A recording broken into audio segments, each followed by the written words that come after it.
Chapter 312 Advanced Sword Mastery. I wonder if that young man is still there. Lan Yingying mumbled to herself as she approached the unnamed temple shortly after sunrise.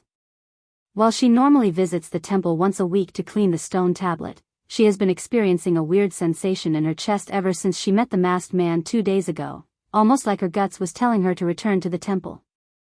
About half an hour of walking later, Lan Yingying arrived at the temple, and she could already feel something different in the air before she even stepped onto the staircase to the temple.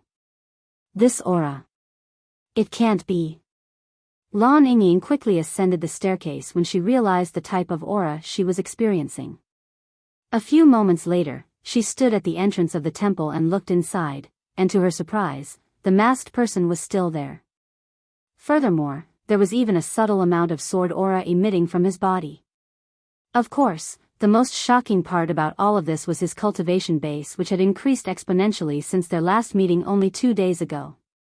My lord. He was a first-level spirit warrior just 2 days ago. Now, he's a 5th-level spirit warrior? How can anyone cultivate so fast? Lan Yingying covered her mouth in shock when she realized Yuan's immense growth. She has seen many geniuses in her lifetime, but she has never seen someone with as much talent as this masked individual, who had managed to learn sword aura as a spirit warrior. No. There is one person she can think of who could possibly rival this person in terms of talent. The lord her family used to serve, who was known to have unrivaled talents and a legendary sword master. Lan Yingying didn't want to disturb Yuan, so she quietly turned around and prepared to leave. However, just as she turned around, she noticed a change on the stone tablet that she has cleaned ever since she could walk. The sword marks. They're reacting to that individual sword aura? Impossible. Lan Yingying nearly cried out loud after seeing the sword aura that was left behind by the person who made the sword marks reacting for the first time in her life. Who is this person? Lan Yingying wondered with a serious look on her face, and she decided to stay around to witness the situation for a little bit longer. Meanwhile, inside Yuan's head, he struck the stone tablet for the 1000th time, creating a small cut on the stone tablet, and the sword in his grasp was emitting weak sword aura. This is the feeling I was looking for. Yuan's eyes flickered with profoundness, and he continued to strike the stone tablet. The more he practiced his sword aura, the deeper and cleaner the cuts got. 2,000, 5,000, 10,000. Yuan struck the stone tablet over 10,000 times without stopping, his understanding of sword aura increasing with every strike. Meanwhile, the training inside his mind also reflected in the real world, as his sword aura grew increasingly stronger and sharper. If one were to drop a piece of paper on top of Yuan right now, it would definitely be torn to shred the moment it touches the sword aura surrounding him. Lan Yingying watched as Yuan improved his sword aura at a frightening rate. Suddenly, she noticed that the sword aura in the sword marks was actually leaving the stone tablet and being absorbed by Yuan's sword aura. What? He's absorbing my lord's sword aura? No, my lord's sword aura is attracted to him. It's going towards him on its own will. Lan Yingying was shocked to the core when she realized what was happening. It took a couple of hours, but eventually, Yuan absorbed all of the sword aura on the stone tablet. Whoosh! A powerful gust of wind swept the place when Yuan absorbed the last bit of sword aura from the stone tablet. Lan Yingying, who was standing all the way at the entrance, noticed small tears on her clothes when the sword aura touched her despite standing so far away from Yuan. What intense sword aura! Lan Yingying didn't care about her clothes being destroyed by Yuan's sword aura, or more precisely, she was too focused on him to care about such a minor thing. The sword aura around Yuan subdued a few moments later, and he opened his eyes, taking a deep breath afterward. Your mastery with the sword has improved significantly, your understanding of swords has reached a new level, your novice sword mastery has developed into advanced sword mastery, you have understood the basics of sword aura, you have learned sword aura, congratulations. You have been awarded the title Sword Master. Advanced Sword Mastery. Description: greatly improves your control with the sword by 30% and increases all damage dealt with swords by 50%. Your enemies will feel more pain from your sword attacks as your damage increases. Your sword techniques will also have more impact. Requires no activation. Sword Aura, Mastery Level 1, Description. Allows you to convert your spiritual energy into sword aura and treat it as though it's a real sword. Increases sword damage and sharpness. The effects increase with mastery level. So this is sword aura, huh? I feel like I am surrounded by invisible swords. Yuan looked at his hand that was protected by sword aura. Isn't this kind of like chi manifestation? He mumbled in a pondering voice. Who's there? Yuan suddenly noticed a presence behind him and turned around. You're Miss Lan. Yuan immediately recognized her pretty face and unique azure-colored eyes. However, there was something different about her this time. More precisely, her appearance, her clothes. They were ragged, almost like someone had used a knife and slashed her clothes a dozen times until it turned into this sad state, and a lot of her skin was exposed by the holes in her clothes. Are you okay? Yuan pointed at her shredded clothes, completely oblivious that he was the culprit. Lan Yingying looked down with a nonchalant expression before speaking, never mind that. I want you to meet my family. Can you come with me now? Chapter 313. When can we expect a child? You want me to meet your family? Why? Yuan looked at Lan Yingying with wide eyes. Because I want to confirm something. Perhaps it might even have something to do with you being here, she said in a calm voice. Really? Yuan's eyes flickered with excitement. Since she's the guardian of this place, and her family used to serve the sword master who marked this stone tablet, they might know something about the voice that beckoned him, perhaps even the faceless individual he saw outside the mystic realm. Lan Yingying nodded and said, "It's only half an hour away from this place. Follow me." She then turned around and walked out of the temple in a casual manner, acting as though her clothes weren't in such a shabby state. Yuan didn't linger around and proceeded to follow her outside the temple.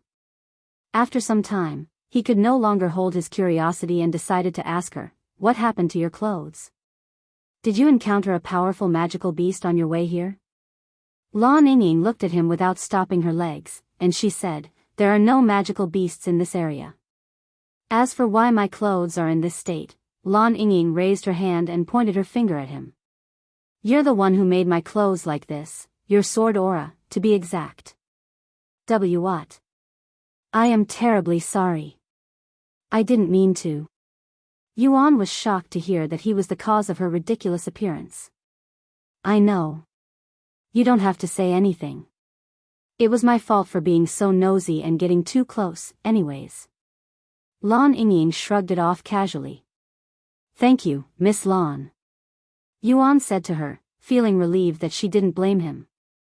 Half an hour later, they arrived at this spacious land in the middle of the dead forest, and at the center of this place was a large wooden cabin alongside a couple of smaller buildings.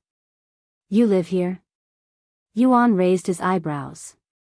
He didn't expect a young girl like Lan Yingying to live in a place like this, especially since she looked so noble and graceful, almost like a noble in a big family. Yes, and my grandparents, she said. Oh ho. What a surprise. An old man with long white hair and a medium white beard came out of the cabin before they could even approach it. Grandma, come look at this, look at what Yingying brought home. It's a man. And our dear granddaughter even looks like a mess. The old man suddenly began shouting out loud in a voice full of excitement. What? A man? Impossible. Another voice quickly resounded, and a few seconds later, an old lady also came out of the house and stood beside the old man. Heavens! Look at her appearance. Looks like they had plenty of fun before coming back here. I'm back, grandfather, grandmother.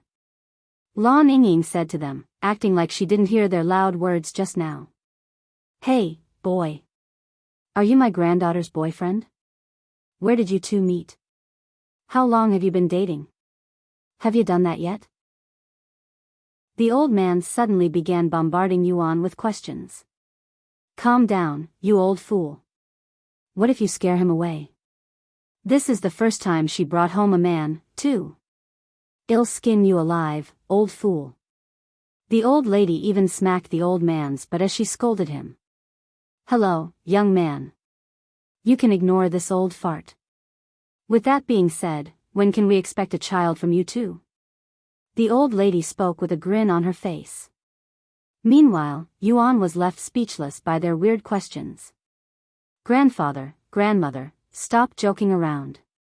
This is a serious matter regarding the Lord's stone tablet," Lan Yingying said to them with a slight frown on her face. "The Lord's stone tablet?" Her grandparents' face suddenly became serious upon hearing her words. "What about the Lord's stone tablet?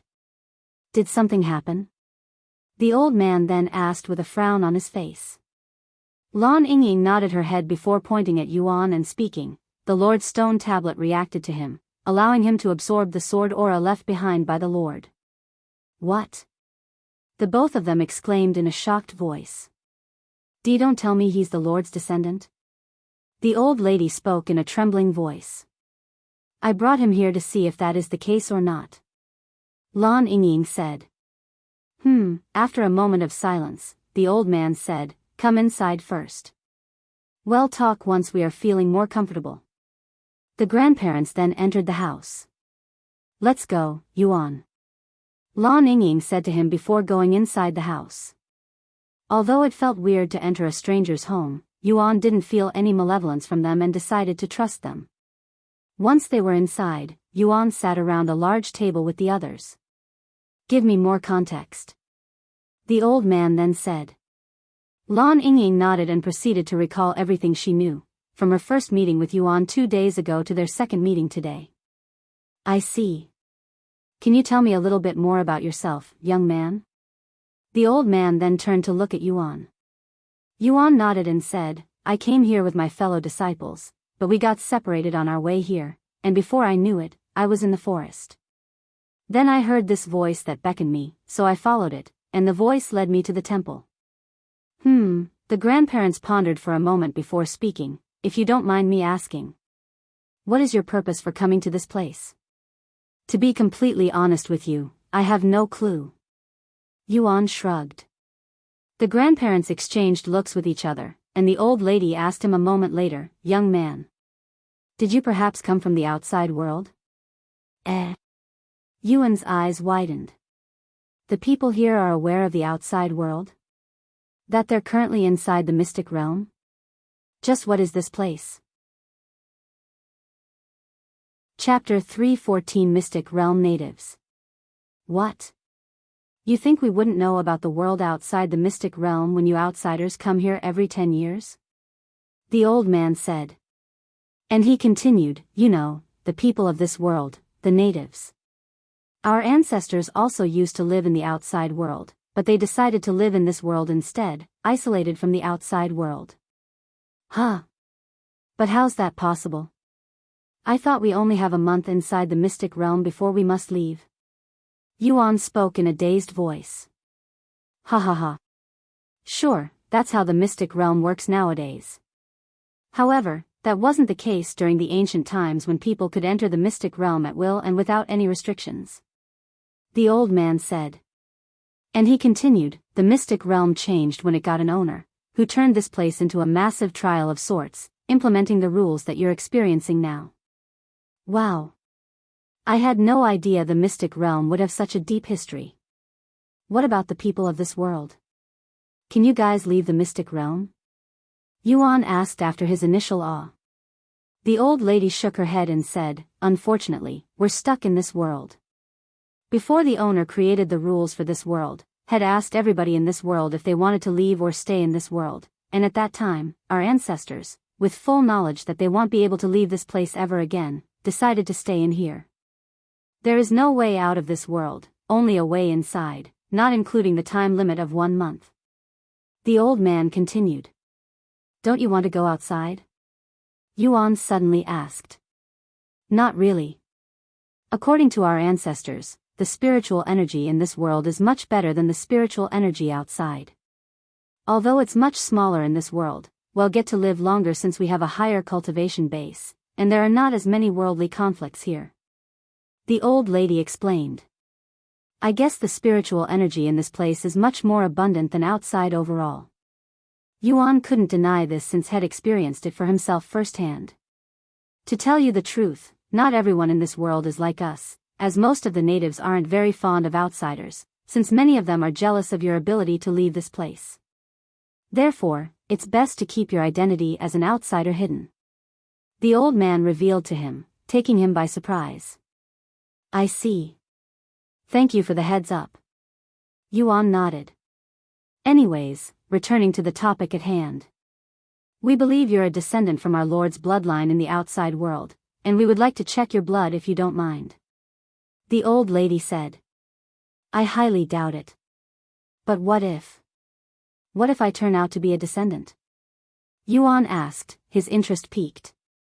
Then we will serve you for the rest of our lives, at least until you have to leave the mystic realm. Lan Yingying said to him with a serious look on her face. Yuan looked at them with a perplexed expression. They're going to serve him?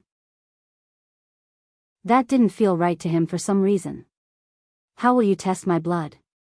He still asked them a moment later. Oh, that's simple. You simply have to mix some of your blood with our blood to see if there's any reaction. If there's even the slightest reaction, it'll mean that you're the Lord's descendant. The old man explained. Are you willing? Yuan nodded. Seeing his approval, the old man turned to look at Lan Yingying and said, Go ahead. Drop some of your blood into this bottle. Yes, grandfather. Lan Yingying retrieved a small knife from her spatial ring before cutting a decently large hole in her finger, startling Yuan with the amount of blood she squeezed into the bottle. Don't worry, we only need a drop of your blood. The old man laughed after seeing his nervous expression. After Lan Yingying stopped pouring her blood into the bottle, she licked the wound on her finger, and Yuan watched as the cut on her finger instantly healed. Go ahead, young man. The old man handed the bottle to Yuan afterward. Yuan nodded and retrieved his starry abyss before cutting a small wound on his thumb. A soul weapon? The old couple was shocked when they realized the treasure in Yuan's grasp, but they didn't say anything. A few seconds later, Yuan dripped a large drop of his blood inside the blood, and everybody there watched for any reaction in anticipation. 1 second, 2 seconds, 3 seconds, half a minute passed without any reaction, and the old man placed the bottle down and sighed. Unfortunately, you're not the Lord's descendant. The old man said in a sighing voice. I see. Yuan nodded, feeling relieved for some reason. Well, even if you aren't the Lord's descendant, you're still a very talented young lad, learning sword aura as a spirit warrior. You definitely qualify to sow your seed inside our granddaughter. The old lady said with a grin on her face. Sow my seed in her? What? Yuan was completely puzzled by their words. Don't mind them, Yuan. They've been like this ever since my parents died, and they're worried that our family's long legacy will end with me. Lan Yingying explained to him. Anyways, do you have any questions for them? Lan Yingying then asked him. Yuan nodded and said, Do you know anything about the voice that beckoned me to the temple? And what about that faceless person I saw?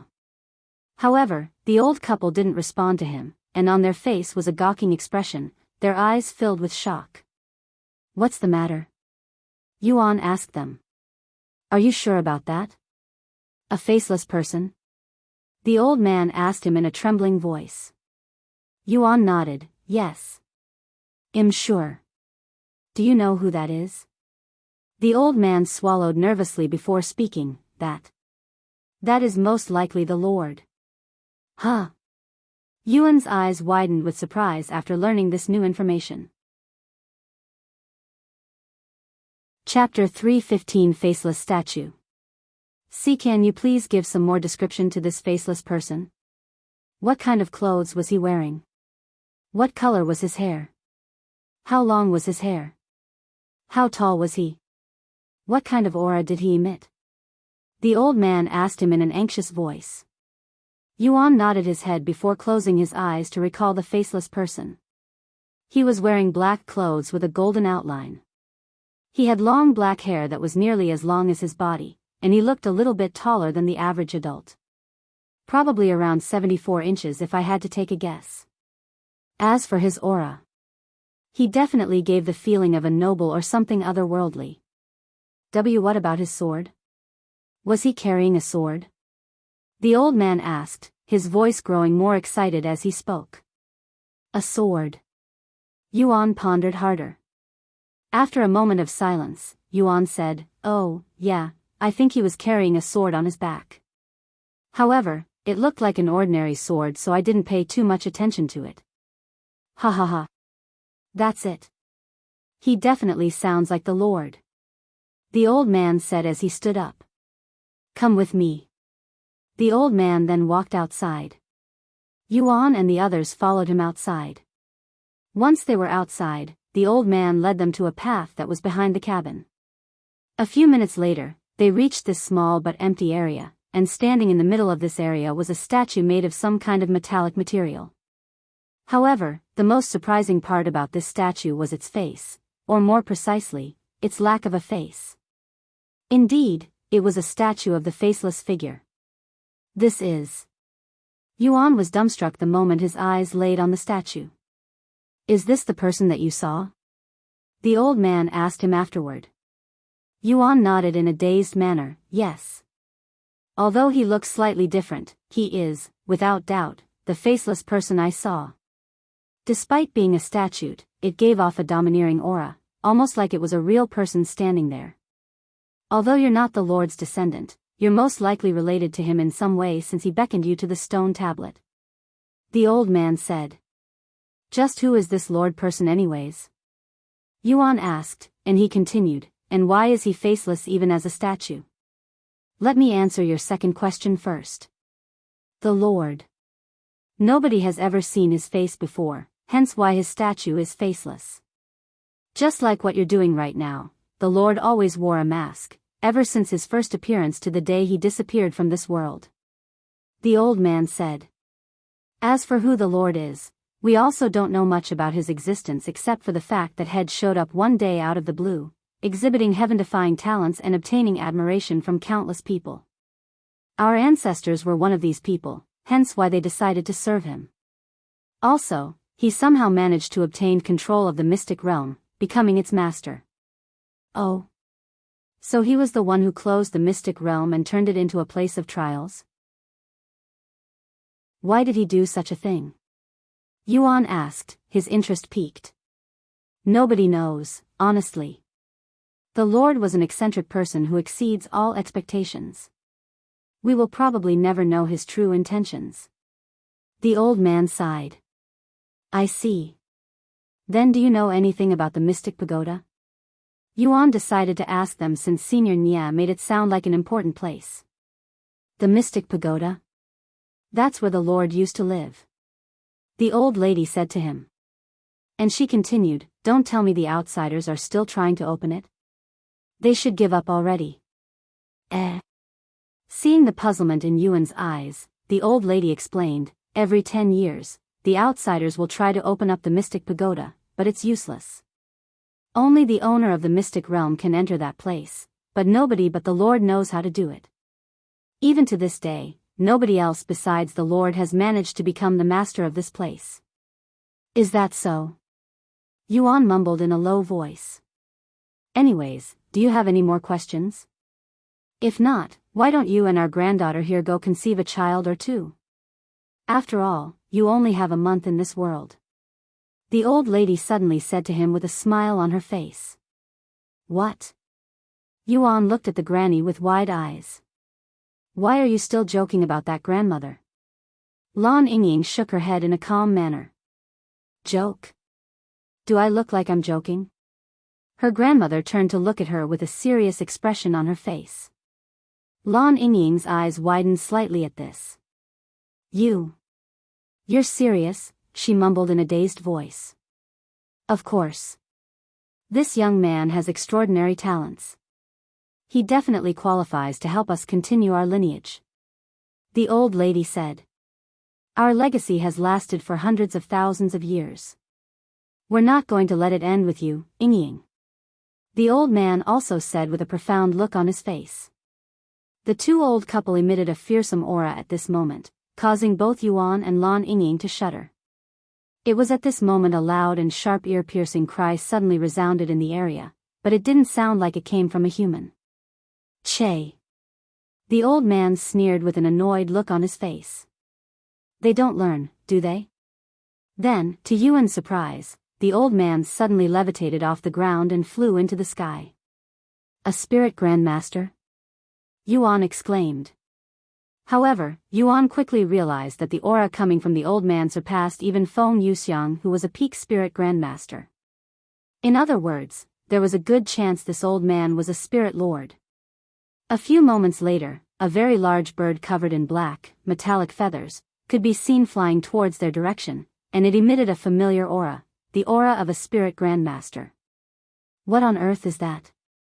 Yuan was shocked by this large bird that was slightly larger than a football field.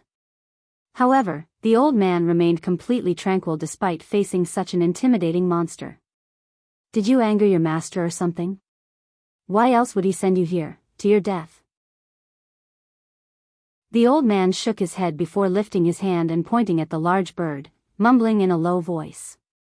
Sacred fire. Whoosh. A massive rotating ball of sparkling white flames suddenly appeared in front of the old man's finger. Begone. The old man released the ball of white flames, shooting it directly at the massive bird. Cry! The large bird released a painful cry as the white flames engulfed its entire body instantly.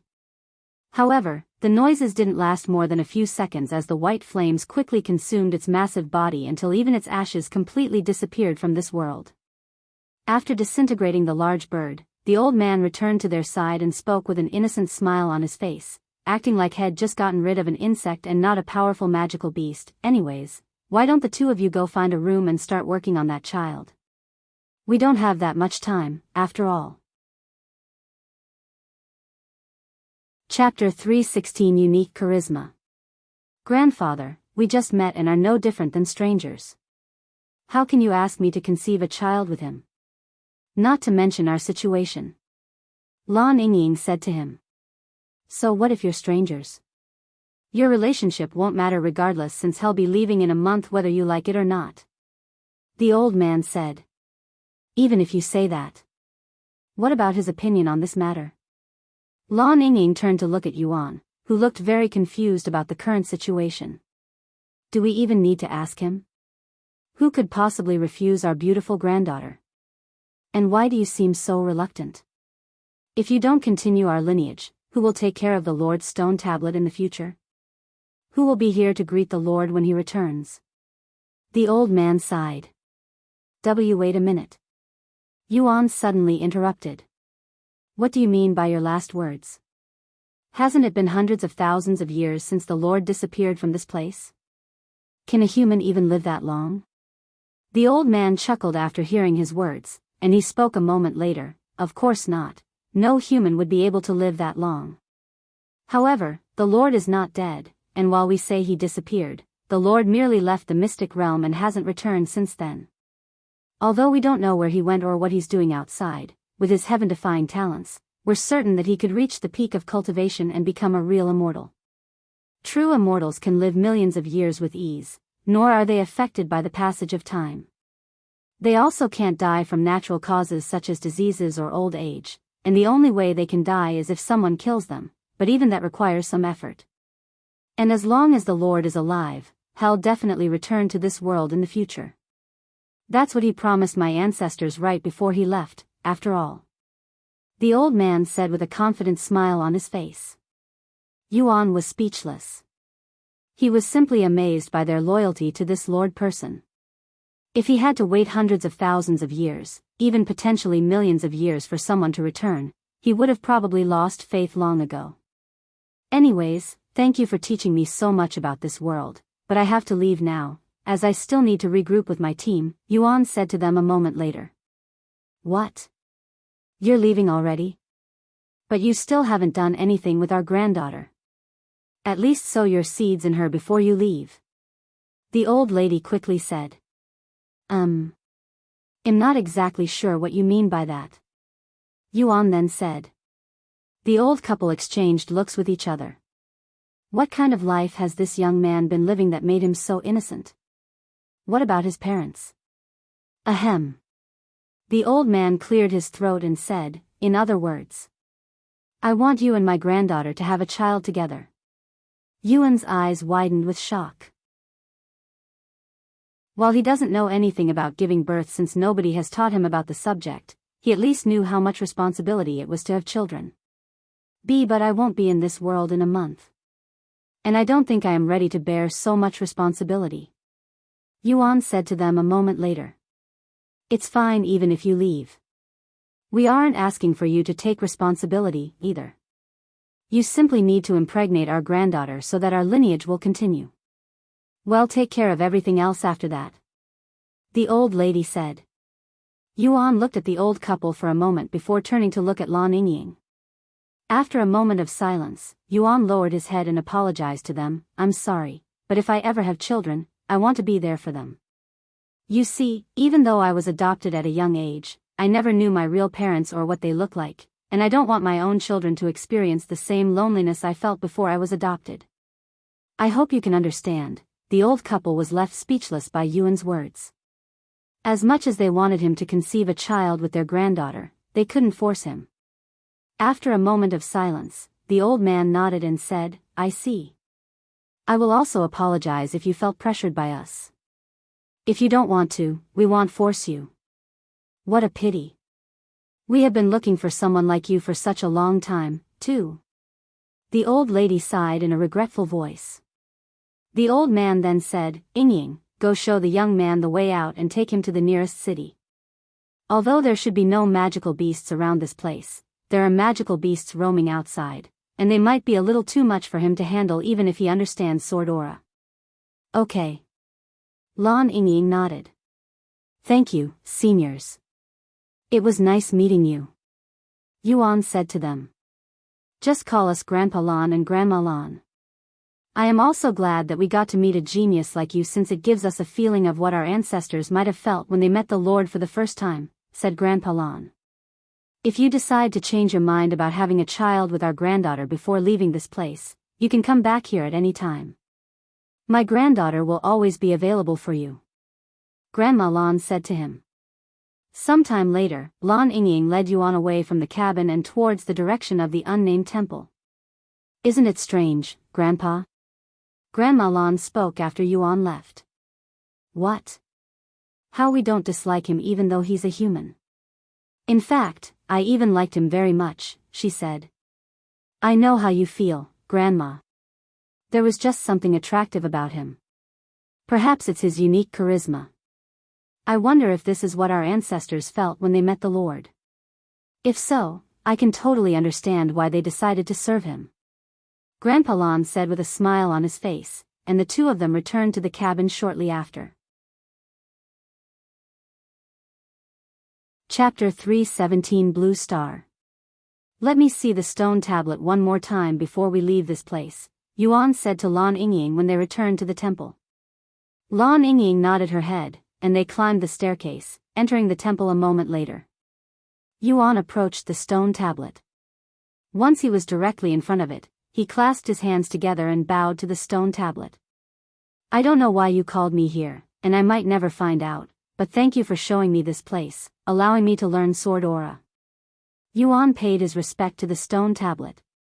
After Yuan lifted his head, he continued, maybe I'll even see you in the upper heavens when I decide to ascend this world. At that time, I'll thank you properly. Sometime later, Lan Yingying led Yuan away from the temple. As they walked, Lan Yingying suddenly asked him, Hey. What's the outside world like? The outside world? It hasn't been long since I came to this place so I can't really tell you what's different, sorry, he said. Don't mind it, she shook her head with a somewhat gloomy feeling in her eyes. After a moment of silence, Yuan asked her, Do you want to go outside? A profound glint appeared in Lan Yingying's eyes, and she nodded her head. I'd be lying if I say I am not curious about the outside world. I think it's unfair. Yuan suddenly said. And he continued, how your ancestors' decision to stay in this world also affected their children and so on. If someone wants to leave this place, they should have the choice to do so, at least that's what I believe. A small smile appeared on Lan Yingying's pretty face after hearing Yuan's words. Then why don't you try to become the master of this place and set us all free? Lan Yingying suddenly said. But nobody knows how the Lord became the master, right? Even if I want to help you, I don't know what I should be doing.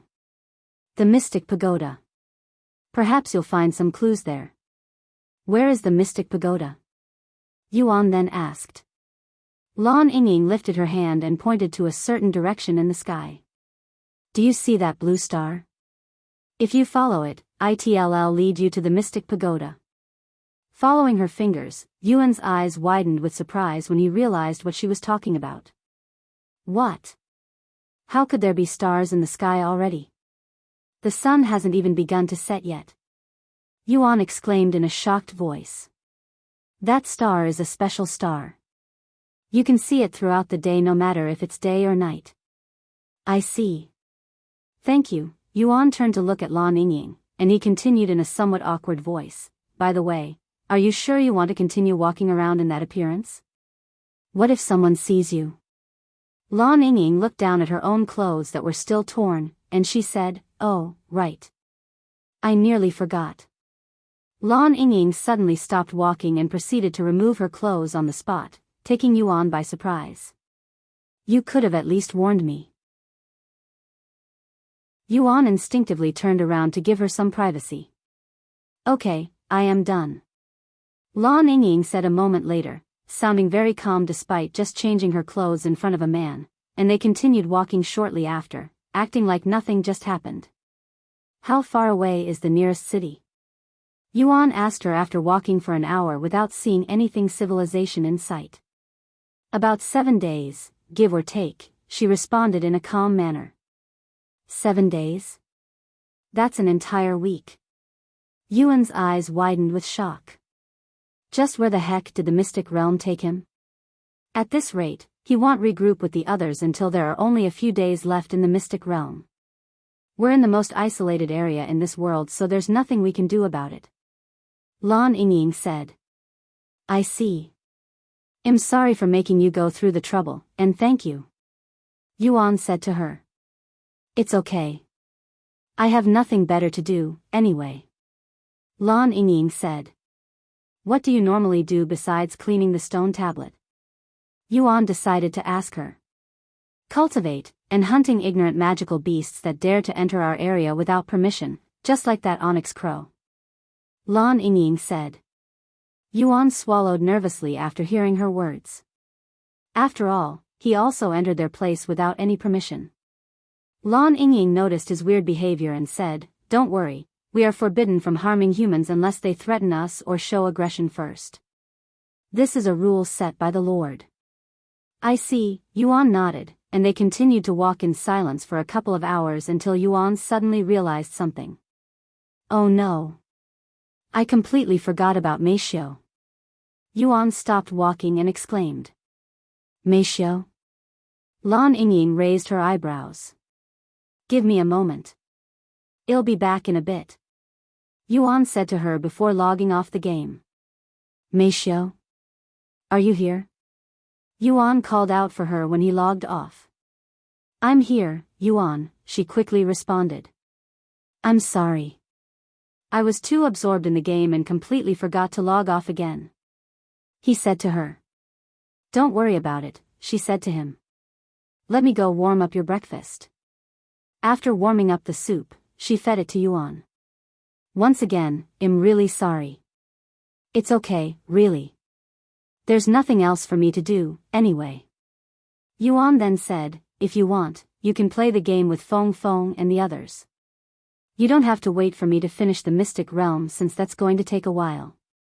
Even though I am doing nothing but watching the participants, I enjoy it.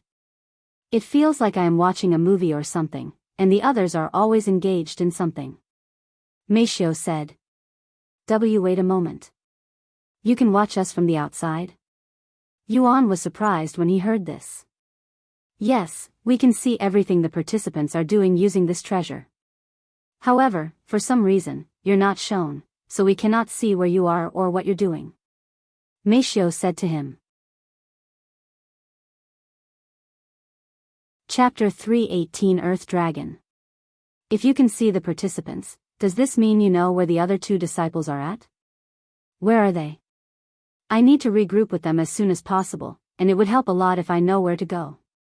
Yuan said to her. Unfortunately, while we can see them, we don't know their exact location, especially since they have spent almost every minute in the same location ever since they entered the mystic realm, increasing their cultivation base, Meishio said. Once I learn of their location, I'll let you know immediately, she then added. Okay. Thank you. I have to return to the game now. There's somebody waiting for me. Who are you with? A native from the mystic realm.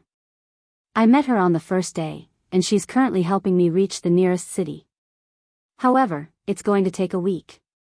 Yuan sighed. Anyways, I'm going back now. Thank you for dinner, it was amazing as always. Sometime later, Yuan returned to whilst Meishio went to clean up before going back inside the game as well. Sorry for making you wait, Miss Lan. I'm back. Yuan said to her, who was just standing there with a dazed look on her face. Once she saw Yuan, Lan Yingying nodded her head and continued walking like nothing was out of the ordinary. After walking for an hour, Lan Yingying suddenly said, Do you want to run? It'll shorten the time we need to get to the city by almost half depending on how fast we run. Yuan nodded, if you don't mind.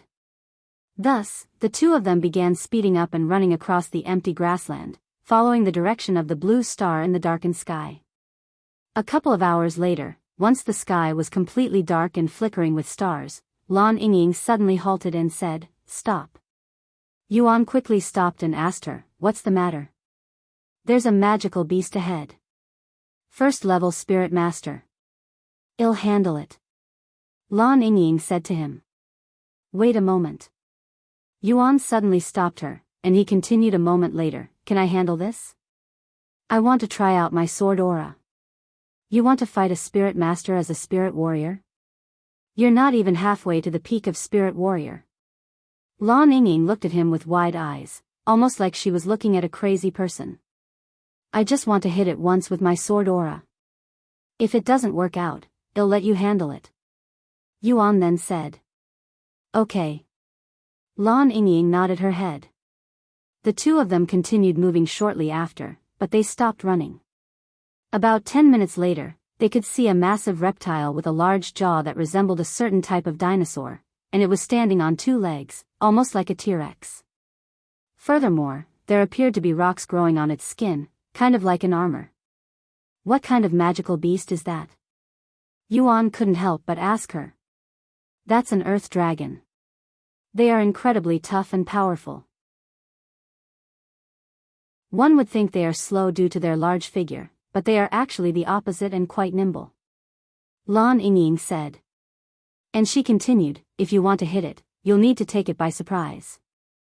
However, you only have one chance. If your attack fails for whatever reason, I will deal with it. Yuan nodded and took a deep breath before retrieving the Empyrean Overlord from his body. That sword. Lan Yingying couldn't take her eyes away from the Empyrean Overlord for some reason after seeing it, almost like there was something about it that was attracting her on a spiritual level. Meanwhile, Yuan took a deep breath before displaying his movement technique, closing the distance between him and the Earth Dragon very quickly. The Earth Dragon noticed Yuan almost immediately, but when it realized Yuan's pathetic cultivation base compared to its own, the Earth Dragon scoffed at Yuan's reckless behavior inwardly and didn't even bother trying to defend against Yuan's attack since it was confident in its own toughness.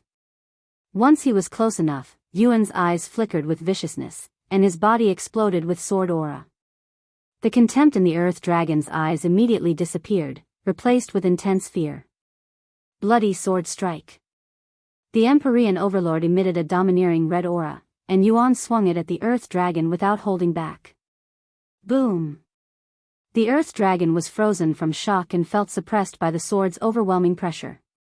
A split second later, the Empyrean Overlord reached the Earth Dragon's tough skin before cleaving its massive body in half with ease, like a sharp knife going through tofu.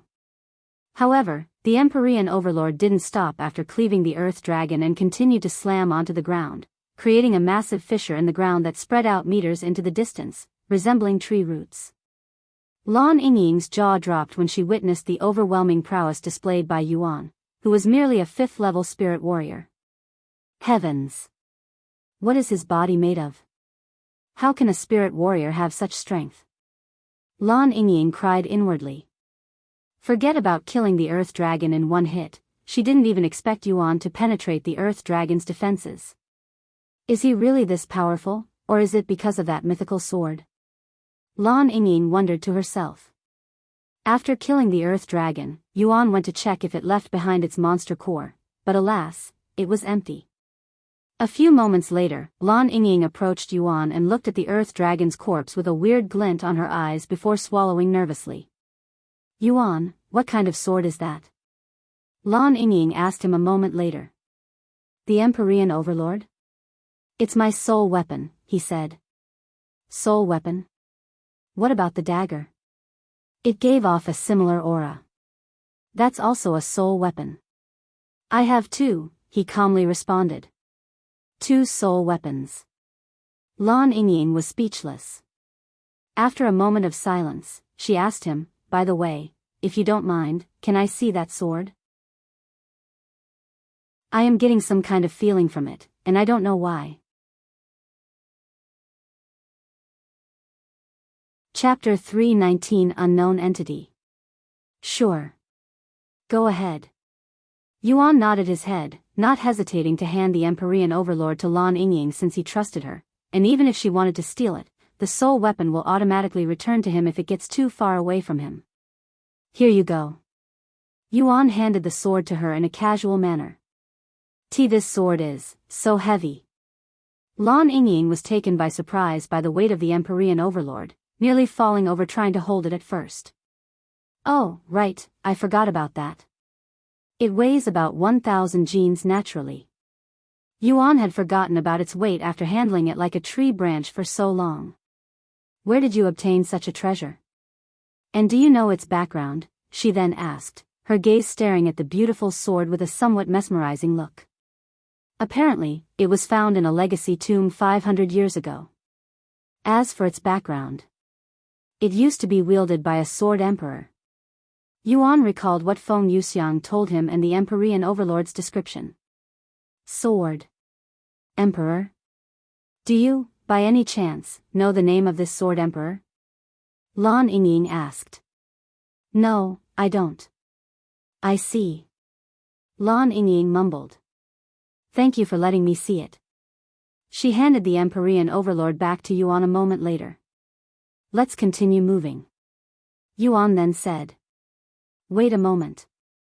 Lan Yingying suddenly said, and she pointed at the Earth Dragon's corpse. Since you killed the Earth Dragon, its corpse obviously belongs to you, but do you think I can buy it off you? You want this Earth Dragon's corpse?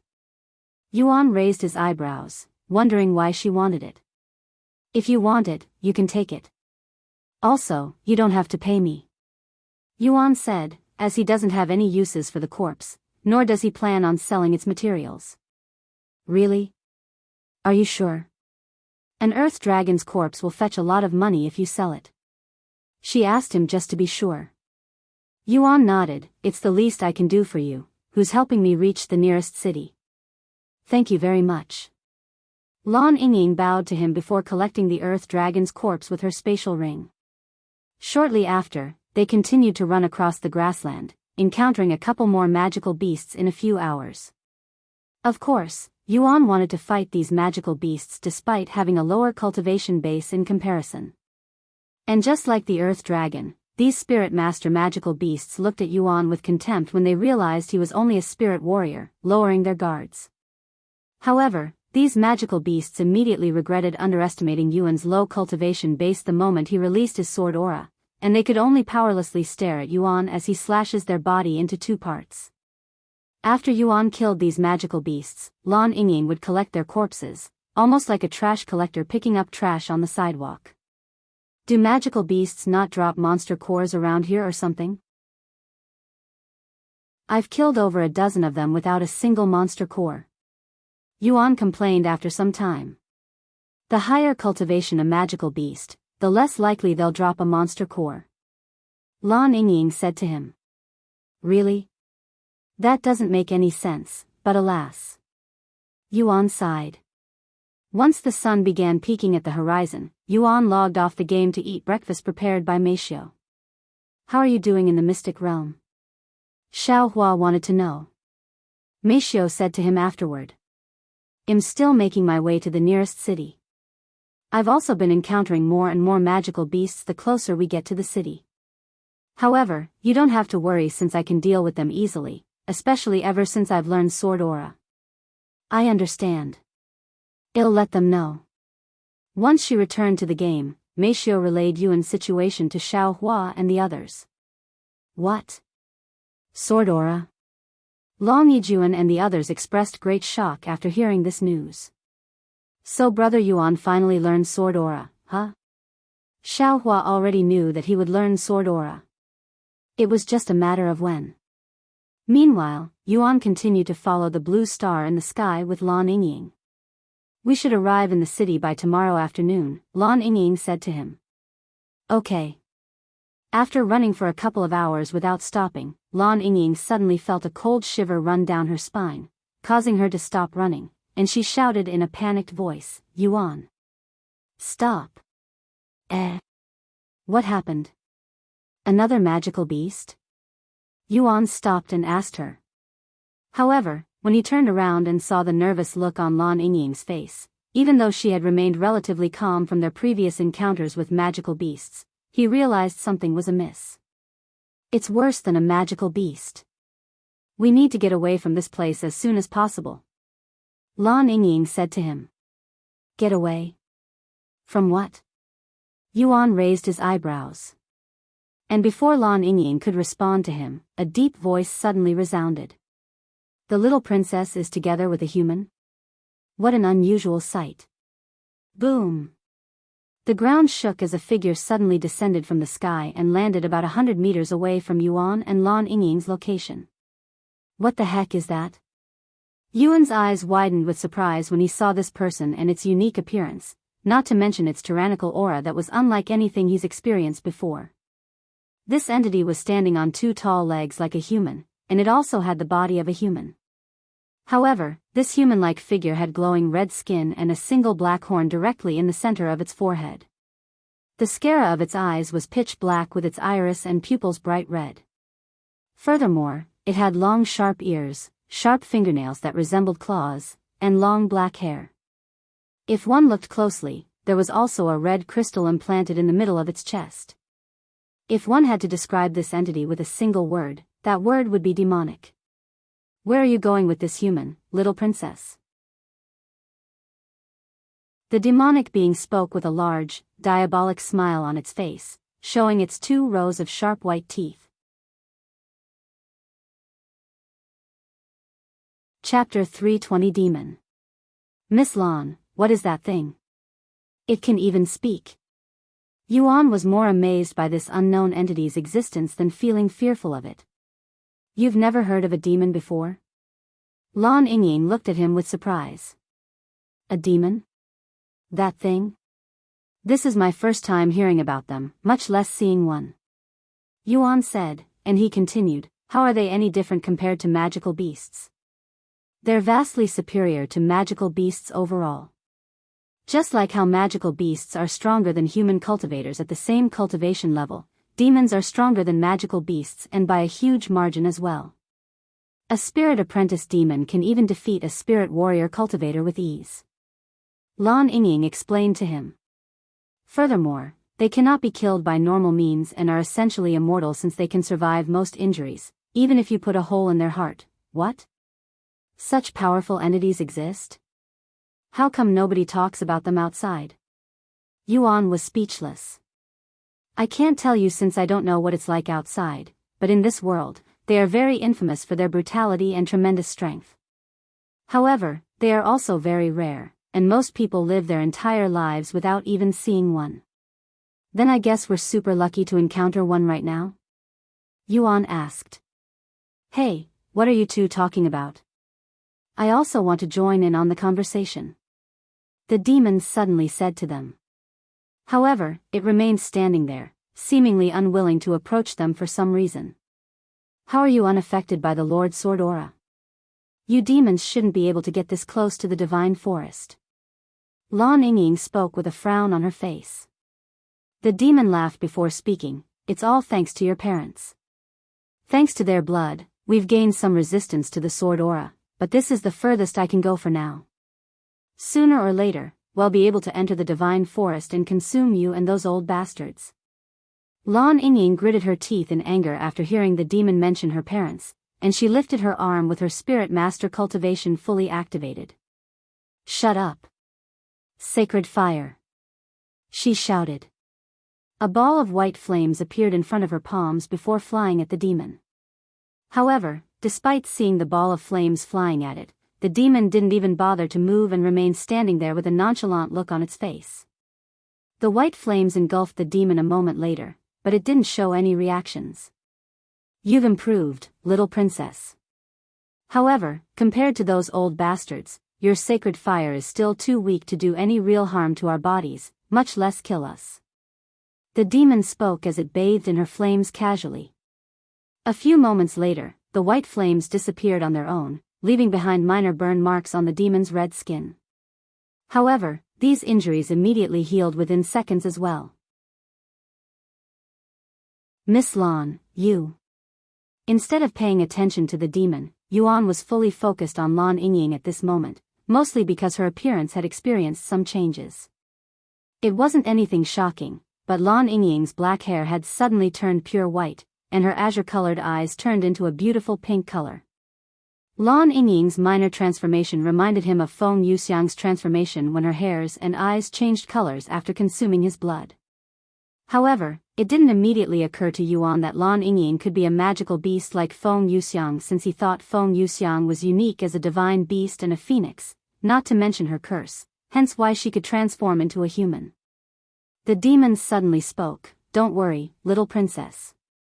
I didn't come here to kill you today. I'm here to relay a message from our demon lord, who said he'll let you live if you become his woman.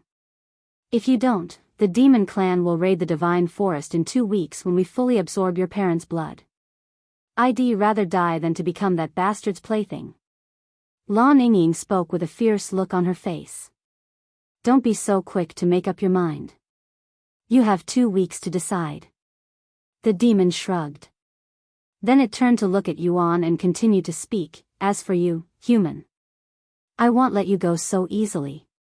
If you want to continue, you'll have to kill. In the middle of the demon's sentence, it was forced to stop speaking when a gaping hole suddenly appeared in its head, shocking Lan Yingying, who had no idea what just happened. The demon collapsed onto the ground in a lifeless manner. What happened? She exclaimed. The next second, a dagger appeared out of thin air and hovered directly beside Yuan. That's your soul weapon. It can turn invisible?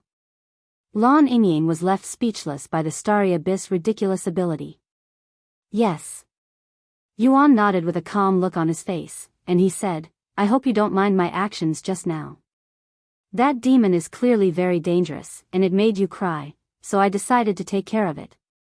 Lan Yingying looked at him with a loose jaw, not realizing that tears had formed by her eyes.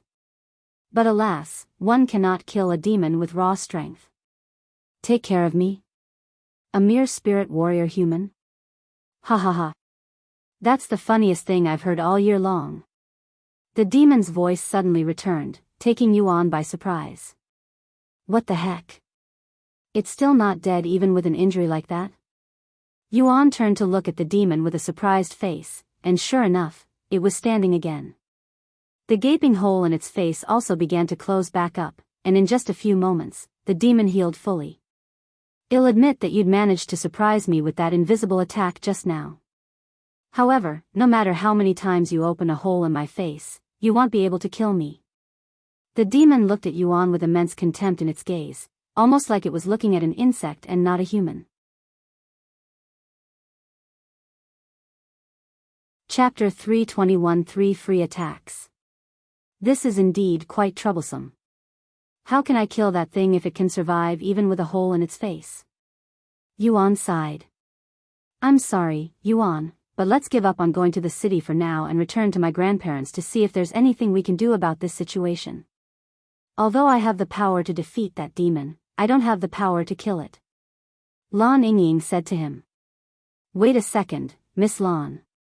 You mentioned sword aura. Are demons afraid of sword aura or something? Maybe I can still, however, Lan Yingying shook her head and said, no, the demons are not afraid of sword aura in general. Instead, they are specifically afraid of the Lord's sword aura. Before leaving this world, the Lord created these sword aura barriers around every city and the divine forest to protect them from the demons. As for why they're afraid of the Lord's sword aura, it's simply because the Lord's sword aura is so powerful that if a demon touches it, they will be destroyed until there's nothing left of them. No matter how powerful their regeneration abilities may be, if you destroy their bodies until there's not even a hair left, there won't be anything to regenerate from. I see. Then are there any more methods that can be used to kill demons? Yuan asked. Besides completely erasing their existence, you need techniques with divine attributes such as my sacred fire. Techniques, huh? Yuan mumbled. He suddenly recalled the heaven-grade technique he'd learned at Myriad of Techniques, the demon's sealing strike. What about sealing demons? Can we seal them with techniques? Yuan then asked. Demon sealing techniques? Those are incredibly rare and hard to learn, but yes, sealing a demon is akin to killing them. Lan Yingying nodded. I understand. Let me fight this demon. I think you'll be able to defeat it. Yuan said to her as he retrieved the Empyrean Overlord. What? You want to fight that demon? Don't do it. It has the strength of a peak spirit master, and you don't meet the requirements to kill it. It's okay. I just want to try something. Yuan said with a smile on his face. Oh. You're approaching me? The demon was pleasantly surprised when Yuan began walking towards it. Don't tell me that you're planning on fighting me, a demon? The grin on the demon's face grew wider. That's right, Yuan responded with a calm look on his face, and he continued, I won't be able to defeat you unless I get closer. Ha ha ha ha. You're truly an amusing human. Normally, when a human sees me, they turn and run the opposite direction while shitting their own pants. After laughing for a moment, the demon suddenly stopped and narrowed its eyes at Yuan with a vicious expression. With that being said, who the fuck do you think you are, human? Do you really think you can defeat me when you couldn't kill me with a surprise attack? This is why I despise humans. They're incredibly arrogant and stupid at the same time. The demon looked at Yuan with clear disdain. Yuan didn't respond to the demon this time, and he continued to approach it with a resolute expression on his face. Seeing this, the demon took a few steps back and said, Very well. I commend your bravery even if it might be stupidity, so I'll give you 3 free attacks. Then I won't be humble and accept these 3 attacks. Yuan suddenly activated his movement technique and appeared in front of the demon with the Empyrean Overlord raised high in the sky. Bloody Sword Strike. Despite the powerful aura emitted by the Empyrean Overlord, the demon remained standing there with its arms crossed and without batting an eyelid. Boom! The Empyrean Overlord cleaved the demon into 2 separate parts from the head down. Plop! The demon collapsed on the ground again. However, a few moments later, as though its body was made of liquid, the demon's separated body combined into one whole part, returning to its original state without a single injury on its body. You have 2 more attacks, human. The demon spoke with an arrogant grin on its face, knowing very well that even if it gave Yuan 1,000 free strikes, it still wouldn't be defeated. Heaven-splitting sword strike. Yuan wasted no time activating his second and strongest attack, sending a massive beam that was also mixed with sword aura at the demon. The demon reacted this time, as it could sense a dreadful feeling from the heaven-splitting sword strike, and it quickly dodged to the side, avoiding half of the attack. However, the other half of the attack had completely disintegrated half of the demon's body, giving it quite a scare, causing it to sweat a little. Lan Yingying's eyes widened with shock when she witnessed the demon retreating and the damage Yuan's second attack dealt to it. If that demon hadn't dodged the second attack, its entire body would have disappeared as if it had touched the Lord's sword aura. What a powerful sword technique! Lan Yingying could feel her blood heating up afterward, and she began feeling hopeful that perhaps Yuan could really defeat it. Why did you dodge my attack just now? Yuan asked the demon with a calm look on his face, and he continued, I thought you were absolutely confident in your bonus regenerating abilities? I guess you're not invincible, after all. You fucking brat. A mere human. How dare you? A tyrannical aura exploded from the demon's body as its facial expression twisted with anger after feeling a burning sensation on its face from Yuan's words. What are you doing? I still have one more attack. Are you going to break your own words? Yuan said. Ha ha ha. So what if I break my words? I am a fucking demon. The demon laughed as it suddenly rushed at Yuan while spreading its claw-like hands. I'm going to rip your fucking limbs apart, drink your blood, and crunch on your bones, human. Chapter 322 Demon's Sealing Strike. Yuan immediately used his movement technique to dodge the demon's fast but seemingly simple claw attacks. Whoosh! After dodging a couple of attacks, Yuan retaliated with the starry abyss that had returned to being invisible. The starry abyss tore another hole in the demon's face, but the demon continued to attack Yuan without falling. Are you incapable of learning, human? You can't kill me no matter how many holes you bore in my body. However, Yuan ignored the demon's words and continued to attack it with the starry abyss, and in just a couple of minutes, had bore over 100 holes on the demon's body. Is there no limit to its regenerating abilities? Yuan wondered inwardly as he casually dodged the demon's claw attacks. Blood spear. The demon suddenly created a long spear from its own blood before thrusting it at Yuan's face. Whoa! Yuan was slightly surprised by the spear, but had still managed to dodge it. I've had enough of you, damn human. Die. The demon created a dozen more spears that levitated in the air like the starry abyss. Flying blood spears. The demon pointed at Yuan, and a dozen spears suddenly flew at Yuan with extreme speed. Heaven-splitting sword strike. Yuan swung his sword once, destroying all of the spears simultaneously and erasing one of the demon's arms temporarily. Seeing that its attack had failed, the demon continued to attack Yuan aggressively with the spear. Ding! Ding! Clang!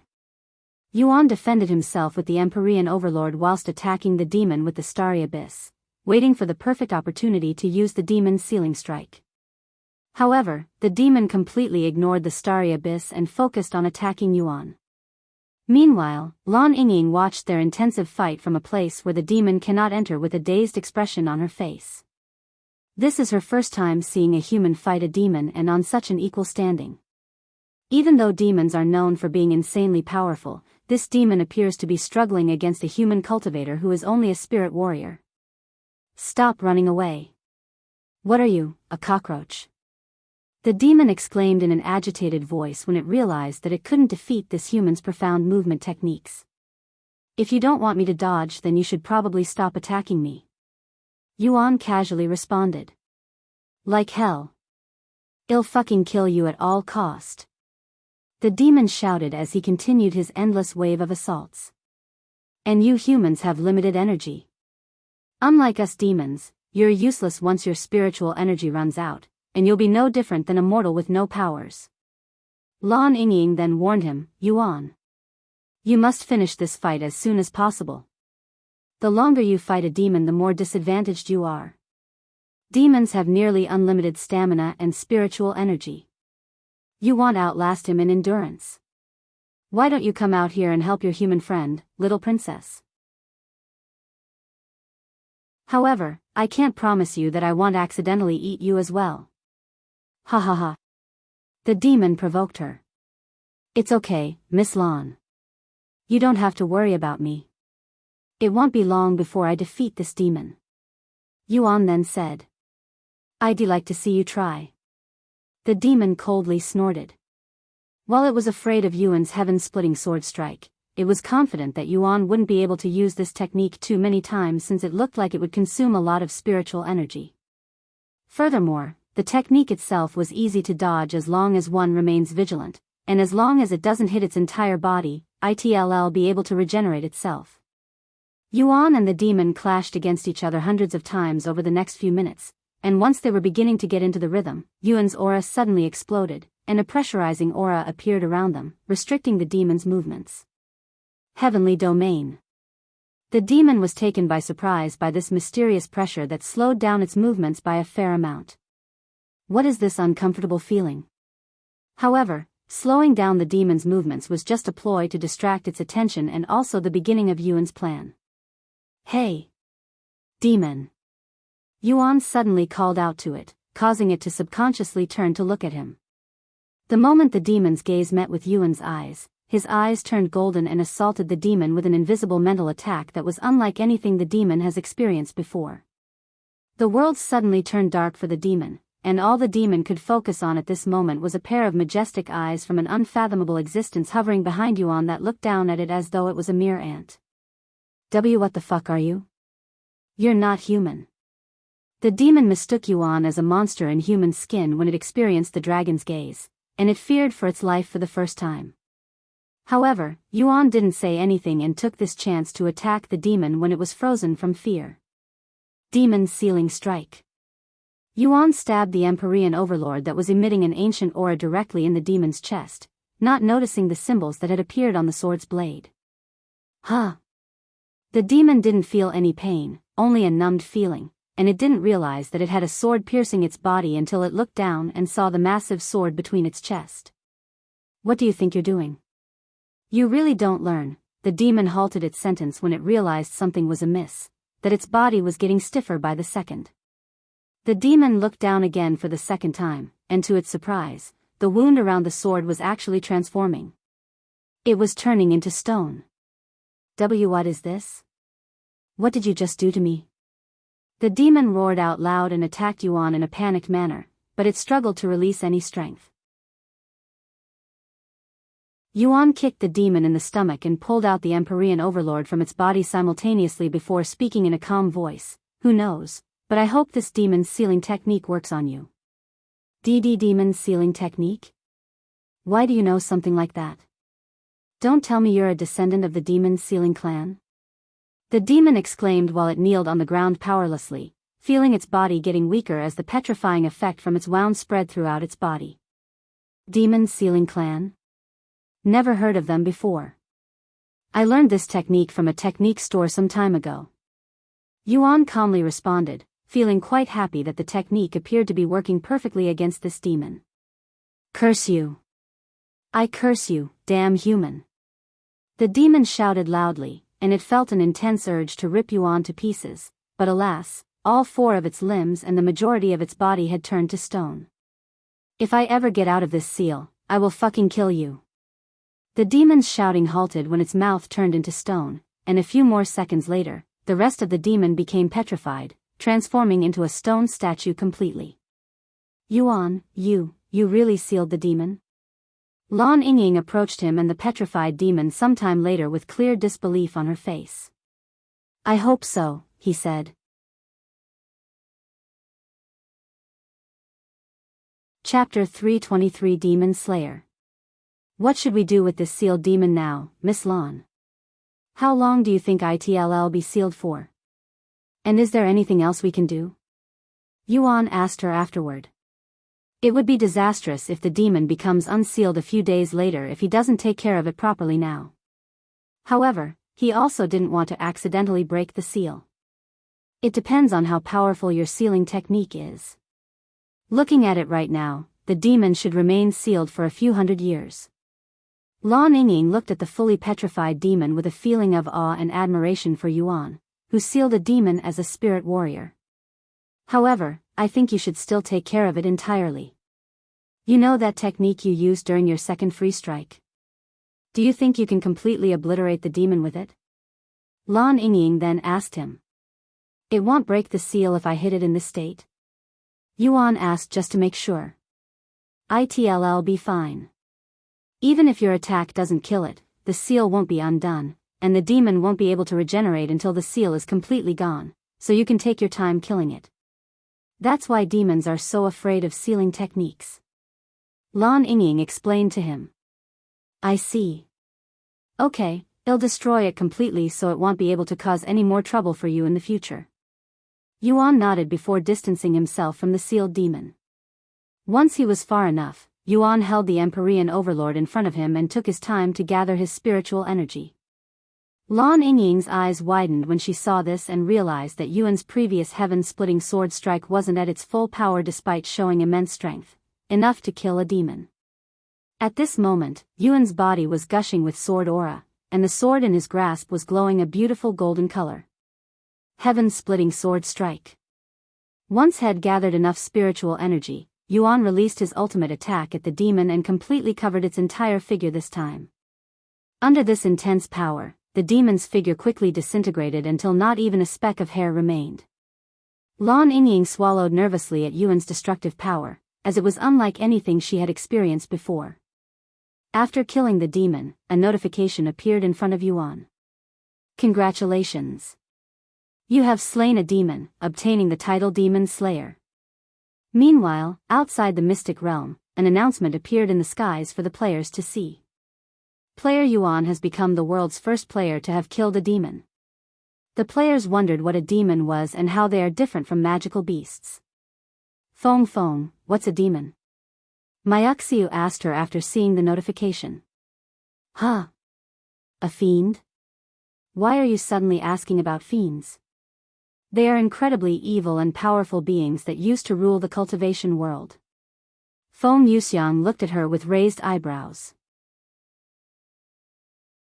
Demons are also known as fiends, and they used to run rampant in the cultivation world. Well, Yuan just killed a demon inside the mystic realm, so I'm asking, Meishio revealed this to them. What? He killed a demon? How is that possible? Feng Yuxiang's eyes nearly popped out of their sockets after hearing Wuxia's words. Demons have heaven-defying regenerative abilities and cannot be killed by normal means. Even the weakest demons are as strong as a peak spirit master. I know the young master is incredibly talented, but he doesn't have what it takes to kill a demon, at least he shouldn't. Wait a second. There are demons in the mystic realm?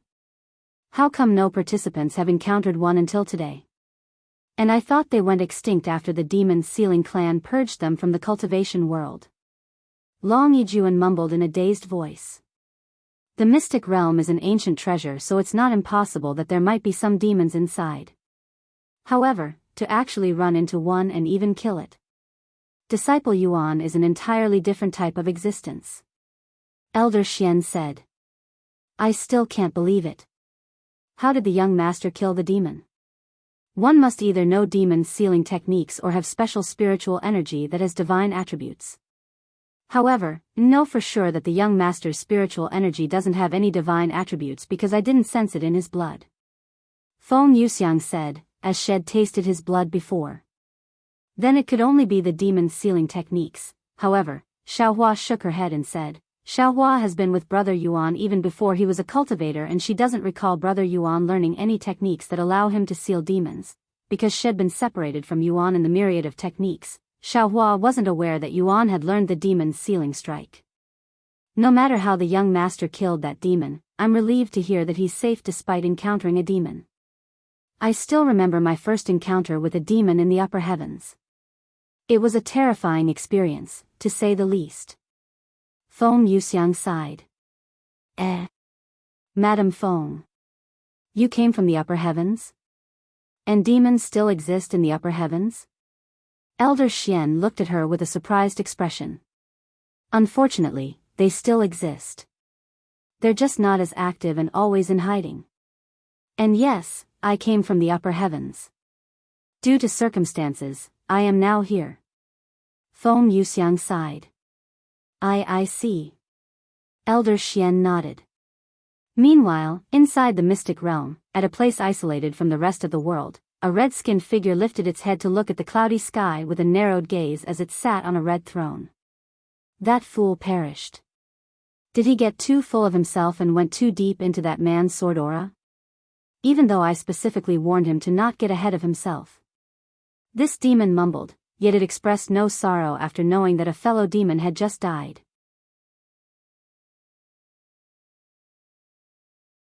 Chapter 324 Transformation.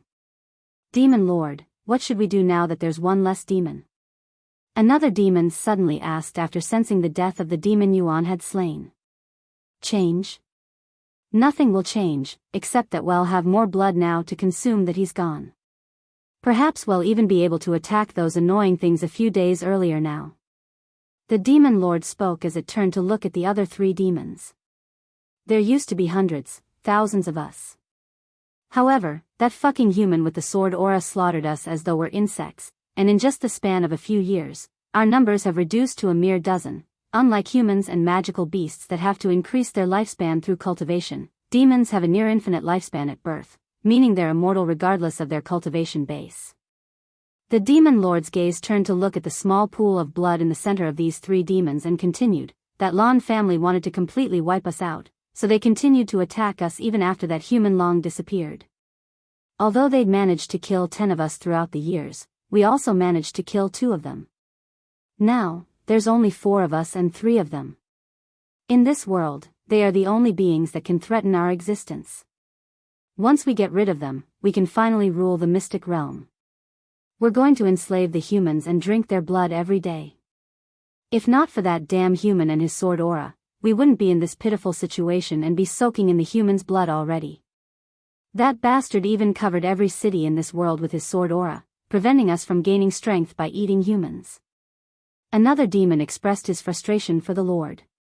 The Demon Lord stood up a moment later and approached the pool of blood and shoved its hand inside before pulling it back out and using its hands as a cup. It drank a mouthful of the blood. No matter how many times I drink their blood, it's always a marvelous feeling. Once we gain enough resistance to the sword aura, we'll kill the rest of the Lan family and consume their blood before dealing with the humans in the cities.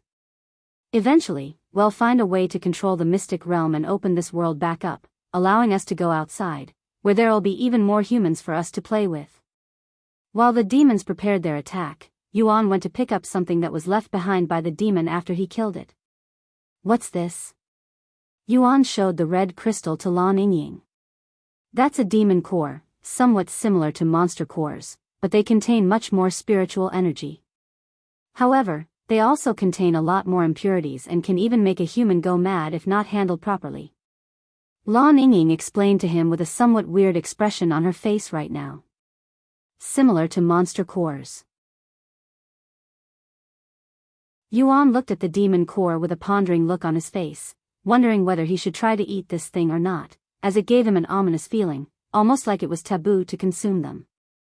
By the way, Lan Yingying suddenly spoke, looking quite fidgety. Do you think I can buy that demon core off you? She asked him. You want this as well? What do you plan on doing with so many monster corpses and this demon core? Yuan couldn't help but ask her. I know it may seem selfish of me, but I really need these things, especially since the demons will be attacking us soon. I must power myself up as much as possible so that I could assist my grandparents when they decide to attack. You saw how powerless I was just now against that demon.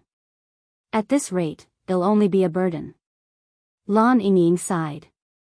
After pondering for a moment, Yuan nodded his head and extended his hand, offering the demon core to her.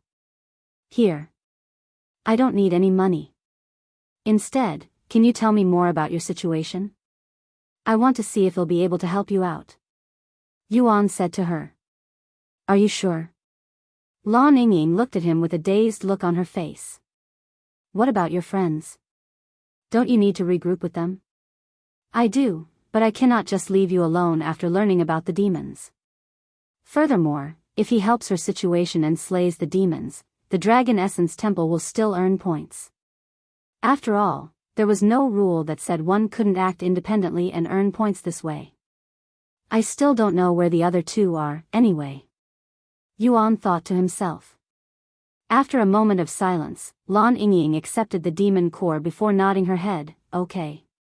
I'll tell you about myself and our situation. After taking a deep breath, she continued, as you can probably tell from my white hair and eye color, I am different from your average human. In fact, I am not really a human, You're not human? Then what are you? Yuan's eyes widened with surprise. I'll show you my real form, but before I do, I must warn you that I'm a little big. After taking another deep breath, Lan Yingying's body slowly began to transform, and her body grew longer and rounder, resembling that of a serpent. In just moments, the beautiful Lan Yingying had turned into a massive and long snake with pretty white scales, transforming the lower half of her body first before transforming the rest of her body, becoming a full-fledged snake that was around 50 meters in length. This is my real form, Lan Yingying spoke in a nervous voice after her transformation, and she continued, I am actually a divine beast, and our species are known as divine serpents. The reason I am collecting the corpses is simply because I plan on consuming them, as that's how we improve our cultivation. Yuan was speechless, yet there was not even a hint of fear in his gaze. If anything, he was filled with awe at this moment.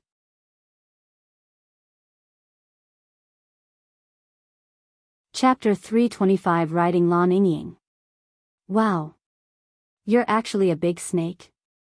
This is my first time seeing something like this. How cool.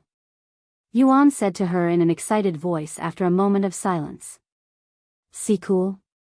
Me? Lan Yingying was taken by surprise after hearing such words.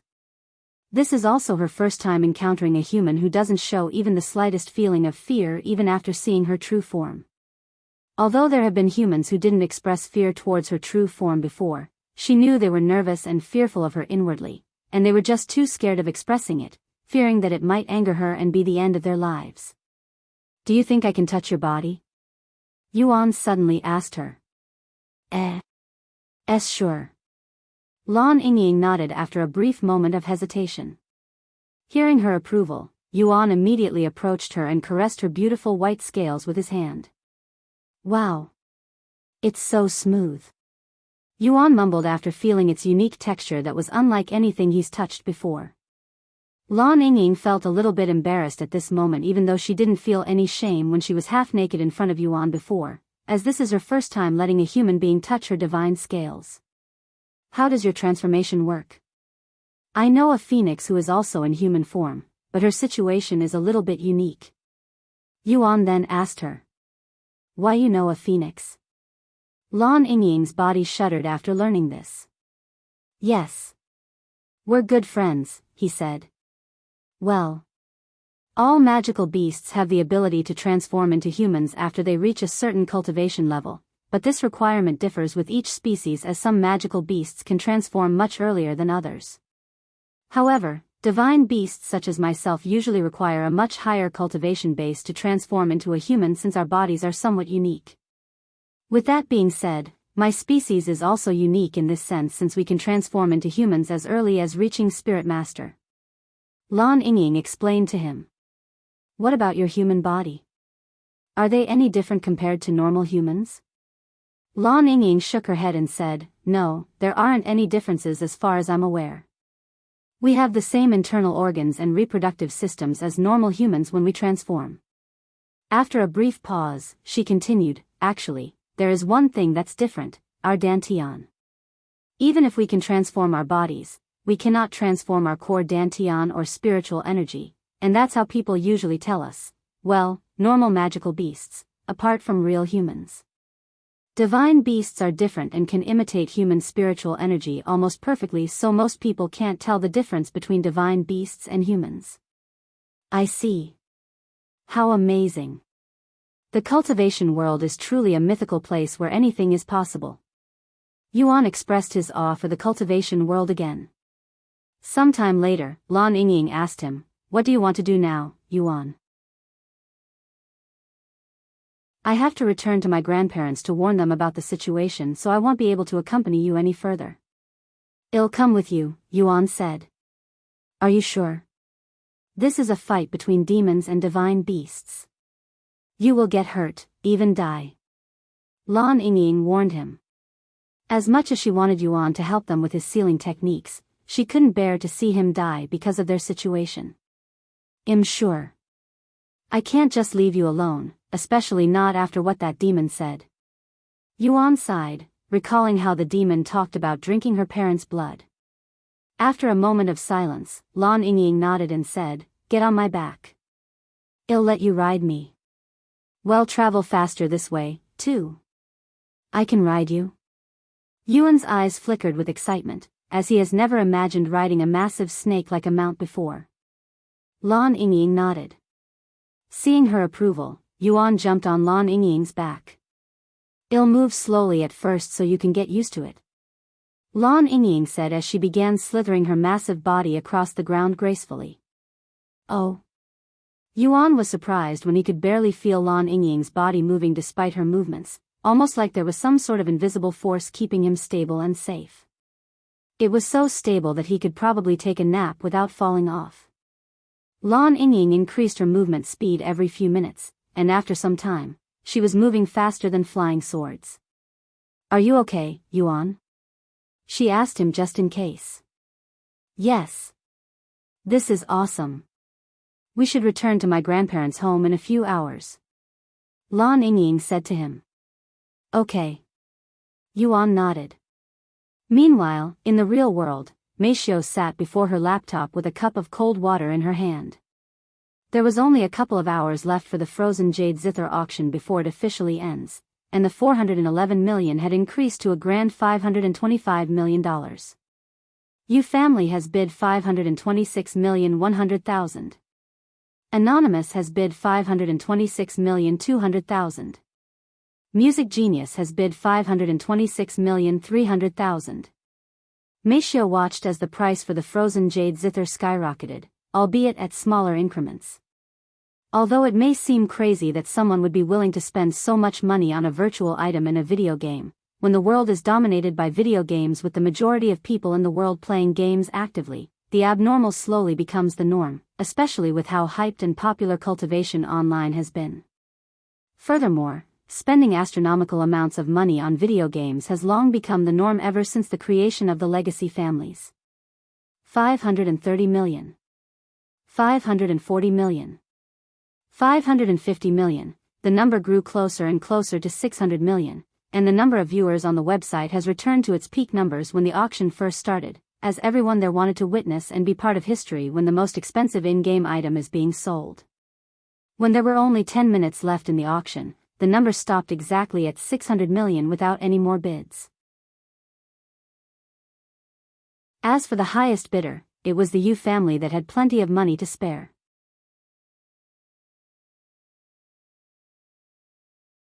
Chapter 326 End of the Frozen Jade Zither Auction. The Yu family, huh? How amusing that they're paying so much money to Yuan after kicking him out of the family and robbing him of everything while being completely oblivious to the truth. Meishio could only imagine the shock on the Yu family's face once they realized player Yuan's true identity. Perhaps they might even puke blood once they learn the truth. If they had treated Yuan with even the slightest of care, perhaps the Yu family wouldn't have needed to spend so much money on the frozen Jade Zither, Meishio mumbled to herself as the last 10 minutes slowly approached zero. Meanwhile, across all CO Player Auctions headquarters and working buildings around the world, all of its staff members were watching the auction with wide grins on their faces, looking like they were just minutes away from winning the lottery. Ha ha ha. Congratulations, Lee. You'll definitely be promoted after this auction. That'll definitely make history. Hell, they might even move you to the main headquarters. His fellow workers treated Lee differently after they realized that the treasure and auction were real, acting like they never doubted him in the first place. Don't forget about us when you move up the ladder, Lee. Although these people were praising and cheering for Lee's success out in the open and acted like they were happy for him, they were actually burning with envy inwardly, cursing the heavens for not sending the notification for the auction request to them instead of Lee. Thank you all. If I hadn't listened to my guts and ignored the auction request, we wouldn't be here right now. Lee said to them with the widest smile in the room on his face. Not only will he receive recognition for his work, but he'll also receive a small portion of that 10% service fee, and even if it's just 10% of that 10%, he'd be earning at least $6 million, which is far more than his total income after working for the company for over 20 years. Look! It increased by another million. Who is this music genius? One of them asked. That's the pride of the Jiang family. He's a musical genius who shook the world with his musical talents at 10 years old, and he has been playing for Royal Entertainment for the last 9 years. Royal Entertainment? Ah, they're the Yu family's #1 rival, who owns Jade Entertainment. So it's a battle between the two largest giants in the music industry, huh? I wonder who'll end up victorious since they both have enormous wealth. The staff and hundreds of millions of people around the world watched as two families fought for the frozen Jade Zither. U family bids 603 million. Music Genius bids 605 million. U family bids 610 million. Music Genius bids 610,100,000. U family bids 610,200,000. The battle between the U family and Music Genius continued even a couple of minutes after the timer for the auction reached 0. Once the bid remains unmatched for 10 seconds, the winner will be decided. When the auction reached 620 million, the viewers watched in anticipation as the final countdown started. 010, 009, 008, 007. Once the countdown finally reached 0, a large announcement appeared in the middle of the website. Congratulations to the U family for winning this bid. In the end, the U family won the bid, but it cost them $620 million. However, while this may seem like a lot of money, it was only a drop in the bucket for them who owns one of the largest entertainment companies in the world with businesses and branches all over the world, earning them billions annually. Once the auction ended, $620 million were deducted from the U family's account before being sent straight to Wuxia's account on the website with the service fees already deducted. In the end, Wuxia received $558 million from the auction and an additional $20,000 for her initial deposit that was doubled by Li.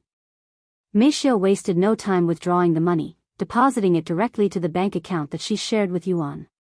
Normally, having such a massive amount of money suddenly deposited into one's bank account at once would alert the bank and trigger some sort of investigation, but luckily for Yuan and Wuxia, the bank account was created by Yu Rou, who was the daughter of the prestigious Yu family, granting that bank account premium features such as absolute anonymity. Wuxia went to look at the bank account to make sure the money had been deposited, and sure enough, there were $558,020,000 inside. Ding! A notification from the CO Player Auctions appeared a few minutes after the auction ended. Congratulations on the auction. The upper management would like to request an interview with you. They have promised that you'll receive full anonymity so you don't have to worry about your identities being leaked. What do you say? After reading the notification, Wuxia typed 3 words without any hesitation: no, thank you. I understand. If you ever have something else that you'd like to sell, please don't hesitate to use CO Player Auctions again. We'll even give you some sort of deal such as reducing the service fees. Once again, thank you for trusting and using our platform. The internet went crazy with everybody talking about the frozen Jade Zither auction, and many people believed it to be player Yuan's treasure. Meanwhile, inside the mystic realm, Yuan and Lan Yingying had just returned to the temple. There are too many trees here, so we'll have to go on foot, Lan Yingying said to him before transforming back to her human form. Her white hair and pink eyes also returned back to their original colors.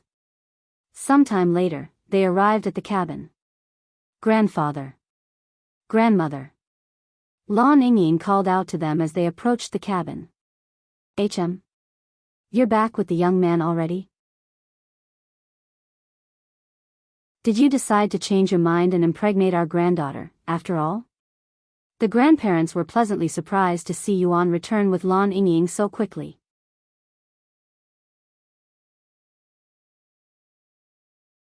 Chapter 327 Preparing for the Demon's Invasion. Grandfather, this isn't the time to joke. We have an emergency. Lan Yingying said to him as she retrieved the demon core and showed it to him. What's that? Grandpa Lan didn't immediately recognize the demon core since it has been many years since he last saw one. However, when he finally realized what he was looking at, his eyes widened with surprise, and his playful expression turned solemn. Where did you get that demon core? He asked her in a serious voice, and he continued, let's talk inside. A few moments later, they returned to the table. Once all 4 of them were fully seated, Lan Yingying recalled their encounter with the demon and how Yuan defeated it. We were attacked by a demon on our way to the city. She started off with this shocking information. What? Impossible. The Lord's sword aura should have prevented them from getting so close to the city. Grandma Lan said. Yes. But they absorbed my parents' blood, granting them resistance to the sword aura. Lan Yingying sighed. They what? These damn demons. Grandpa Lan slammed the desk in a small fit of rage. After a moment of awkward silence, Grandma Lan spoke. Then what happened to that demon? Surely, you didn't kill it, since we know you can't kill demons yet. Lan Yingying nodded and said, the demon was killed, but I was not the one who killed it. She then turned to look at Yuan and continued, Yuan was the one who killed it. Why you? The grandparents turned to look at Yuan with disbelief written all over their faces. How could a human that's only a spirit warrior kill a demon? Judging by the energy coming from the demon core, that demon should have been no weaker than a peak spirit master. A spirit warrior defeating a peak spirit master? In what world would this make any sense? How on earth did you kill the demon? They asked him a moment later, still with a dazed look on their faces. I used a sealing technique on the demon before finishing it off, Yuan responded in a casual manner, acting like it was only an ordinary magical beast that had slain. Sealing technique? Are you perhaps from the demon's sealing clan in the outside world? They were always there to help whenever a demon was involved. Grandpa Lan asked him. Yuan shook his head, no, I am not associated with the demon's sealing clan. I learned the sealing technique by chance. By chance, you say? The grandparents looked at each other. Demon sealing techniques are incredibly rare because the demon sealing clan seized most of the techniques during the ancient times and forbade people from sharing the technique with strangers, as it was the pride of their family and what made them unique in the cultivation world. Therefore, learning such a technique by chance was very unlikely. Anyways, let me continue. The demon Yuan slew said that the rest of the demons intend on raiding the divine forest in 2 weeks. What should we do? Lan Yingying asked them. 2 weeks, huh? They mumbled before turning quiet to ponder. After a long moment of silence, Grandpa Lan looked at Yuan before asking him, what do you plan on doing, young man? I'd like to help you with whatever I can, he quickly responded. I see. We greatly appreciate it, and your demon's sealing technique will definitely help our situation a lot, but are you sure? It's going to be very dangerous fighting against the demons. Since you already killed one, there should be 4 demons left, including the demon lord, who is the most powerful of them all. And judging from the demon core you got, that demon was probably the weakest of the bunch. If you stay here with us, we cannot guarantee your safety. Yuan nodded and said, there's still 2 weeks before they attack, right? That's plenty of time for me to increase my strength. I guess, in their eyes, 2 weeks was no different than 2 days, and not many improvements can be made in such a short time even if he was a peak genius. If Yuan was given 2 years, perhaps he might be able to assist their fight with the Demon Lord, but at his current level, he wouldn't even be able to get in range to attack the Demon Lord without dying. I understand. If you need anything at all, just let us know. Grandpa Lan said to him. Hearing such words, Yuan didn't hesitate to ask, then do you have any monster cores? Monster cores? No, we don't. However, we can hunt some magical beasts and get you some. Grandpa Lan said. How many do you need? Most magical beasts around this area are above Spirit Master. I want as many as possible if you don't mind, Yuan said without hesitation.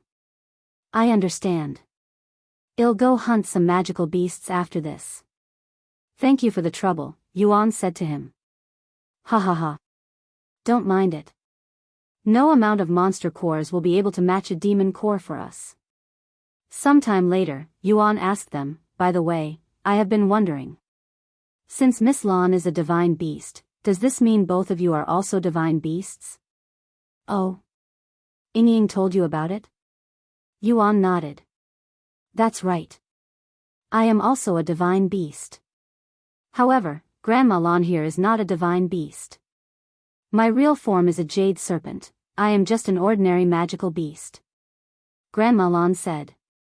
When a divine beast mates with an ordinary magical beast, the baby will always be a divine beast, but we can only have one child in our lifetime. Grandpa Lon explained to him. I see.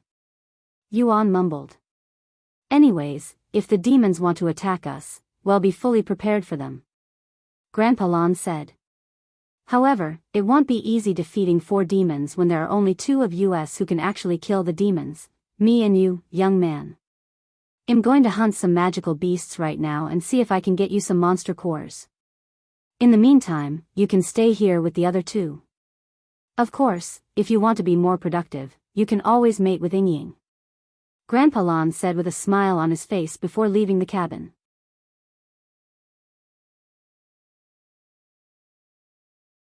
Chapter 328 Consuming Magical Beasts.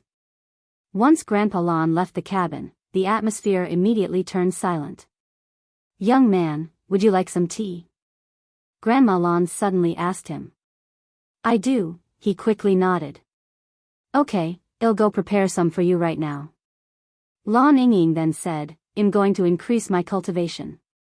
Oh. Do you cultivate normally like humans or do you do something else to improve your cultivation? Yuan asked her. I can cultivate normally, but that's not the most effective method for us, at least my bloodline. In order to increase my cultivation base quickly, I must consume other magical beasts. Yuan's eyes flickered with interest and excitement after hearing her words, and he asked, does this mean you can also eat monster cores? Lon Yingying nodded, we can eat them, but monster cores take very long for us to fully absorb, and the amount of spiritual energy we obtain from monster cores cannot compare to the magical beast's body itself. And it sometimes gives us stomachaches, so I tend to avoid eating them. Wow. Yuan mumbled. Even though her method of eating monster cores differs from his own method, it was still quite fascinating to find someone else who can eat monster cores. Do you think I can watch you? Yuan suddenly asked her. Why you want to watch me consume magical beasts? Lon Yingying looked at him with wide eyes. Yes. Yuan nodded, his gaze filled with curiosity. I guess. Lon Yingying nodded after feeling slight hesitation. Follow me outside. Once they were outside, Lon Yingying retrieved all of the magical beast corpses that they'd collected during their journey, piling them up like a small mountain. Lon Yingying glanced at Yuan for a brief second before transforming into her beast form. She then grabbed one of the magical beast's corpses with her tail and lifted it in the air, directly above her head. After taking a deep breath, Lon Yingying opened her large mouth before releasing her tail, dropping the magical beast's corpse into her mouth and swallowing it whole. Yuan watched in fascination. He never thought magical beasts could cultivate in such a manner. Lon Yingying released a satisfied noise after swallowing the magical beast, and white flames could be seen blowing out of her mouth and nose when she breathed. After eating her first magical beast, Lon Yingying picked up the second one and proceeded to consume that one in a single bite as well. In just a few moments, Lon Yingying cleaned up the mountain of magical beasts, and she was so absorbed in eating that she'd forgotten about Yuan watching her. Ah, that was delicious. Lon Yingying spoke with a satisfied voice. Amazing. Where does all of that go? Even if your body is big, it's weird seeing how you consume a mountain of magical beasts and still look completely normal. Yuan asked her. If he ate a lot of food, his stomach would bloat a little. Oh. I don't really consume them. I burn them with sacred fire, converting them to spiritual energy inside my body and increasing my cultivation that way. This way, I won't feel full no matter how many magical beasts I consume. I see. Yuan nodded. Sometime later, Lon Yingying returned to her human form before going back inside the cabin with Yuan to drink tea Grandma Lon made. Can you tell me more about the outside world? Lon Yingying suddenly asked him. The outside? What do you want to know? I don't know. Anything you know. Yuan pondered for a moment before nodding. Okay, I don't know much, but I'll tell you everything I have experienced outside. Thus, Yuan began telling her of his journey ever since he became a cultivator. Of course, the story didn't last long since Yuan hadn't been a cultivator for long. I see. The outside world seems like a wonderful place. In this world, we cannot wander too much or leave the Lord's sword aura or the demons will be able to kill us. Lan Yingying sighed. After tea, Grandma Lan took Yuan upstairs to the rooms and said to him, "Since we don't expect guests, we don't have any spare rooms. Therefore, how about you share a room with Yingying? Her bed is big enough to fit 2 people comfortably, too."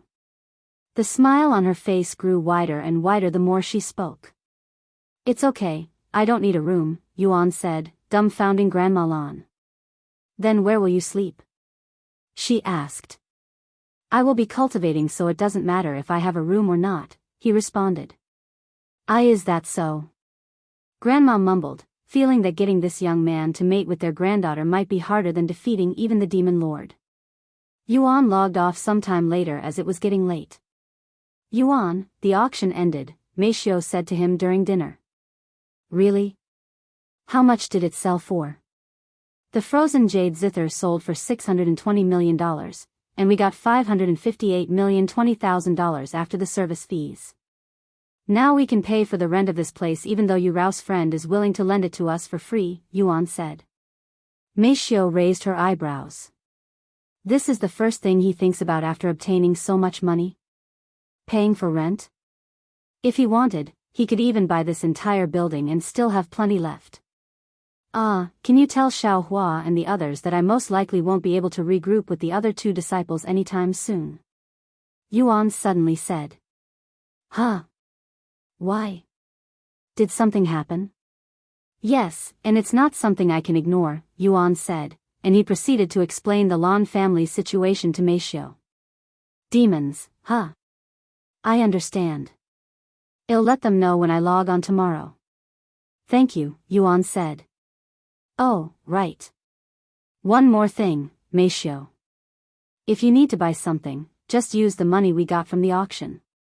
You don't need to ask me for permission." "Are you sure? It's your money," she said. "What am I going to do with so much money? If we ever run out, I can just sell some more items." Yuan said. "I understand. Thank you, Yuan." Meishio went to sleep shortly after cleaning up and Yuan spent the night cultivating in the real world.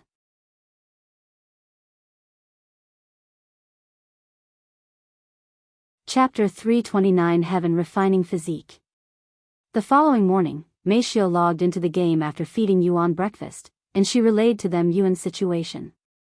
As expected of the young master. Willingly helping these people even though they're up against demons. Fang Yuxiang sighed with a look of admiration on her face. Even if she was in her phoenix form and with all of her powers, she wouldn't dare to fight demons unless it was absolutely necessary. "Tell Brother Yuan to not push himself too hard when you get the chance," Xiaohua said to Meishio. "I understand." Meanwhile, inside the mystic realm, Yuan went to visit the Faceless statue again. "Just who are you?" he mumbled as he stared at the statue with a dazed look on his face. Sometime later, Lan Yingying approached him and said, "Yuan, my grandfather has returned." Already? That was fast. The 2 of them returned to the cabin a few minutes later. "Hey, young man, I have returned," Grandpa Lan said to Yuan as he extended his hand with a leather pouch in his grasp. "I have hunted every magical beast in the divine forest. Although there weren't many magical beasts in the first place, I have managed to obtain a couple of monster cores for you." "Thank you very much." Yuan accepted the leather pouch with a wide smile on his face. "Yingying, I saved their corpses for you." Grandpa Lan then handed a spatial ring to her. "Thank you, grandfather. Don't mention it. The 2 of us have reached our limits, so it won't do us any good. However, this is also the same for those demons. Therefore, we should focus on the 2 of you, who can still grow." Grandpa Lan said to them. "I'm going to consume them in a bit." Lan Yingying said. "What about you, young man? There may not be many monster cores inside, but you won't be able to absorb all of them in 2 weeks. Go ahead, take a look inside." Yuan nodded and opened the storage pouch, and 3 monster cores fell onto his palms. 2 Spirit Master Monster Cores and 1 at the Spirit Grandmaster level. Grandpa Lon said. Wow, this is much better than I'd expected. Once again, thanks. Ha ha ha. You can thank me by mating with Yingying. Grandpa Lon said, not giving up on this matter just yet. Sometime later, Lan Yingying went outside so that she could consume the magical beasts her grandfather brought back. And to Yuan's surprise, over 300 magical beasts' corpses piled up in front of the cabin, surpassing the previous mountain by at least 3 folds. It took over 300 magical beasts to obtain 3 monster cores. Yuan dreaded how many he'd need to kill in order to obtain one in the future as he grows stronger, since it'll only get harder to obtain them. While Lan Yingying consumed the magical beasts, Yuan tilted his mask and prepared to swallow the monster cores. Grandpa Lan expressed great shock after seeing what he was trying to do, and he quickly exclaimed, "What do you think you're doing? Don't tell me you got the urge to eat monster cores after witnessing Yingying eat the magical beasts, right? You'll die." Lan Yingying stopped eating to see what the commotion was about. "Young man, humans cannot consume monster cores. Even magical beasts cannot do it. Yingying is a little bit special because of her unique bloodline as a divine beast, and even she gets stomachaches from swallowing them." Grandma Lan shook her head. "It's okay," said Yuan in a calm voice, and he continued, "I also have a special physique, and it allows me to consume monster cores." Lan Yingying and her grandparents' jaw dropped from shock after hearing his words. Can he really eat monster cores? What kind of heaven-defying physique does he have? "Here, let me show you," Yuan said as he tossed one of the Spirit Master monster cores into his mouth, swallowing the tiny amount of sweet liquid left behind afterward. Heaven-refining physique activated? Qi has been refined from the Earth Dragon's monster core. You have absorbed enough Qi for a breakthrough. You have reached 6th Spirit Warrior, plus 3, 500 stats. You have absorbed enough Qi for a breakthrough. You have reached 7th level Spirit Warrior, plus 4,000 stats. You have reached 8th level Spirit Warrior, plus 4, 500 stats. You have reached 9th level Spirit Warrior, plus 5,000 stats. You have reached 1st level Spirit Master, plus 10,000 stats. You have reached 2nd level Spirit Master, plus 11,000 stats. Who? Yuan released a deep breath after consuming the monster core. "See? I am perfectly fine," he said to them afterward. However, there was no response from the grandparents or Lan Yingying, as they all stared at him with a gawking expression on their faces. They always thought Yuan to be a human being, but after witnessing him consume monster cores and break through multiple realms as easy as breathing, they began to doubt whether he was really human or not. Hell, they wouldn't doubt it even if Yuan suddenly revealed to them that he was a divine beast this entire time. "Why, young man? If you don't mind me asking, what kind of physique do you have?" Grandpa Lan asked him in a trembling voice. Yuan nodded and said, "Heaven-refining physique." He didn't mind telling them since he trusted them. Heaven-refining physique? That legendary physique? Grandpa Lan unconsciously took a few steps back from shock. "You know of my physique?" Yuan asked, his interest piqued. After taking a deep breath, Grandpa Lan nodded and said, "The heaven-refining physique is one of the most mythical physiques to ever exist, and if I remember correctly, the founder of the Demon Sealing clan had this physique." "The founder?" Yuan raised his eyebrows. "How long ago are we talking about?" "Many millions of years ago, I guess." Grandpa Lan said, and he continued, "The founder of the Demon Sealing clan was also rumored to eat demon cores, but nobody has ever confirmed it."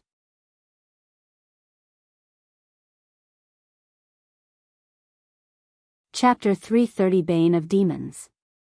"What else do you know about the founder of the Demon Sealing clan?" Yuan asked him, his interest piqued. Perhaps he might learn something new about his physique. "Not much, honestly.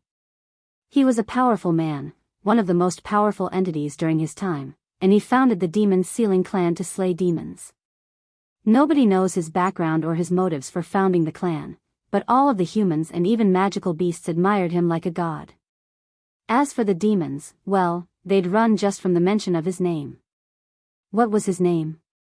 Yuan asked. Unfortunately, his name has been lost to the passage of time, so nobody really knows. However, we know his nickname, Bane of Demons, Divine Paragon. Divine Paragon? What a cool nickname. Yuan mumbled, thinking how nice it would be if he also had a nickname. Sometime later, Yuan proceeded to consume the other 2 monster cores. Heaven Refining Physique activated? Qi has been refined from the Forest Mantis monster core. You have absorbed enough qi for a breakthrough. You have reached 3rd level Spirit Master, plus 12,000. You have reached 4th level Spirit Master, plus 13,000. Heavens. It took you 2 monster cores to increase your cultivation base by almost an entire realm. Does your Heaven Refining Physique have a limit? Grandpa Lon mumbled in a dazed voice. A limit, huh? I have never reached this so-called limit yet, so I can't really tell you. Yuan said. Is that so? But don't push yourself too hard. Grandpa Lon said. I won't, Yuan said. After taking a deep breath, Yuan popped the last monster core into his mouth, which contained the power of a spirit grandmaster that is considered to be the peak of the lower heavens. Whoosh! Yuan could feel his body gushing with spiritual energy after consuming the monster core, feeling as though many years of unused energy suddenly surged forward. Heaven Refining Physique? Qi has been absorbed from the Blood Ripper. You have absorbed enough qi for a breakthrough. You have reached 5th level Spirit Master, plus 14,000. You have reached 6th level Spirit Master, plus 15,000. You have reached 7th level Spirit Master, plus 16,000. You have reached 8th level Spirit Master, plus 17,000. You have reached 9th level Spirit Master, plus 18,000. Yuan's cultivation base stopped at the 9th level. I didn't reach Spirit Grandmaster, but I can somehow feel it. Yuan mumbled, feeling as though his body had grown larger from the sheer amount of power that resided within his body at this moment. My lord. Are you okay, young man? Do you feel any different right now? Any pain? Grandpa Lon asked him. Normally, one wouldn't be able to increase their cultivation base so quickly, skipping so many levels at once. If they did, it was most likely with the help of some priceless treasure, and it would only be 1 or 2 levels, not an entire realm and some more. However, even then, their body will feel uncomfortable, even pain from the overwhelming amount of spiritual energy suddenly going inside their body. I feel perfectly fine, actually, I feel a little full, almost like I just ate a feast, but it's spiritual energy instead of food. Yuan said. You shouldn't keep so much energy inside your body for too long or it might actually harm your body. Go and release it by training your techniques. Grandpa Lon said to Yuan, and he pointed in a certain direction before continuing. There's a training area not far from here. Okay, I'll go now. Thank you. Yuan immediately began running to the training area, and compared to before, his speed almost tripped. In just a few minutes, he arrived at this spacious area that had large boulders placed everywhere with the largest boulder as large as a 10-story building. And without further ado, Yuan retrieved the Empyrean Overlord and began his rampage on these boulders. Bloody Sword Strike. Yuan released as much spiritual energy as he could with the technique. Whoosh! A strong gust of wind appeared as the Empyrean Overlord cleaved the large boulders cleanly in half, almost like a sharp knife against a piece of paper. Heaven-splitting sword strike. Yuan used his strongest attack on the 10-story building after cleaving a few large boulders. The entire ground shook as a massive beam of spiritual energy released from the Empyrean Overlord and flew towards the building. Boom! The entire boulder disintegrated until nothing was left in an instant, almost like Yuan had used a flamethrower on a ball of cotton. However, the attack didn't stop at the boulder and continued flying into the distance, directly at the mountain not far away. Boom! The ground shook again as the heaven-splitting sword strike created a large hole in this mountain. Meanwhile, back at the cabin, Grandpa Lon held a profound expression on his face as he stared at the hole that had suddenly appeared in this mountain at the horizon. Yingying, what do you think of this human? He suddenly asked her, who was still stuffing her mouth with magical beasts. Yuan? She stopped eating and asked. If you can leave this world, would you be willing to follow him, is what I'm trying to ask. Grandpa Lon spoke with a solemn look on his face. I can leave this world? Really? I won't guarantee you anything, but if you bring this human to the Mystic Pagoda, he might be able to bring you outside. It's a strong feeling I am getting right now, and my intuition is rarely wrong. But the demons will be attacking us soon. And he only has a month in this place. Lon Yingying said. I know, which is why instead of being sitting ducks and waiting for them to prepare for the invasion, we should strike them first when they least expect it. Grandpa Lon suddenly suggested, shocking Lon Yingying. Once you consume all of the magical beasts and the young man gets used to his newfound strength, well, attack.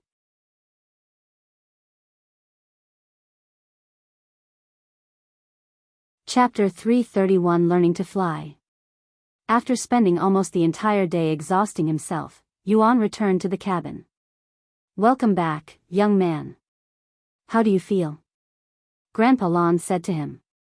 I feel even better than before despite having less energy, Yuan said, feeling as though he'd released all of his pent-up frustration by destroying countless boulders. Good. Then let me tell you our plans. Grandpa Lon said, and he continued, instead of waiting for the demons to invade us, we're going to invade them before they're fully prepared, and we're going to do it in 3 days. Do you think you'll be ready by then? 3 days, huh? I think I will be ready. Yuan nodded. Great, then if you need anything until then, don't hesitate to let us know. Sometime later, Yuan logged off for dinner. After dinner, Yuan cultivated until the morning, reaching 6th level Spirit Warrior. When he returned to the game, Yuan took a seat outside the cabin and began practicing his chi manifestation. This is definitely much easier now that I'm at the 9th level Spirit Master. Yuan mumbled to himself as he manifested the spiritual inside of his body without any effort at all. After practicing for a couple of hours, a notification appeared before him. You have learned Chi Manifestation. Chi Manifestation, rank, Earth, description, allows you to release your spiritual energy outside the body and use it as a weapon. Let's try this. Yuan stood up and turned to look at a tree that was a couple of meters from him. After taking a deep breath, he imagined his spiritual energy leaving his body and forming a fist, aiming it directly at the tree. Boom! Yuan's spiritual energy left his body and struck the tree a split second later, knocking the tree down. Wow, what a powerful technique. But how will this help me fly? After pondering for a moment, he went inside the cabin to find Grandpa Lon. Grandpa Lon, you can fly, right? Can you teach me how to fly using Chi Manifestation? I just learned it. You learned Chi Manifestation already? As expected of a genius. Grandpa Lon looked at him with slightly wide eyes, but compared to his other talents, this wasn't shocking at all. If you know Chi Manifestation, then you also know Chi Manipulation. Try to manipulate the spiritual energy around you and control it. Once you control it, you can alter the gravity around you, allowing you to levitate. Practice enough and you'll be able to fly. I understand. Thank you for the advice. Yuan went back outside to practice flying. Once outside, he stood there silently without moving a muscle for many minutes, almost like head turned into a statue. He used Chi Manifestation and tried to manipulate the spiritual energy around him. Once he got used to the feeling, he imagined the spiritual energy lifting his body into the air, and after many minutes of practice, had managed to levitate himself a couple of inches off the ground. What a fast learner. Grandpa Lon mumbled to himself as he watched Yuan practice from inside the cabin with his divine sense. After practicing for a couple more hours, Yuan could eventually soar in the sky, albeit a little bit slow. You have learned fly, rank, Earth, description, allows you to fly in the sky. The faster you fly, the more chi you consume. Although flying is fun, I think I still like flying with a sword. With that in mind, Yuan retrieved the Empyrean Overlord and made it levitate in the air with Chi Manifestation.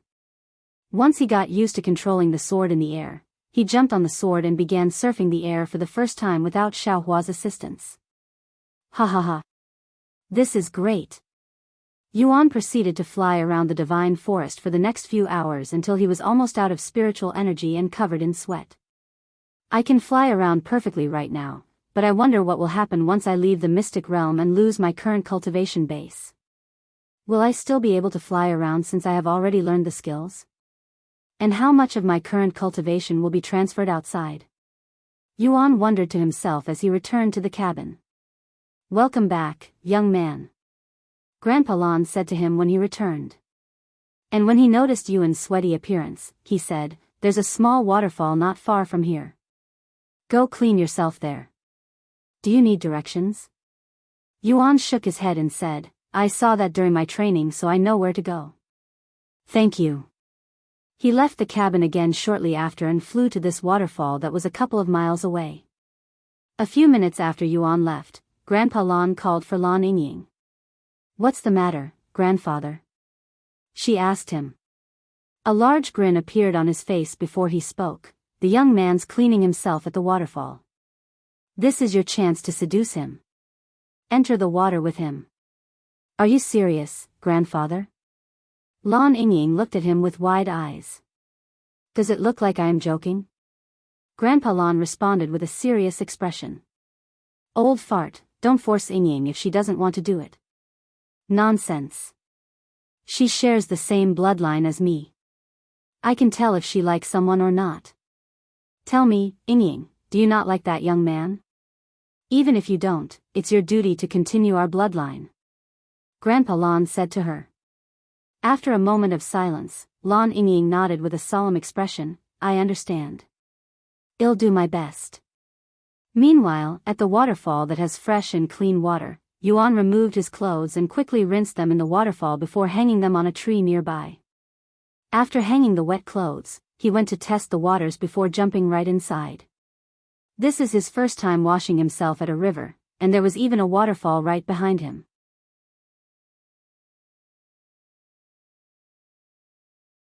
Chapter 332 1,000 Years. After hanging his clothes on a nearby tree to let them dry, Yuan entered the shallow river that barely reached his shoulders, rinsing the dried sweat off his body. Wow, this feels amazing. Maybe it was because of his body as a cultivator, but the water didn't feel cold at all. It felt refreshing, resembling the feelings he'd get after a breakthrough. After submerging himself in the water for a couple of minutes, Yuan turned to look at the waterfall and wondered what it would feel like to go under it, treating it like a shower. I'm a cultivator, so it should be fine, right? Yuan mumbled to himself, a little bit worried that the waterfall might crush him to death if he went into it. However, he won't know unless he tried it, so he approached the waterfall with care. Once he was directly before the waterfall, Yuan stuck a finger inside the waterfall to test the pressure. It's not that bad. When he realized that he could withstand the pressure, he proceeded to insert his hand deeper into the waterfall. It feels very light, much lighter than it appears. Is it because of my body? After feeling comfortable and confident that his body could handle the waterfall, he took a few steps forward, entering the waterfall and allowing the water to pour down over his entire body. This feels great. It felt like he was being massaged by the waterfall. Some minutes later, Yuan sensed a presence approaching the waterfall. Yuan, can I join you in the water? Lan Yingying's figure could be seen in the distance and approaching his direction. However, there was something different about her appearance, and Yuan's eyes widened with surprise when he saw her, who was completely naked at this moment. She had a great figure with perfect portions from head to toe, pale skin that resembled snow, and on her chest were two luscious and round breasts that attracted Yuan's gaze, especially the small and elegant pink circles on her breasts. Her legs were slender and long, and between these beautiful legs was a single slit that made Yuan feel something he didn't understand. Miss Lan? You're also here to bathe? Yuan asked her in a calm voice after his initial surprise. If it was any other man in his situation, they might have gone crazy from the stimulation just at the sight of Lan Yingying's peerless body. Yes. I hope you don't mind, she said. Of course, not. Yuan quickly responded with an innocent smile on his face. Please, join me. The water feels great and very refreshing. Lan Yingying nodded and entered the water a moment later. However, she didn't say anything else after entering the water. Grandfather told me to seduce him. But how do I do that? Lan Yingying wondered inwardly, as nobody has ever taught her how to seduce humans before. Furthermore, as someone who has lived in the divine forest for her entire life, she only knows what her family taught her as well as things she naturally learns as a divine beast, and none of this knowledge would help her seduce a human. You should come over here, Yuan suddenly said to her, and he continued, it feels even better under the waterfall. Lan Yingying didn't say anything and merely nodded her head. She slowly made her way to the waterfall, and a few moments later, she stood directly beside Yuan with the waterfall massaging their body. After another moment of silence, Lan Yingying spoke, Yuan, to tell you the truth, it was my grandfather who suggested I come here to seduce you. He really wants me to continue the family's legacy, to have a baby with you. Lan Yingying felt that it was quite rude to keep such a thing hidden from him and didn't want to feel like she was lying to him, who was risking his own life to help their situation with the demons, so she told him the truth. Yuan, I understand why you don't want to have children, but remember, I am not human, so I am not giving birth to a human child. I am a divine beast, it's completely different. You can even consider it as having a pet or something.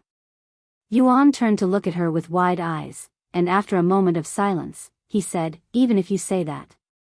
I don't know how to make babies.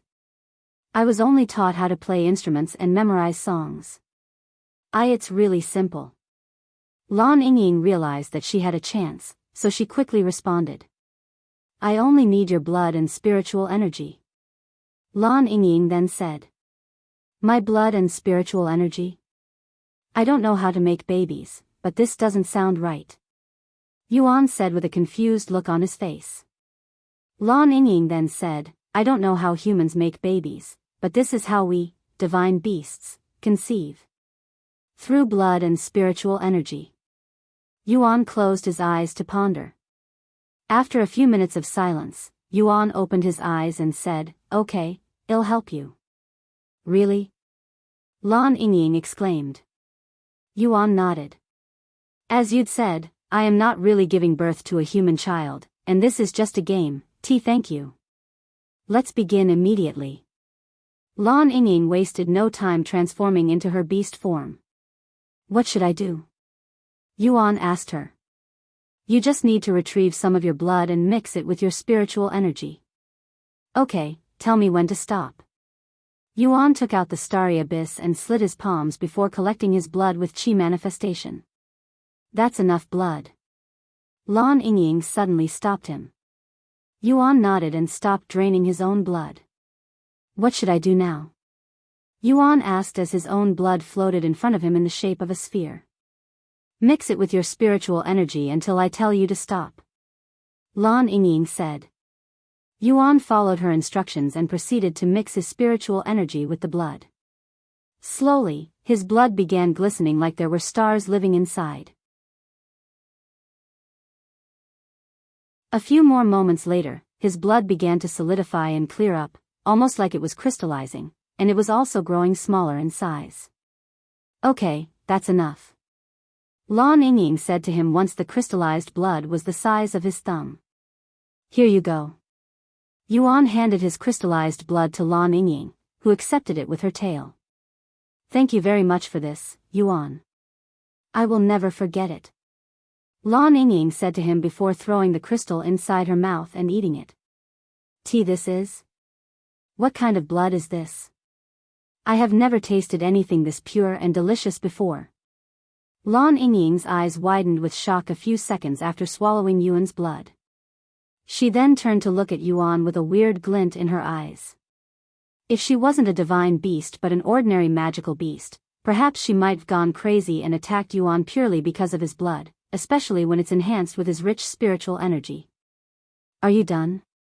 Yuan asked her a moment later. Lan Yingying snapped out of her daze and nodded her head. Yes, I should be able to conceive a child in the future. Do you know how long that will take? Yuan then asked, his interest piqued. Lan Yingying pondered for a moment before answering his question, about 1,000 years, give or take. Yuan's eyes widened from surprise, and he proceeded to stare at her with a speechless look on his face.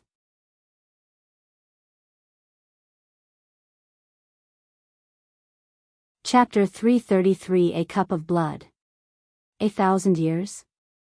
Does it really take that long? I cannot even fathom living that long. Yuan exclaimed after learning how long it'll take for Lan Yingying to give birth to their child. Yes, it takes a really long time for divine beasts such as myself to convert the seed that you gave me into a child. Lan Yingying said. And she continued, it also differs for each species. Some divine beasts may need a few hundred years while some may even need a few thousand years. If I recall correctly, dragons and phoenixes require the most time for their child, about 10,000 years. 10,000 years. Yuan was completely speechless. Sometime later, Lan Yingying returned to her human form. Once again, thank you for impregnating me. Lan Yingying lowered her head and bowed to him afterward. The two of them proceeded to spend some more time in the river before getting out and returning to the cabin. How was the waterfall? I hope you had fun. Grandpa Lan welcomed them back with a massive grin on his face. Yes. It was really fun. It also felt really good. Thank you for recommending that place. Yuan said to him. It felt good, huh? The smile on Grandpa Lan's face widened even more. Grandfather, Yuan has agreed to impregnate me, and I have already absorbed his blood. Lan Yingying said to him. What? Grandpa Lan turned to look at her with wide eyes filled with shock, as he didn't expect things to go so smoothly. Ha ha ha. This is great news. Welcome to the family, young man. Grandma Lan laughed out loud after hearing this news. And she continued, we're going to have a feast tonight. However, Grandpa Lan continued to stand there with a dazed face. Even though he was the one who encouraged it the most, he truly didn't think it would be successful. Since this is the case, you should definitely head to the Mystic Pagoda and try to leave this place with him. Grandpa Lan said to them a moment later. Huh? You want to leave the Mystic Realm? Yuan turned to look at Lan Yingying with slightly wide eyes since this is his first time hearing about it. Yes. After we deal with the demons, I plan to take you to the Mystic Pagoda to see if you can open it. Lan Yingying nodded. Does this mean you know how I can become the master of the Mystic Realm? Lan Yingying shook her head. I see. Then I will also try my best to find a way to help you leave. Yuan said. Sometime later, they sat around the table while Grandma Lan prepared for the feast. I just realized this, but you took off your mask. You're a pretty handsome fellow, and this is coming from a magical beast with different standards. Why do you feel the need to hide your appearance? Grandpa Lan asked him. I'm not really hiding because of my appearance. I'm mostly hiding since there are a lot of people who want to know my identity. Yuan said. Understandable. You're a very talented young man. There are bound to be countless people who are interested in you. Grandpa Lan nodded. A moment later, Lan Yingying spoke. By the way, Yuan, I have been wondering, do you have a special bloodline or something? Your blood. It's not normal. What do you mean? Grandpa Lan was the first to speak, asking for more context. When I tasted his blood, it gave my body an unusual sensation. It was unlike anything I have experienced before, and even my cultivation base increased a little. Lan Yingying described her experience with Yuan's blood. What? Is that true? Grandpa Lan then turned to look at Yuan with his curiosity piqued. Young man. If you don't mind, can I have a drop of your blood? I want to confirm my suspicions. He then asked. Yuan nodded, I don't mind.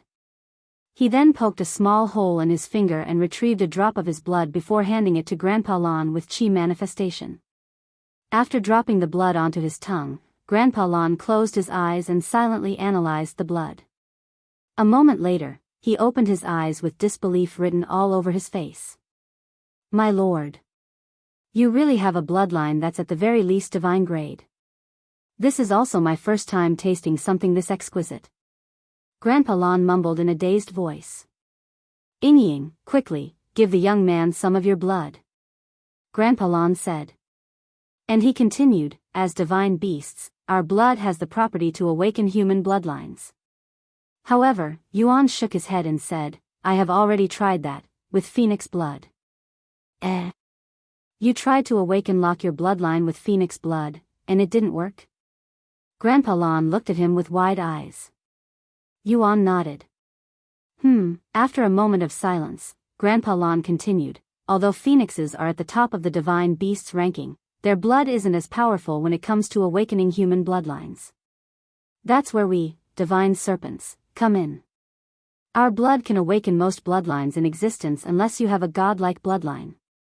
Godlike bloodlines? Yuan raised his eyebrows. Only the most powerful families in the upper heavens would have a god bloodline. I see. Then let's try it. Yuan nodded. Sometime later, Lan Yingying poured her own blood into a large cup until it was completely full before handing it to Yuan. Tea this much? Yuan was startled by the amount of blood that was in front of him at this moment. You probably only had a drop of phoenix blood, right? A human can only handle so much divine beast blood no matter how powerful you are. If you consume too much, it'll harm you instead. However, our bloodline is a bit unique in that aspect, as you can consume a large quantity without worrying about any harmful effects, and it'll even increase its effectiveness. I understand. Yuan nodded with a resolute look on his face. He then took a deep breath before grabbing the cup of blood and chugging it down like a warrior. After chugging the blood, Yuan could immediately feel his body heating up, similar to when he consumed Feng Yuxiang's phoenix blood.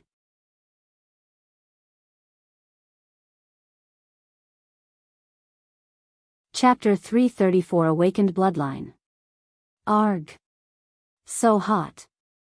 Yuan exclaimed as his body grew warmer and warmer until it was smoking. Are you okay? Lan Yingying was startled when she saw this, feeling worried that something might have gone wrong. Calm down, Yingying. This means his bloodline is awakening. Grandpa Lan said to her in a calm voice. And he continued, endure it, young man. If you lose consciousness, your bloodline won't awaken. Yuan nodded before making his way outside the cabin since it was much cooler there. Once outside, he sat on the ground in the lotus position and tried to calm down by cultivating. However, the intense heat burning his body made things extremely difficult for him to stay focused. Ack! Yuan suddenly puked out a mouthful of blood, startling Lan Yingying. Are you sure he will be okay, grandfather? If my blood kills him, I don't think I can continue living with such guilt. Grandpa Lan didn't say anything and continued to watch Yuan with a serious expression on his face. Rumble, Grandpa Lan suddenly raised his eyebrows. Is it just me or is the ground shaking? I feel it as well. Lan Yingying confirmed. It's been a while since we last had an earthquake. Grandpa Lan mumbled, not thinking too much of it at first. However, the shaking did not stop like they'd expected it to sooner or later, and it was even gradually getting stronger. This isn't a normal earthquake. What's happening? Grandpa Lan frowned upon realizing that this was an abnormal phenomenon. Meanwhile, outside the mystic realm, the spectators realized that the gates to the mystic realm were shaking. Look at the mystic realm. It's shaking. How is that possible? I don't feel any earthquakes. Something must have happened inside the mystic realm. Upon closer inspection, they realized that the participants inside the mystic realm were experiencing an earthquake. Senior Nia and the others from the spirit heaven frowned at this phenomenon, as they have never heard of the mystic realm acting like this before. Does anyone know what is happening? One of the crystal balls asked. I have never heard of this before. One of them responded. Brother Yuan. Xiaohua mumbled his name in a low voice as she looked at the entrance to the mystic realm. Inside the mystic realm, as the earthquake grew stronger, the people in that world began to worry that it might be the end of the world and that the mystic realm itself was collapsing, causing people to panic. What's going on? Grandma Lan stopped her cooking and went outside to see if they knew anything. We also have no idea what's going on right now, Grandpa Lan said. Hopefully it's nothing serious. Yuan suddenly began screaming in a painful voice, and as though the world resonated with his pain, the earthquake shook even fiercer. This is...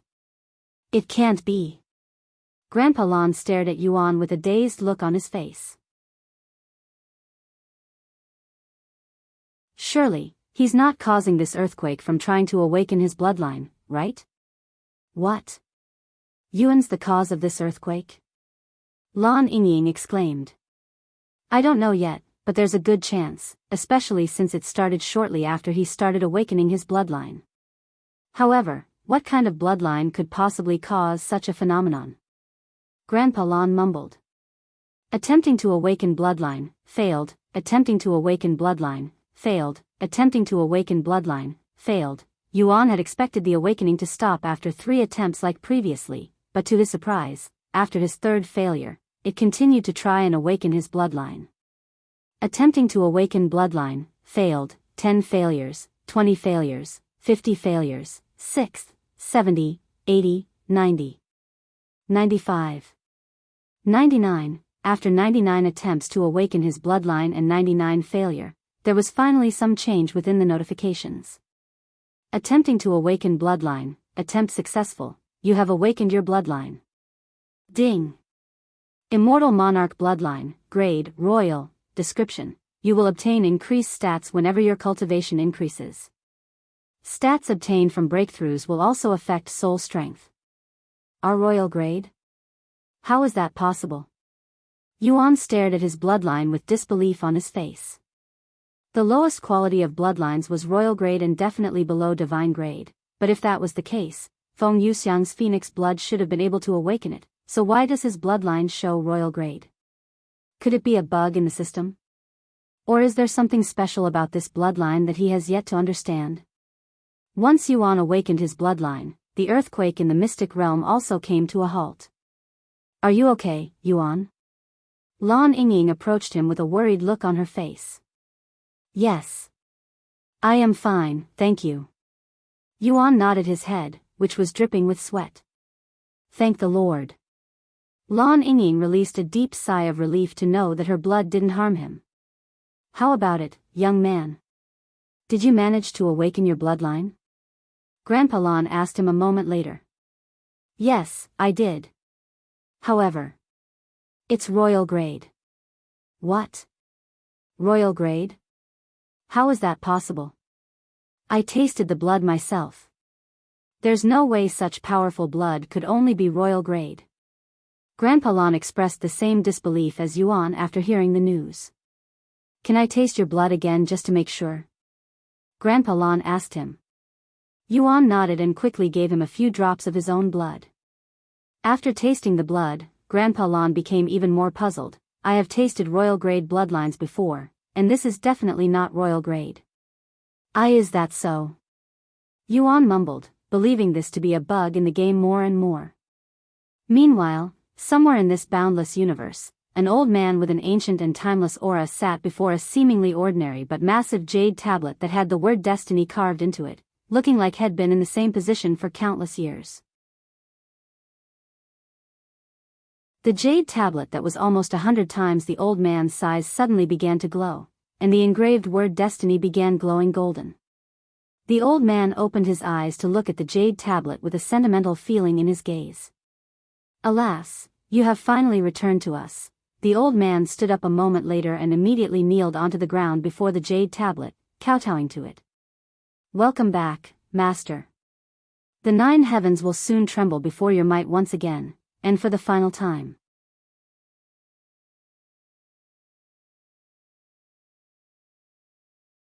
Chapter 335 Immortal Bloodlines. After kowtowing to the jade tablet for a couple of minutes, the old man stood up and patted his robes before turning around and walking away from the place.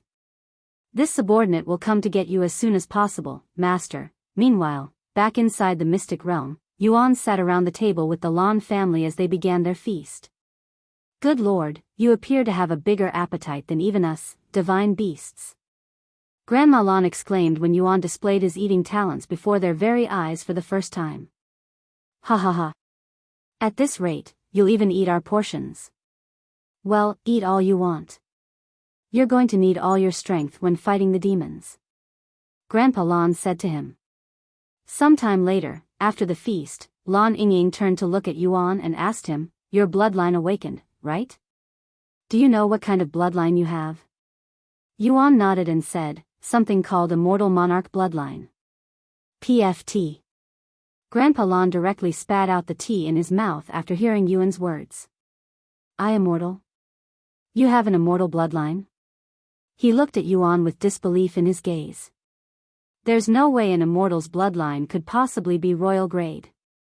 "I am certain about this now," Grandpa Lan said. "What's an immortal's bloodline?" Yuan asked him. Immortal bloodlines are special bloodlines that can only be passed down by true immortals in the highest realms at the upper heavens, and these bloodlines usually have heaven-defying powers that can turn even a normal human into a peak cultivation prodigy. Grandpa Lan explained everything he knew about immortal bloodlines. To tell you the truth, I don't know much about immortals or immortal bloodlines except that they are incredibly rare and powerful. If you have an immortal bloodline, then you're definitely a descendant of a very powerful cultivator. I see. Thank you for the information. After the feast, Yuan logged off the game and waited for Meishio to finish preparing dinner. In the meantime, Yuan tried to see if there was any change to his body after consuming Lan Yingying's divine beast blood and awakening his bloodline. However, he didn't feel any different than before his bloodline's awakening. Sometime later, Meishio went into his room with dinner. "Yuan, did you feel the earthquake inside the mystic realm today?" Meishio asked him. There was an earthquake?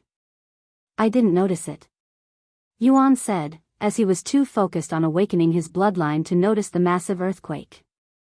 The gates to the mystic realms suddenly began shaking yesterday, and it caused quite the stir among the spectators. "I see, you know the crazy part? Apparently, there was also an earthquake in this world sometime this afternoon. It was all over the news," Meishio said. "Wow, what a coincidence," Yuan mumbled. After dinner, Meishio went to sleep whilst Yuan went to cultivate. However, for some reason, he felt extremely tired that night, falling asleep a few minutes later. Furthermore, he had a dream that night, a weird dream where he stood before a massive jade tablet that was as large as a small mountain, and there was the word destiny engraved into this jade tablet. "Geezer, I'm going to do it one last time." An unfamiliar voice came from Yuan's mouth as he spoke, or more specifically, the body he was in spoke. "How long do you think it'll take this time, Master?" An old voice resounded behind him. And without turning around, the body Yuan was in spoke, "Who knows? It could be 1,000 years from now. It could be 100,000 years from now. Hell, it could even be 1,000,000 years. However, the moment this jade tablet glows, it means I have returned. This subordinate will wait for your return no matter how many millennia it may take," said the old voice. After a moment of silence, the old voice returned, "Master, this may be out of my line, but do you intend on telling her about your departure?" "I don't." He immediately responded, and he continued, "I'm sure that she'll be angry at me for keeping her in the dark about this, but I don't want to disturb her cultivation. She's very close to becoming a true immortal, and any distractions might take that away from her. Geezer, if she makes a scene, just let her know what I told you, that I will be back for you guys no matter what. Anyways, I'm going to leave now. I'll see you later, Geezer." It was at this point of the dream when Yuan woke up. What a weird dream, he thought to himself. However, despite this being his first time experiencing such a dream, he felt oddly nostalgic, almost like he'd seen that exact scene before. Furthermore, he realized that his limbs became more responsive in the morning, allowing him to move his fingers with less effort. If he tried, he could even lift his arm and legs a little off the bed. Yuan was filled with excitement by this change, and his anticipation for the future grew some more. Sometime later, Meishio entered his room to do her daily routine. "Yuan, let's give you a wash before you play," Meishio said to him, as it has been some time since she last cleaned him. Okay, Yuan said. Inside the bathroom, whilst Meishio scrubbed his body down with her soapy hands, Yuan suddenly spoke. Meishio, do you know how to make babies? Meishio nearly slipped on the wet floor after hearing Yuan's sudden question. Bee babies? Why are you asking? She responded in a stiff voice with her face heating up quickly. Well, I was in this situation that required me to make babies. However, that person was not human, so the methods were a bit unique, and I have been curious about it since then. Yuan revealed his experience in the mystic realm to Meishio, greatly shocking her. Did you do it? Make babies with this person, I mean. Meishio decided to ask him. Yes, I did. Yuan calmly responded, and he continued, she's a divine beast, so it'll take 1,000 years for her to give birth, at least that's what she told me. Meishio became speechless after hearing Yuan confirm that he had indeed impregnated another entity in the game.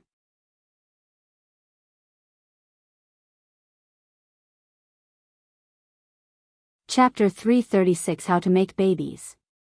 Let me get this straight. You impregnated an NPC in the game? Meishio asked again just in case. That's what she told me, Yuan responded in a calm voice, not thinking too much about it. Heavens! Meishio mumbled in a dazed voice. She cannot imagine how Yuro would react once she learns of this. Perhaps it would be better if I don't tell her, for her own sake. Meishio thought to herself. After a moment of silence, she said, Yuan. I know the Yu family didn't teach you this, but you really shouldn't impregnate women so easily, especially if you just met them. I know that, but these people are really nice, and I really wanted to help them, Yuan said. Let's continue this talk after this. My mother will kill me if you catch a cold because I didn't take care of you properly. Okay. Thus, Meishio continued to clean Yuan's body, but her heart felt heavier than usual, almost like there were invisible chains weighing it down. It's just an NPC, so it should be fine. And it's only a game. Meishio thought to herself as she moved her hands to the thing between Yuan's legs. Making babies, huh? I guess it's about time he learns about these kinds of things, because the Yu family only cared about his musical talents. They didn't want anything that wasn't music-related to enter his brain, and that included common sense for even the basic things in life. After all, the less common sense Yuan had, the easier it was for them to control him and trick him. As for things regarding the opposite sex, that never even crossed the Yu family's mind. Of course, Yuro taught him some common sense, but she wanted Yuan to remain innocent and pure for as long as possible, so she purposefully avoided talking about these kinds of things. After cleaning Yuan's body, she brought him back to his room where she dried his body some more and changed his clothes. You want to learn how to make babies, right? Meishio asked him afterward. Yes. Well, first and foremost, you need to understand the importance of having babies with another individual. Having a baby isn't something you can take lightly, Yuan, as it will affect you for the rest of your life. Luckily, it only happened inside the game, but if it was the real world, you will have a lot of responsibility to bear. Furthermore, you should only have babies with your significant other, someone you care enough about that you wouldn't mind spending the rest of your life with them, Meishio said to him. Hearing Meixia's words, Yuan suddenly spoke, so someone like you? Meishio was at a loss for words after hearing Yuan's words that took her completely by surprise and also made her body shiver. And Yuan suddenly continued, I wouldn't mind spending the rest of my life with you, Meishio. Does this make you my significant other? WL. And not exactly. Meishio responded in a trembling voice. Having a significant other requires an agreement between two people that want to be with each other. You cannot just call someone your significant other because you want to be with them. Meishio explained to him. I see. Yuan mumbled. Anyways, now that you know not to have a baby with every female you meet, let's talk about the process of making babies.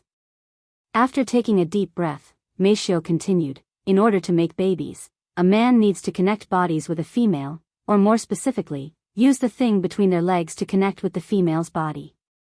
What? You can use that thing to make babies? I thought it was only for peeing. Yuan exclaimed in a truly surprised tone after learning this revelation. It's actually a little more complicated than that, but yes, that's the gist of it. And such an act is called having sex. Meishio said, somehow managing to keep a straight face as she educated Yuan on this kind of topic. Anyways, this is the basics of having babies.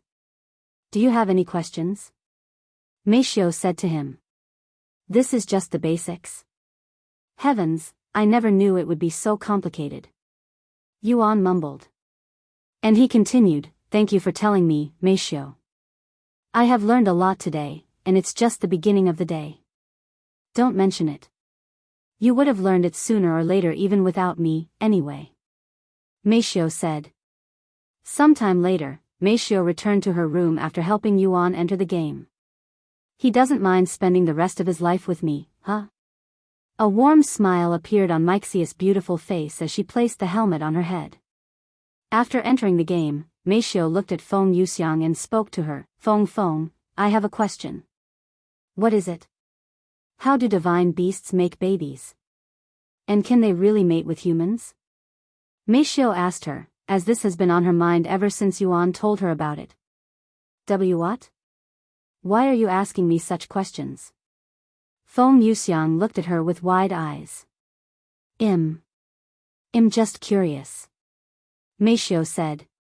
Well, different species have different methods of mating with each other, but in general, most divine beasts only require blood and spiritual energy to conceive a child. Feng Yuxiang said a moment later. Is this the same with humans? Feng Yuxiang nodded, that's right. Divine beasts can indeed mate with humans, but such a situation is very rare since most divine beasts see humans as inferior beings. After a moment of silence, Meishio continued to ask, what happens if a human and a divine beast mate with each other like humans do, by having sex? Can they conceive that way? Feng Yuxiang's jaw dropped after hearing Meixia's question. Why was she asking such weird questions? Is this related to the young master? If a human and divine beast have, sex, it's usually only for pleasure, as it's more efficient to mate using blood and spiritual energy since it's always almost guaranteed to impregnate them. Feng Yuxiang said to her. I see. Meishio mumbled, realizing that she might have misunderstood Yuan because of his lack of context. Meanwhile, the others were completely baffled by their conversation that was completely random and out of place.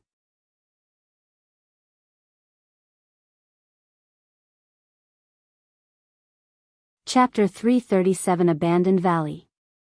Inside the Mystic Realm, Yuan and the Lan family gathered outside the cabin. We're going to invade the demons today. Are you all prepared? Grandpa Lan asked them. Once everyone there nodded, Grandpa Lan continued, they'll carry all of you in my beast form. A moment later, he transformed into a massive white serpent, and compared to Lan Yingying, he was at least 10 times larger, large enough to wrap around an entire mountain with ease. Yuan was slightly surprised to see Grandpa Lan's beast form, but compared to the great one that was literally countless times larger than a star, it wasn't too shocking. When everyone jumped onto his back, Grandpa Lan suddenly levitated off the ground and began slithering in the air. A flying snake, it was a sight to behold. Look at the sky. What on earth is that? One of the participants, a player, stared at the sky in shock as he witnessed a massive snake slithering through the clouds like a dragon. Heavens! Is that a dragon? Many of the participants mistook Grandpa Lan as a dragon. No, that's a serpent. It's a magical beast. But I have never seen anything like that before. Since it's flying, it must be at least a spirit grandmaster, right? There are such powerful beings in the mystic realm? Half of the participants in the mystic realm saw the flying serpent in the sky because of Grandpa Lan's massive size and the distance they traveled. Of course, the spectators outside the mystic realm also saw the massive snake in the sky. What kind of magical beast is that? I don't recall ever seeing such a magical beast before in the mystic realm. Senior Nya asked the people on the other side of the crystal balls. No idea. I don't remember seeing such a magical beast before, either. Well, the mystic realm is still filled with mysteries even though we've explored it many times. Actually, rumor has it that there exists a divine beast somewhere within the mystic realm. Could that be it? One of them suddenly said. What? A divine beast? As if that's possible. Another voice scoffed. A couple of hours later, Grandpa Lon landed in a desolate area and transformed back to his human form. We're going to be traveling by foot here since we don't want to alert the demons that are hiding deep within the abandoned valley just yet, he said to them. As they walked, Grandpa Lon continued, once we confront the demons, I will be dealing with the demon lord, leaving the other 3 demons in your hands. I'd like to take on another one, but I'll have my hands full with just the demon lord. I can take care of 2 demons by myself since they're nowhere near as powerful as the demon lord. Young man, Yingying, the both of you will take care of the last one. Once you deal with that one, I'll need you to help me kill the other 2 demons since I don't have the ability to kill them. Grandma Lon said. The 2 of them nodded. Yuan, I'll distract the demon while you strike it with your demon's sealing technique. They have no idea that you know such a technique, and we're going to use that fact to our advantage. Lon Yingying said to him. Okay. Yuan nodded. After navigating through the dead valley for another 3 hours, they reached the deepest parts of the valley. It's weird how we haven't run into any magical beasts, Yuan mumbled. That's because the demons hunted them all. Grandpa Lon said. Demons don't care if they are humans or magical beasts, they will hunt them as long as it increases their cultivation. Hell, they will even hunt other demons if necessary. Their aggressive nature and insatiable hunger for strength is the main reason they're a danger to all living beings and why they were eventually hunted. How are demons born? Yuan suddenly asked. Honestly, I can't tell you since I don't know. Demons have been around since ancient times and not much is known about them. Perhaps you'll find such information in the upper heavens, but in the lower heavens, I doubt anyone knows. I see, sometime later, Grandpa Lon said, I can sense them. And he continued, however, they can also sense us. I'm going to distract the demon lord first. After saying such words, Grandpa Lon turned into his beast form and immediately flew into the sky. Ha ha ha. I didn't think you'd come here on your own accord, sparing us the effort of breaking into the divine forest. A deep voice filled with malice suddenly echoed, followed by a powerful aura that immediately made the atmosphere suffocating. A moment later, Yuan could see the figure emitting this powerful aura flying towards Grandpa Lon in the skies. That's the demon lord? Yuan mumbled with a dazed look. This demon looked almost like the demon he defeated, except that he was much more muscular and the red crystal in its chest was much larger and had a deeper color than the previous demon. Of course, it was also much more powerful and more dangerous. This demon lord reminded him of someone, that red-haired cultivator who was fighting in the skies right before Xianxia became his servant, the same person he learned the bloody sword strike from, as they both emitted an evil-feeling aura. A moment later, 3 more demons could be seen flying in the sky, but they were not looking at Grandpa Lon. Instead, their gazes were directly on Yuan and the others. You brought a human here to assist you? Ha ha ha. How desperate are you? The 3 demons laughed for a moment before landing a few meters away from them, each of them emitting an aura more powerful than the demon Yuan killed previously. It's been many years since I last tasted human blood. How fortunate. I'll take care of the human and the little princess. The 2 of you can take care of that granny. The demon in the center spoke with a massive grin on its face.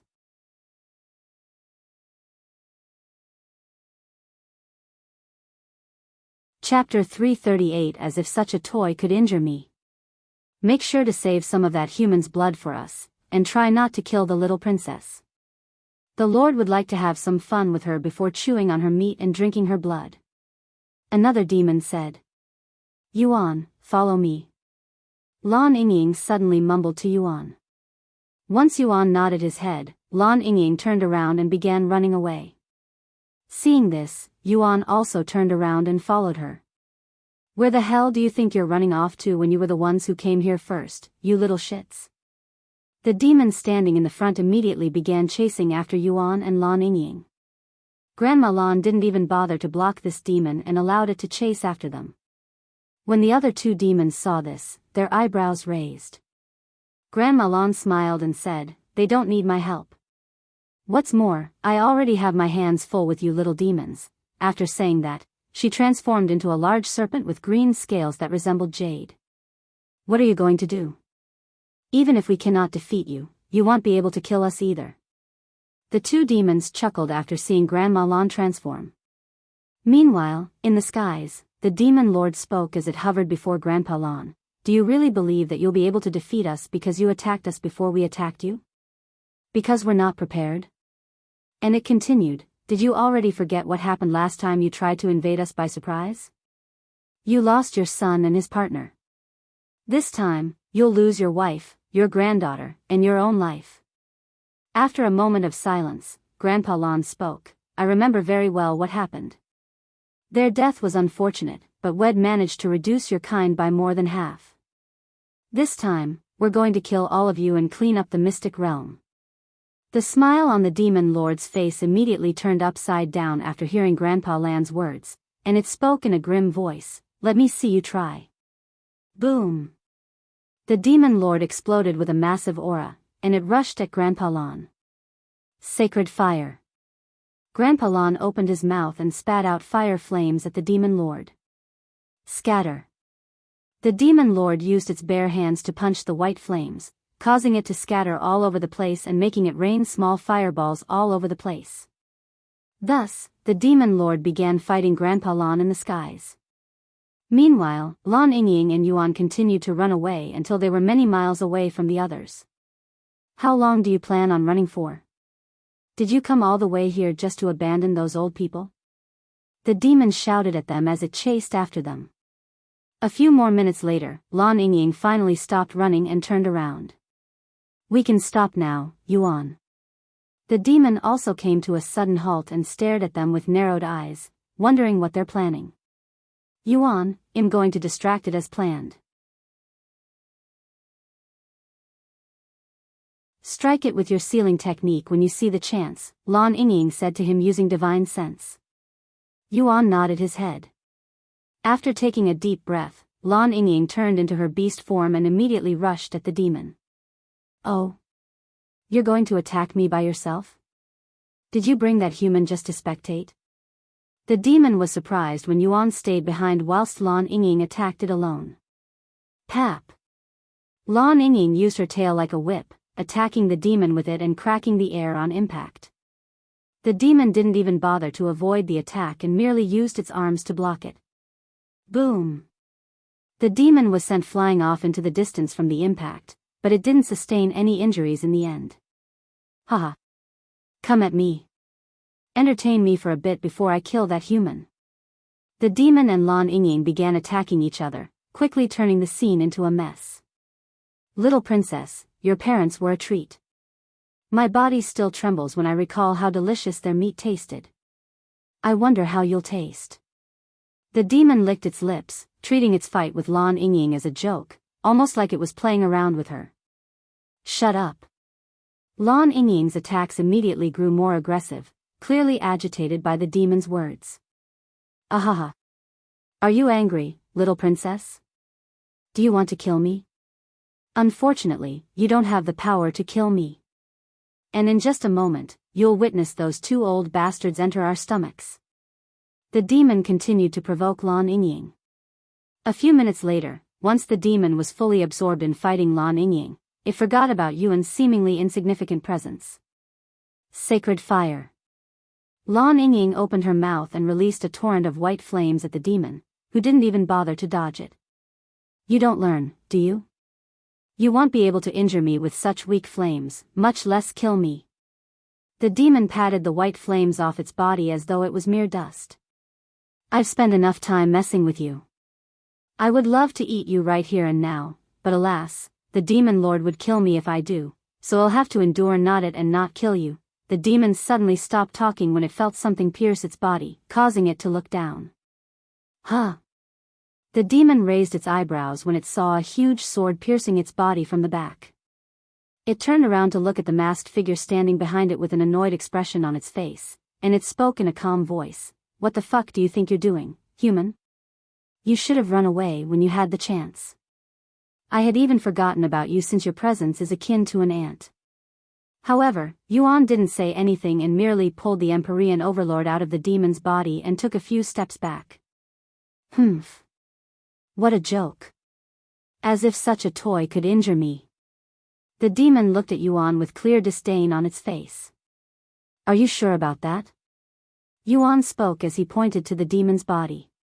"What?" The demon looked down, and to its surprise, the hole in its body wasn't regenerating at all. In fact, it was even turning into stone. What the heck is happening? What the fuck did you do to me just now, human?" The demon roared at Yuan with veins all over its face. Yuan shrugged and said, "It was nothing much, just a demon sealing technique." "A what?" The demon was shocked after hearing Yuan's words. Once it realized the situation, it roared in anger, "Damn you, human! You must be from the demon sealing clan. What is someone like you doing here?" Unlike the demon Yuan previously sealed, this demon was still able to move and release its aura after being struck by the demon's sealing strike, most likely because it was much more powerful than the previous demon. However, the petrifying effect was still spreading, and it appeared to be spreading much quicker than before. After all, Yuan was also much stronger than before. Fuck.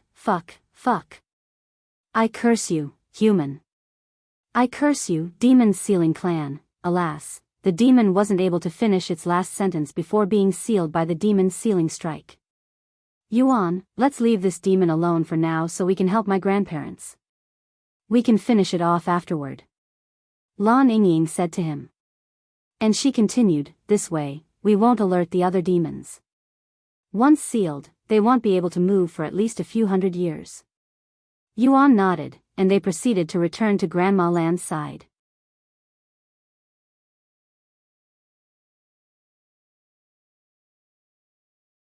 Chapter 339 Key to Mystic Pagoda, Crack Pap ** Boom. Grandma Lan used her tail like a whip, sending the demons flying whenever they tried to get close to her. "Did you come here just to play around? As if such weak attacks could kill us." The demons would return to her no matter how many times they were sent flying by her tail. However, Grandma Lan ignored them and continued to buy time for Yuan and Lan Yingying, as they were her only hope in killing them. In the sky, Grandpa Lan and the demon lord also exchanged hundreds of blows with each other in just a few minutes. "Old snake, you guys lost your chance to kill us off when that damn human failed to kill us hundreds of thousands of years ago. Even if your bloodline continues for many generations, you will never be able to defeat us." The demon lord laughed out loud. The demons were the oldest entities in the mystic realm, as they have survived for hundreds of thousands of years, even before the lord became the master of the mystic realm. However, despite living for so long, their cultivation hasn't improved by much, mostly because they can only grow so much with the limited amount of spiritual energy in the mystic realm, hence why they want to break out of the mystic realm so badly, so that they can continue to grow. No matter how much time they're given, if they do not have enough spiritual energy for a breakthrough, their cultivation will remain unchanging. "Once we take care of your family, we'll kill all of the humans in this damned world. Eventually, we'll find a way to enter the Mystic Pagoda and open the seal that has locked us in this world for far too long." Ha ha ha. You want to leave the mystic realm? In your dreams, Demon Lord. Even if you manage to kill all of us, you'll never be able to enter the Mystic Pagoda. Do you know why? Because you don't have the key. Ha ha ha. Key? What are you talking about? The Demon Lord immediately frowned, as this is its first time hearing about a key being required to open the mystic realm. You want to know? Too bad. That's as much as you'll know about the Mystic Pagoda. Grandpa Lan laughed. In truth, Grandpa Lan didn't know anything about the Mystic Pagoda, and had only mentioned a key just to mess with the Demon Lord. Of course, the Demon Lord didn't think it was being lied to, as what Grandpa Lan said was quite logical. Tell me about this damn key. The demon lord roared, its aura increasing to a whole new level as it started getting serious. Make me. Grandpa Lan's aura also rose. When their auras collided, it created an immense pressure in the area that made the dead trees sink a little deeper into the ground. Meanwhile, at Grandma Lan's area, when the demons noticed the demon lord getting serious, they also turned serious. Looks like it's about time we stop playing around and kill you once and for all. The demons emitted an ominous aura that caused the dirt around them to turn black. No matter how many times you attack us, we won't die. Why don't you just give up and let us give you a painful death? Or, you can struggle and we'll eat you alive. However, a mysterious smile appeared on Grandma Lan's face, and she spoke, indeed, we should probably end this. Blood spear. The demons summoned a red spear using their blood. Get her. Just as the demons prepared to attack Grandma Lan, one of the demons felt an immense pressure suddenly appeared behind it, causing it to stop and turn around. What? The demon mumbled in a dumbfounded voice as a figure wearing a black mask swung the massive sword in his hand horizontally, slicing its body in half. Where the fuck did this human come from? And what happened to the one chasing after him? The other demon was as surprised when it realized that its partner had been attacked out of the blue. However, the demon wasn't worried about its partner, as it was confident that such a minor injury wouldn't be able to kill it. As for the demon sliced in half, it frowned when it realized that its body wasn't regenerating. What's going on? The demon exclaimed a moment later. However, Yuan didn't respond to it and turned his attention to the second demon. I admire your guts for returning to his place, but it was a foolish choice, human. This is not a battle you can just enter as you please. You don't qualify to stand on the same battlefield as us. The demon shouted as it tossed the spear in its grasp at Yuan. Yuan immediately used his movement technique to dodge the spear before approaching the demon. Haha. What are you going to do with that sword? The demon's eyes widened with shock when it finally paid some attention to the Empyrean overlord in Yuan's grasp. However, before it could even continue, Yuan stabbed the sword in between its chest. Meanwhile, the other demon that had its body sliced in half was turning into stone. Ah! What is going on? What is happening to my body? The demon cried out loud. This is a sealing technique? The second demon was shocked to see this, and it looked down at the sword in its chest with a fearful expression. Don't tell me. Yuan didn't say anything and pulled the sword out of its body, letting the petrifying effect spread throughout its body. You came back faster than I'd anticipated, young man, just like the first time. Grandma Lan said to him with a smile on her face. I'm sorry I couldn't return faster, Yuan said. Fuck. My body. Why? Why is someone from the Demon Sealing clan here? And that sword. You must be. The two demons looked at Yuan with fear in their eyes, something they haven't experienced since the Lord left the mystic realm.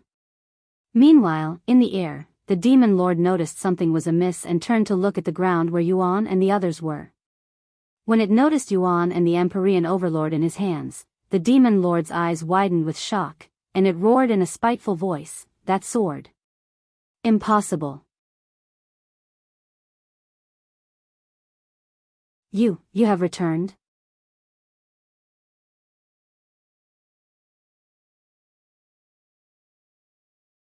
Chapter 340 The Lord's Sword. What are you talking about? Grandpa Lan looked at the demon lord with a puzzled expression. However, the demon lord completely ignored Grandpa Lan and continued to stare at Yuan's figure with disbelief. A mask. That sword. After so many years, you have finally decided to return to the mystic realm, Lord. A massive smile appeared on the demon lord's face, but there was also a hint of fear in its eyes. What? Grandpa Lan exclaimed in a shocked voice when he heard the demon lord addressed Yuan as Lord. I won't forget the humiliation you had put me through on that day no matter how many years passes, Lord. The demon lord suddenly flew towards Yuan's location. Watch out. Grandpa Lan shouted loudly to warn Yuan and the others of the Demon Lord's presence. Huh? Yuan turned around at Grandpa Lan's voice, and to his surprise, the Demon Lord in the sky was flying in their direction. Boom!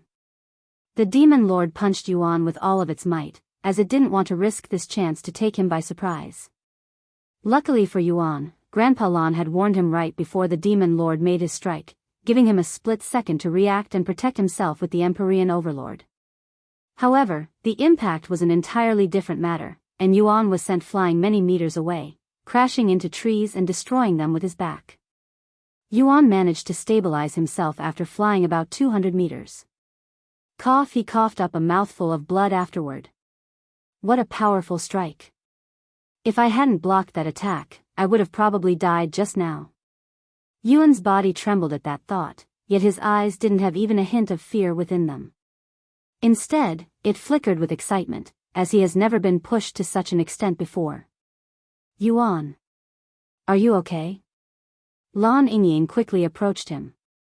Yes, I'm fine. Yuan nodded. Yuan? Wait a second, you're not the Lord. Who are you? And where did you get that sword? The Demon Lord finally noticed Yuan's cultivation base that was too low to be the Lord and stopped its assault. A second later, both grandparents stood between Yuan and the Demon Lord. If that young man was the Lord, he would have killed you as easily as breathing. Grandpa Lan said. Then he must be a descendant of the Lord. After all, that sword in his hand belongs to the Lord. The Demon Lord revealed, as it will never forget the devastation that sword had caused the demons. What? Really? The Lan family expressed shock upon learning this, since even they didn't know that the sword in Yuan's hand once belonged to the Lord. Is that why I felt some sort of connection to it? Lan Yingying finally realized why she was attracted to the sword. It turned out to be the Lord's sword. So the Sword Emperor is the Lord? Yuan mumbled. Does this mean the Sword Emperor is dead? After all, Feng Yuxiang mentioned that she found the Empyrean Overlord in a legacy tomb, where powerful cultivators leave their legacy behind because they are close to death. That's not possible, he cannot be the Lord's descendant. We have already tested his blood. Grandpa Lan said. The Demon Lord turned to look at the two demons that had been sealed by Yuan. Then you must be someone from the demon sealing clan that's also affiliated with the Lord. In any case, I cannot and will not let you leave this place alive. It glared at him with a bloodthirsty gaze. Blood sword. The Demon Lord summoned its weapon using its own blood. Even if there are 4 of you, it won't be enough to kill me, especially if the Lord isn't with you. The Demon Lord began approaching them with its aura growing stronger and stronger. Young man, we're going to distract it while you look for the opportunity to strike it with the demon sealing strike, Grandpa Lan said to him. Okay. Yuan nodded. Let's go, Grandma. Yingying, you stay behind. There's nothing you can do here. Even though Lan Yingying didn't want to admit it, she truly did not qualify to be in this battle. A few seconds later, both of the grandparents went to attack the Demon Lord. Ha ha ha. Are you trying to distract me while that human waits for the chance to seal me? I am not as foolish as the other demons. The Demon Lord laughed out loud as it began fighting the 2 snakes. And whenever it had the chance, it would throw an attack at Yuan to let him know that it was keeping track of him. I'm going to fight it. Yuan suddenly said after some time. What? You can't. The Demon Lord is on another level. You won't be able to get close to him, much less attack him. Lan Yingying said. Perhaps not at my current level, but if I increase my cultivation somehow. Yuan spoke as he turned to look at the sealed demons not far away from them. What do you plan on doing? Lan Yingying asked him. I'm going to kill them and eat their demon cores. Yuan replied, shocking her. Are you serious? She looked at him with wide eyes. Yuan nodded. If it's true that the founder of the demon sealing clan was able to eat demon cores, I should be able to do the same since I have the same physique. But that's just a rumor, a legend. Demon cores are completely different from monster cores. It's too dangerous, Lan Yingying said. It may be risky, but we won't know unless I try it. Yuan said, and he continued, don't worry, I have a feeling that everything will work out just fine. Lan Yingying opened her mouth, but alas, she decided to not say anything and let him try to eat the demon cores. A moment later, Yuan pointed the Empyrean Overlord at the sealed demons and took a deep breath, preparing to use the heaven-splitting sword strike on them.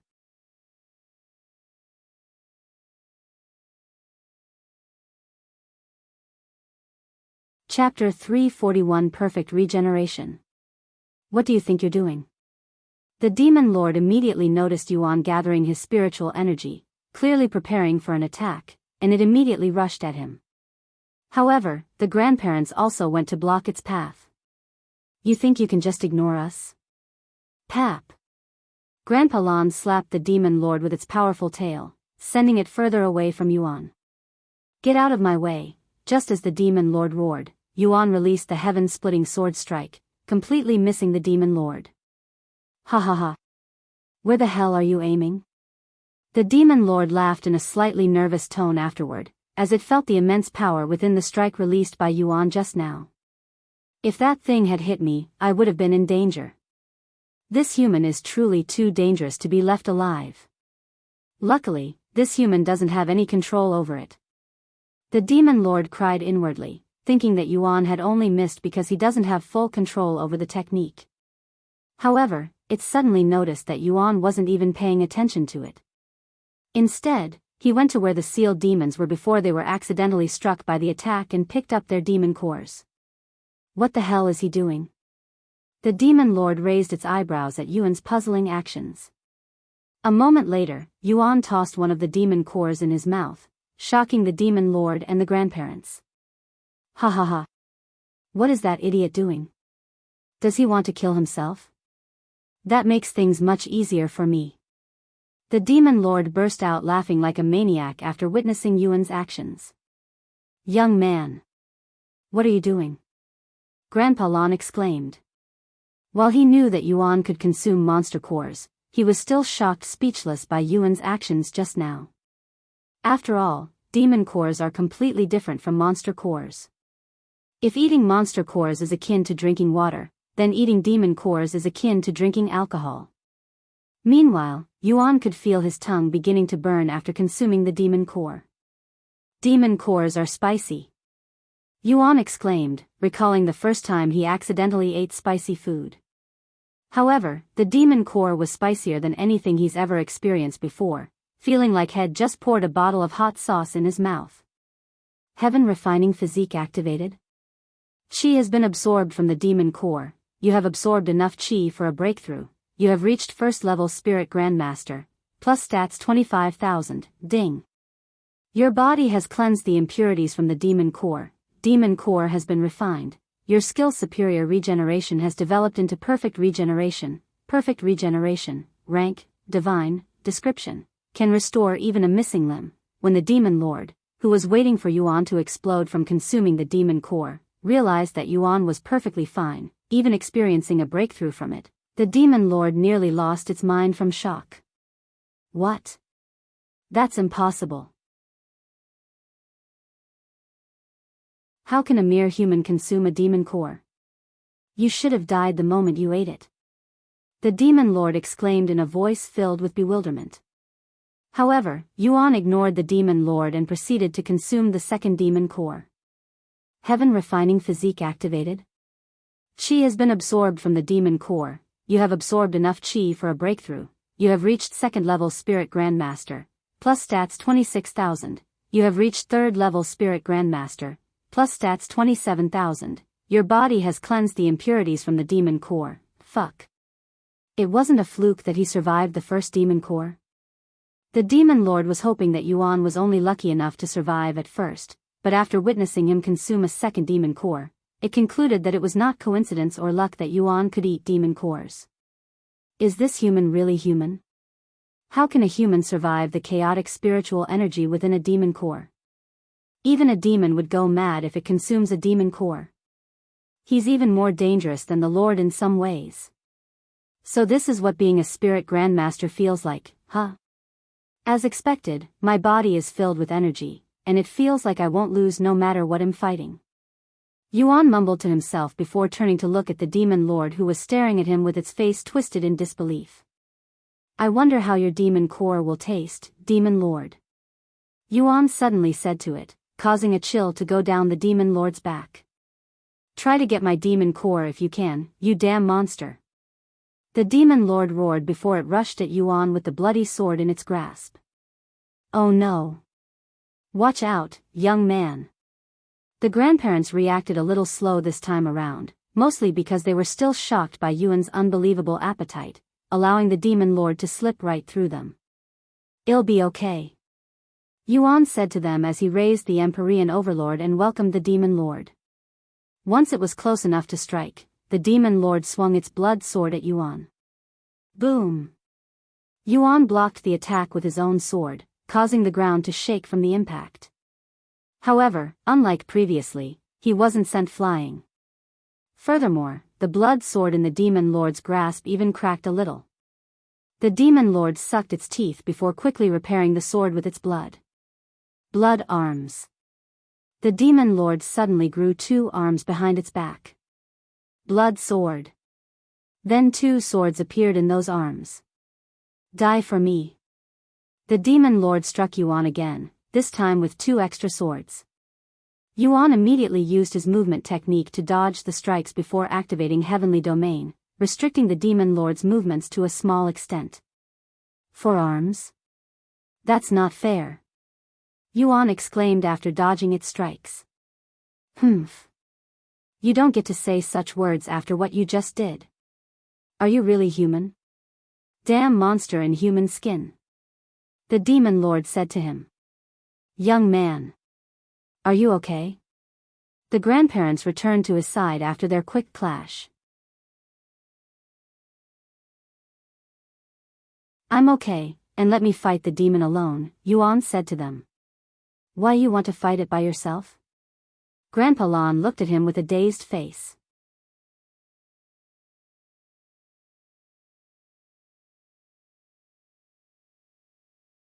Chapter 342 Fighting the Demon Lord. I fight better when there's nobody around me since I can let loose without needing to worry about hitting you guys as well, Yuan said to them. I understand. If you think you can defeat it by yourself, we won't get in your way. But if I sense that you're in danger, I'll immediately assist you. Grandpa Lan said to him before returning to his human form. You want to fight me alone? Ha ha ha. Don't get cocky just because your cultivation improved slightly. You're still only a spirit grandmaster whilst I am a spirit lord. There's still a vast gap between us. The demon lord laughed as its aura continued to rise. Yuan didn't wait any longer and rushed at the demon lord, striking it with his Empyrean Overlord. Clang! The demon lord used 2 of its swords to block Yuan's strike whilst using its third one to retaliate. Yuan then used his movement technique to dance around the demon lord. Despite being an entire realm above Yuan, the demon lord still had its movements suppressed by the heavenly domain. What an annoying movement technique. The demon lord didn't dare to waste its movements while being restricted and waited for Yuan to strike, as a single mistake might cost its life. Bloody sword strike. Yuan suddenly attacked the demon lord after a minute of trying to confuse it with his movement technique. However, even though the demon lord couldn't move at its full speed, its reaction remained in peak condition, allowing it to defend against Yuan's strike even though its movements were slowed. The 2 of them continued to dance back and forth with Yuan being on the offensive and the demon lord on the defensive for many minutes. Fuck. How long can he keep this restriction domain active? How much spiritual energy does he have? The demon lord cried inwardly, as it had been waiting for Yuan to exhaust his spiritual energy. After all, to sustain such a powerful pressure that could restrict even a spirit lord's movements, it would obviously require an immense amount of qi. However, many minutes have passed without any signs of Yuan exhausting his spiritual energy. Half an hour later, the demon lord roared, "Don't tell me you have unlimited energy as well?" The demon lord decided to risk it and flew into the sky, where the heavenly domain could not reach him. Yuan narrowed his eyes at the demon lord in the sky. Although he could also fly, he wasn't confident enough in his flight abilities to fight someone like the Demon Lord in the skies. Blood spears. The Demon Lord suddenly summoned a dozen spears with its blood before throwing them at Yuan. Yuan immediately used his movement technique to dodge them, but the Demon Lord continued to summon the spears, raining them down on him. You think you're the only one with inexhaustible spiritual energy? I can do this all day. The Demon Lord laughed as it continued to throw spears at Yuan from the sky.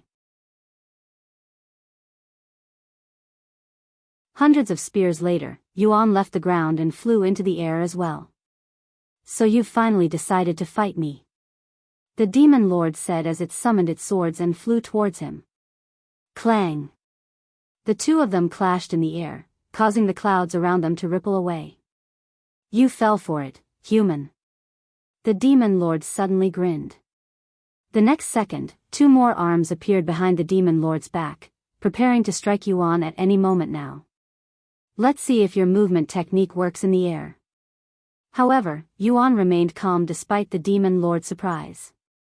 And right as the Demon Lord moved its arms, Yuan's eyes glowed golden, causing the Demon Lord to halt for a split second. In this split second, Yuan used the invisible starry abyss to create a hole in the Demon Lord's face, taking it by surprise for a second time. And with his third strike, Demon Sealing Strike, Yuan used this chance to stab the Empyrean Overlord in the chest. He did it. The Lan family watching from afar trembled in excitement after seeing Yuan successfully strike the Demon Lord. Damn you! The Demon Lord shouted in rage after realizing that Yuan had managed to injure it successfully.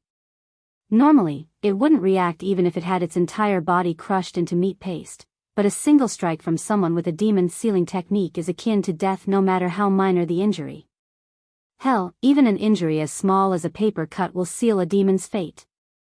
This is why the demons feared the demon sealing clan so much. If they so much as bump into their swords, it would mark the end for the demons. After his successful strike, Yuan immediately retrieved his sword and distanced himself from the Demon Lord, running back to the Lan family just in case. Fuck. The Demon Lord didn't even bother to chase after Yuan and instead began digging a hole in its own stomach with its bare hands, trying to rip away the injury created by Yuan. But alas, the Demon Lord soon realized that its efforts were in vain since the petrifying effects eventually began to spread throughout its body. No. It can't end here. It can't. I still have to leave this godforsaken world and rule the outside world. I cannot die here. The Demon Lord began shouting like a maniac who'd gone crazy. Who could have thought that after struggling for hundreds of thousands of years, the Demon Lord would succumb to a human who, logically speaking, shouldn't even have the qualifications to face it? Unfortunately for the Demon Lord, Yuan was someone who transcended all logic and common sense even in the cultivation world where almost anything can happen. If I die, I will take at least one of you with me. The Demon Lord suddenly flew towards their direction with its eyes bright red and a resolute expression. Seeing this, Grandpa Lan suddenly shouted, "Shit! It's planning on blowing itself up. If we're caught in that, we'll be in grave danger." What? It can do something like that? Yuan exclaimed.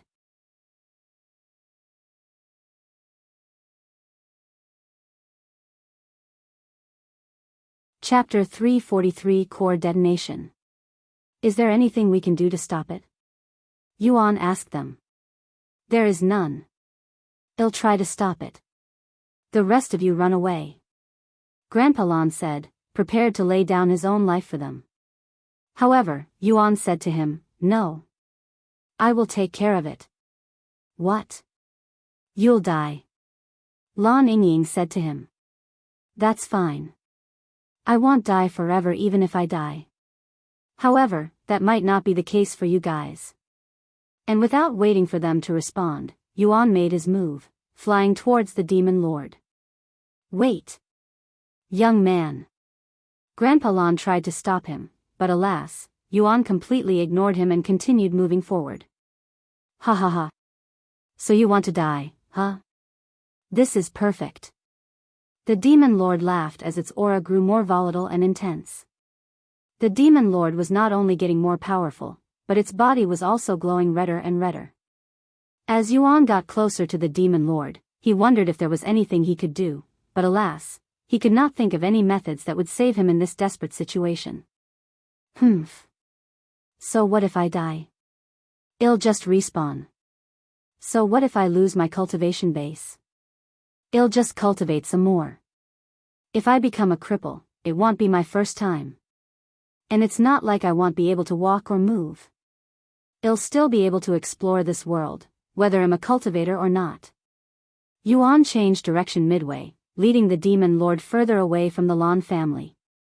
Of course, the Demon Lord was more than happy to chase after Yuan even if it wouldn't be able to kill the Lan family. In its eyes, he would do the other demons a bigger favor if it killed Yuan, who was a much bigger threat than the Lan family could ever be. Do you really think you can outrun me? The Demon Lord laughed as it got closer and closer to Yuan. Even though Yuan's strength could rival even a Spirit Lord as a Spirit Grandmaster, his flying speed was an entirely different story.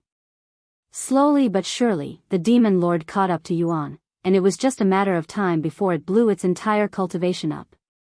Yuan stopped running away once they were far enough from the Lan family, and there was no point when he knew that he wouldn't outrun the Demon Lord. In just a few seconds, I will blow up, and everything within 10,000 meters will disappear with me. The Demon Lord laughed out loud as it hovered a few meters away from Yuan. Go ahead. You'll be the only one dying, anyway. Yuan shrugged in a nonchalant manner, dumbfounding the Demon Lord. You're not afraid of dying? The Demon Lord frowned. I won't die. Bullshit. You're not immortal. Not even a Spirit King would survive a core detonation at this level. The Demon Lord didn't believe Yuan. Yuan didn't bother responding to it and calmly stared at the Demon Lord that was almost petrified at this moment. Oh. I can feel it. Power overwhelming my body. Ha ha ha. It's about time. Die for me, human. The Demon Lord laughed out loud until it exploded. It was at this moment Yuan thought about logging off to escape the explosion, but alas. You cannot log off during combat. A second later, the Demon Lord's body suddenly began twisting and turning in a spiraling motion, almost like a black hole had appeared inside its body and was consuming the Demon Lord inside out. The Demon Lord's body twisted until it was the size and shape of a small pebble, almost like a glass marble of sorts. This pebble then glowed brightly before exploding with a massive amount of spiritual energy. Yuan immediately used the Empyrean Overlord to protect himself by placing it in front of his face. However, the explosion was too large and powerful, and Yuan could feel everything below his chest disappear almost instantly. Ah! Yuan was overwhelmed with pain, losing consciousness almost immediately.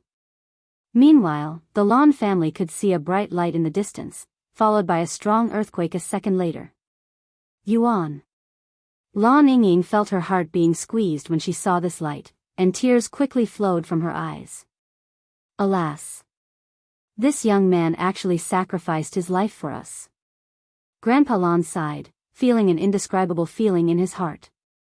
Many of the participants in the mystic realm were also able to see this bright light in the sky, as it was like a second sun that had suddenly appeared in the world.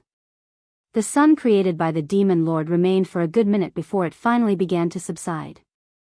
The Lan family went to the scene of the explosion in hopes to find Yuan's remains, but alas, they were unable to find him, almost like he had disappeared from this world. As expected, his body has completely disintegrated from the Demon Lord's core detonation. Grandpa Lan sighed. After all, even he wouldn't survive such a devastating attack, much less a Spirit Grandmaster with a human body. Yingying, make sure you take care of that baby. That young man sacrificed his own life so that you too, all of us could live. Grandma Lan said to her in a grieving tone. I understand. Lan Yingying nodded, still with tears in her eyes.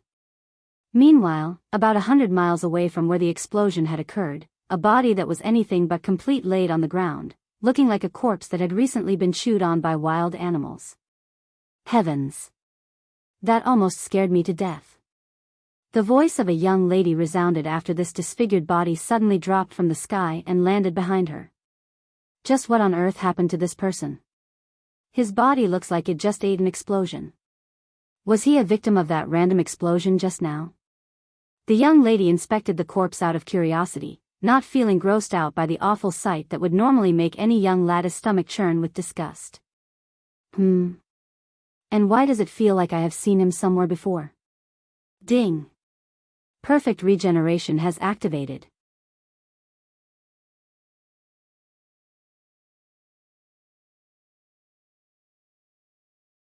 Chapter 344 Barely Surviving the Explosion. What? His body is regenerating?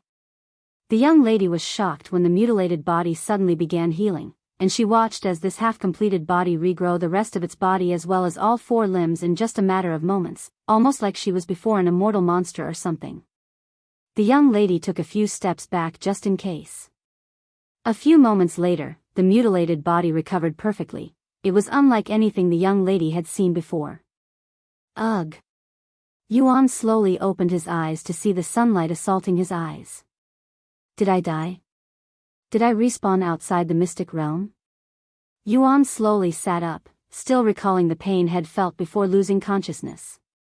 Once his mind and vision began to stabilize, Yuan looked around his surroundings, and to his surprise, he wasn't outside the mystic realm. What?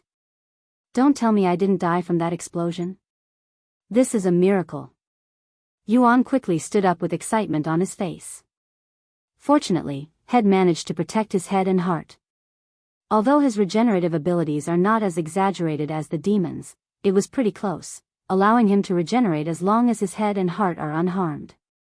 It was at this moment that Yuan realized he was not alone and there was another presence not far away from him. Who's there? Yuan turned to look at the tree a few meters away from him. That voice. Player Yuan? The young lady who had hidden behind a tree slowly walked out with her hands up, showing Yuan that she was not a threat to him. Why you're... Yuan was surprised to see Wang Xiuying there. After revealing herself, Wang Xiuying stared at Yuan with a somewhat amazed expression on her face. What is it? Yuan decided to ask her, feeling like something was amiss right now. Wang Xiuying appeared to hesitate for a moment before pointing at his face. It was at this moment Yuan realized that his mask was gone and his face was in full display. Oh no. The explosion must have removed the mask. Now she knows what I look like. Yuan cried inwardly. Don't worry, I won't tell anyone what you look like, I promise. Wang Xiuying quickly said to him, feeling extremely nervous at this moment, as she was worried that he would kill her because she saw his face. She doesn't recognize me? Yuan realized that Wang Xiuying didn't realize who he was even though she saw his face. Fortunately for Yuan, Wang Xiuying only remembers what he looked like when he was a kid. Even though she has seen him plenty of times as an adult, Yuan looks somewhat different in the real world because of his skinny appearance, and Wang Xiuying hasn't seen him since his recovery. Furthermore, his appearance has been enhanced as a cultivator. Also, your clothes. Wang Xiuying pointed at his legs with a blushing face. Yuan looked down, and to his surprise, he was completely naked from his chest down. While his body regenerated, his clothes were a different story. No wonder why it felt a little breezy down there. Sorry, but I don't have any clothes on me. Yuan said in a calm voice. Independent Illinois give you some of mine, okay? Wang Xiuying said as she removed the first layer of her clothes. Luckily for them, disciple uniforms in the cultivation world are mostly unisex, so both genders can wear them and look the same. Thank you. Yuan accepted her clothes and quickly wore them. Although they were a little small, it was good enough to be worn. Anyways, what were you doing that made you in such a state? And how on earth are you still alive? I thought you were some kind of immortal monster at first. Wang Xiuying said to him afterward. Oh. I was fighting some really powerful demon, and it decided to blow itself up. Yuan sighed. Is that what caused the explosion? You're really something else, player Yuan. No wonder why you're the #1 player in the world right now. Wuxia said. What do you plan on doing now? I'm going to go back and see if there's anything left of the demon just in case it also survived, Yuan said. Can I come with you? I won't get in your way, I promise. I just want to see how player Yuan plays the game. She asked him. I don't mind. Yuan nodded. Since he already knew her and was even on good terms with her in the real world, Yuan didn't mind letting her follow him. Ah. Do you know which way was the explosion? Yuan asked her. That way. Yuan nodded his head and proceeded to follow the direction she pointed. Sometime later, they arrived at the site where the explosion occurred, and as expected, the destruction caused by the Demon Lord wasn't anything to laugh at. There was a massive crater where the Demon Lord exploded, almost like a meteorite had landed in this place. My lord, you survived something like this? Wuxia turned to look at him with a dazed expression. I know. I'm also surprised. Yuan mumbled. The crater was a few miles in diameter, and it could be a large lake if it was filled with water. I'll be right back, Yuan said to her before flying into the crater to see if he could sense the Demon Lord. He's flying? He can fly. Does this mean he's already a spirit grandmaster? Impossible. We've only been in the mystic realm for a week. Even if his cultivation base didn't reset to the beginning like the rest of us, he still shouldn't have been able to reach Spirit Grandmaster in such a short time. Wuxia was truly shocked to the core after witnessing Yuan's flying ability. Meanwhile, Yuan flew around the crater with his divine sense activated. I don't see the Demon Lord nor its demon core. Maybe the demon core was destroyed by the explosion? I wouldn't be surprised if it was. After spending a couple of minutes in the crater without any results, Yuan returned to Wuxia's side.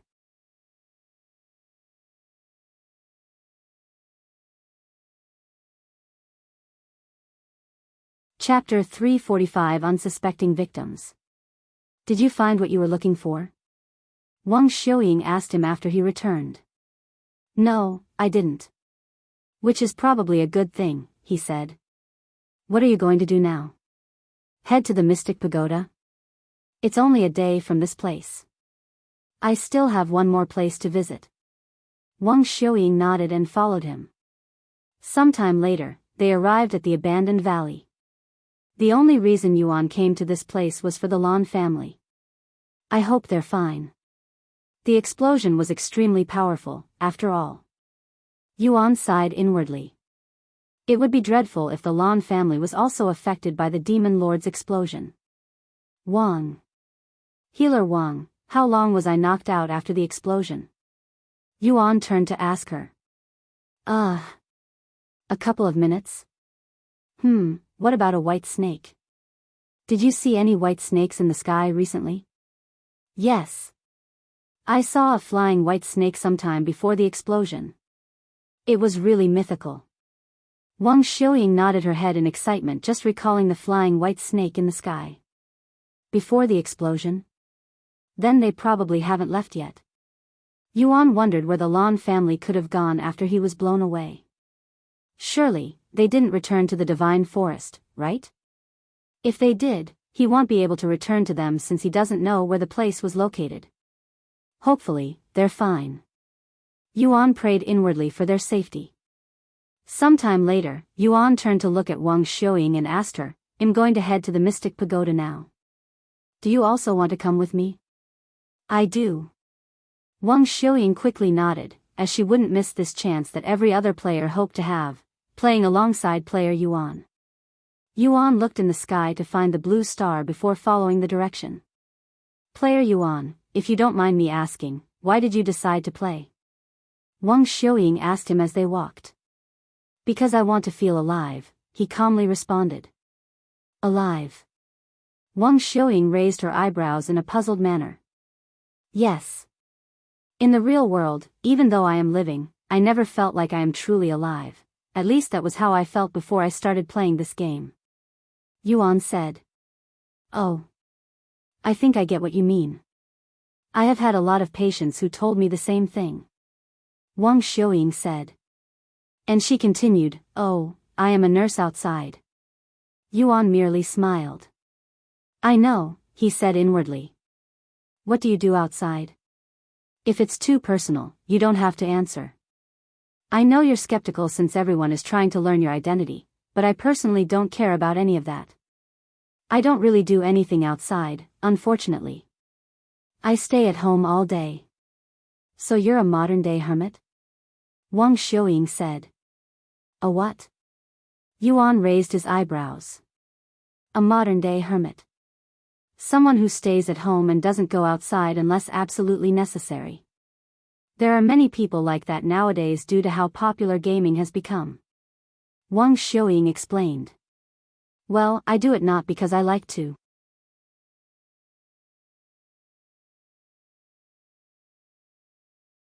I simply don't have a choice. Yuan sighed. You must be living a difficult life, huh? Wang Xiuying looked at Yuan, feeling somewhat nostalgic, almost like she has spoken with him before. The way he speaks and the feeling he gives me. It's very similar to Tian. I wonder if this is what he would be like if he wasn't in that condition. Wang Xiuying noticed some similarities before Yuan and Tian, mostly their atmosphere and speech. I wonder what he's doing right now. What about you? Why did you decide to play? Yuan suddenly asked her. I played on a whim since it was very popular, but once I realized how effective and unique medicine is in this world, it became my reason for continuing. I have a dream, you see. A dream to heal someone, and I believe the knowledge to do so is in this world. I know it sounds silly, but I have already incorporated some of the medical practices in this world into our world, and it's working perfectly. Wang Xiuying looked up into the skies and mumbled, this game is so realistic that sometimes I wonder whether this is just a game or actually something more, like another world of sorts. Another world, huh? How nice would that be if it was true? A smile appeared on Yuan's face. After walking for some time, they encountered a magical beast with a cultivation base around the peak of Spirit Apprentice. You're a Spirit Grandmaster, right? Wang Xiuying turned to look at him. While she was also at the peak of Spirit Apprentice, she wasn't exactly an expert in fighting. I'll take care of it. Yuan said. He then used the Starry Abyss and Flying Daggers to take care of the magical beast instantly. Wow! How do you do that? Wang Xiuying expressed her admiration for his technique. It's just a mortal grade technique that allows me to control a dagger using my spiritual energy. How can such a powerful technique only be mortal grade? After taking care of the magical beast, they continued walking in the grassland until they reached a small city. Unfortunately for them, neither of them had money, so they were unable to enter the city that required a small fee. However, even if they had money, the mystic realm uses a different currency, so the currency outside wouldn't have much worth in here. I guess we can only walk around the city. Wang Xiuying sighed. Or we can fly over it, Yuan suggested. Fly? Wang Xiuying's eyes flickered with excitement. Let's fly, she nodded in agreement. I'll have to carry you if you don't mind, said Yuan. I don't mind. A moment later, Yuan carried Wang Xiuying in a princess carry before flying into the sky, shocking the guards there. Heavens! He was a Spirit Grandmaster? Did we just kick away a Spirit Grandmaster? We're dead. The guards began crying once they realized that they'd screwed up big time. In their minds, Yuan was probably going straight to the city lord to complain. Of course, Yuan did the complete opposite, ignoring the city and flying straight over it. Wow! So this is what it feels like to fly. Wang Xiuying looked down at the city with exhilaration. I cannot wait until I become a Spirit Grandmaster so that I can fly as well. But that might take a few years. Once they were on the other side of the city, Wang Xiuying said, Player Yuan, do you mind if we continue flying for a little longer? If you're tired, we can go back down, though. You can just call me Yuan. And I don't mind. We travel much faster this way as well. Yuan nodded. Sometime later, Yuan suddenly stopped in midair with his gaze towards the ground. There are some people there. I think they're also participants. Yuan said. Wang Xiuying looked down, and sure enough, there were two people wearing the same uniform at the bottom, and these people hadn't noticed them yet. I think that's the Diamond Palm sect. They're from the northern continent and ranked 10th. Wang Xiuying recognized them since they were also on the same continent as her sect. What are you going to do? She then asked.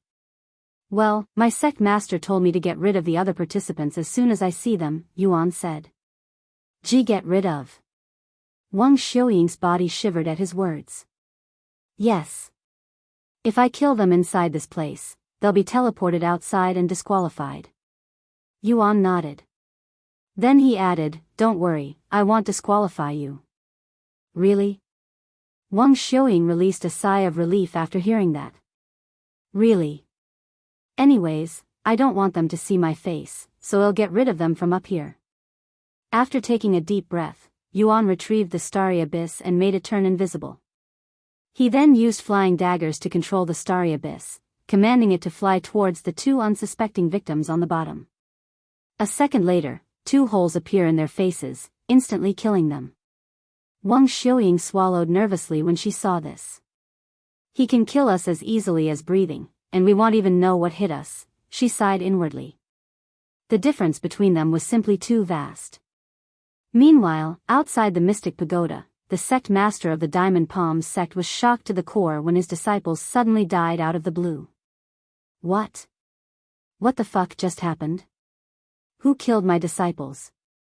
He exclaimed, causing the others to look at his disciples that laid on the ground in the mystic realm with a large hole in their heads. Heavens! How brutal yet efficient. A few moments later, the bodies of the two dead participants disappeared from the mystic realm before appearing outside with their injury fully recovered. Huh? What happened? Why are we outside the mystic realm? The two didn't even realize that they had been killed even after waking up outside the mystic realm. In their eyes, their visions had turned black for a split second, and before they were aware, they were already outside the mystic realm. The thought of being killed just now didn't even cross their minds. It was not until after their sect master approached them and told them what happened that they finally realized they had been killed. What? That's impossible. There wasn't even anybody around us. The two of them exclaimed, looking extremely confused by the situation. As for Wang Xiuying's view. After meeting Yuan, the mirror suddenly stopped spectating her, almost as though the treasure could no longer find her location.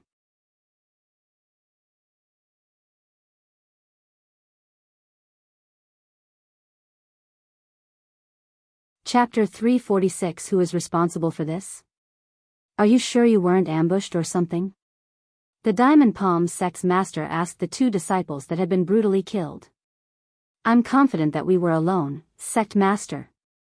One of the disciples quickly responded with a serious expression on his face. We were in open land, and we haven't encountered another participant since we entered. Then how did you two die? Who killed you? The sect master mumbled in a dazed voice. Even he didn't see what had happened to them through the treasure. Their death was so sudden and random that if he was told his disciples were killed by ghosts, he would probably believe it. The sect master then turned to look at Xianxia and bowed to him. Xianxia, what should we do now? Has something like this happened before? Where the participants die out of nowhere? Xianxia shook his head and said, no, this has never happened before. As for what happens? Since your participants have died inside the mystic realm, regardless of the circumstances, your sect is now disqualified. Whatever points you received before the disqualification will be your final score. The sect master of the Diamond Palm sect staggered like he was about to faint after hearing Xianxia's words. How could they be disqualified so early on in the mystic realm?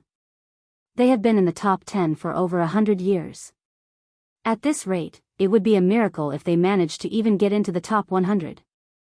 How could such a tragedy befall their sect? Who did they offend to deserve this? However, as much as the sect master of the Diamond Palm sect wanted to ask for a second chance, he knew it was pointless, and had only be making himself into a laughing stock. The other sect masters swallowed nervously when they saw this, silently praying to themselves that this wouldn't happen to their sect. But alas, within the next few hours, many other participants experienced the same tragedy the Diamond Palms sect had experienced. The participants were dying left and right without a single person knowing the cause, and this caused a great commotion outside the mystic realm. Just what in heaven's name is going on? Who is responsible for this? Could it be another participant? Or is someone from the mystic realm responsible for this? This is outrageous. At this rate, the sect ranking for the next 10 years will be all messed up. Senior Nya was greatly bewildered by this situation, as he has never seen anything like this before. What do you think is happening, Elder Nya? One of the crystal balls asked him. I really don't know what to tell you. Somebody is killing all of these people without showing himself or his methods. It's like he has an invisible weapon or something similar. And at the rate he's killing them, taking into account the distance between each victim, this predator is traveling very quickly, too quickly if I am being honest.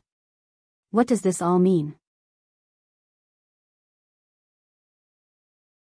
Another voice asked.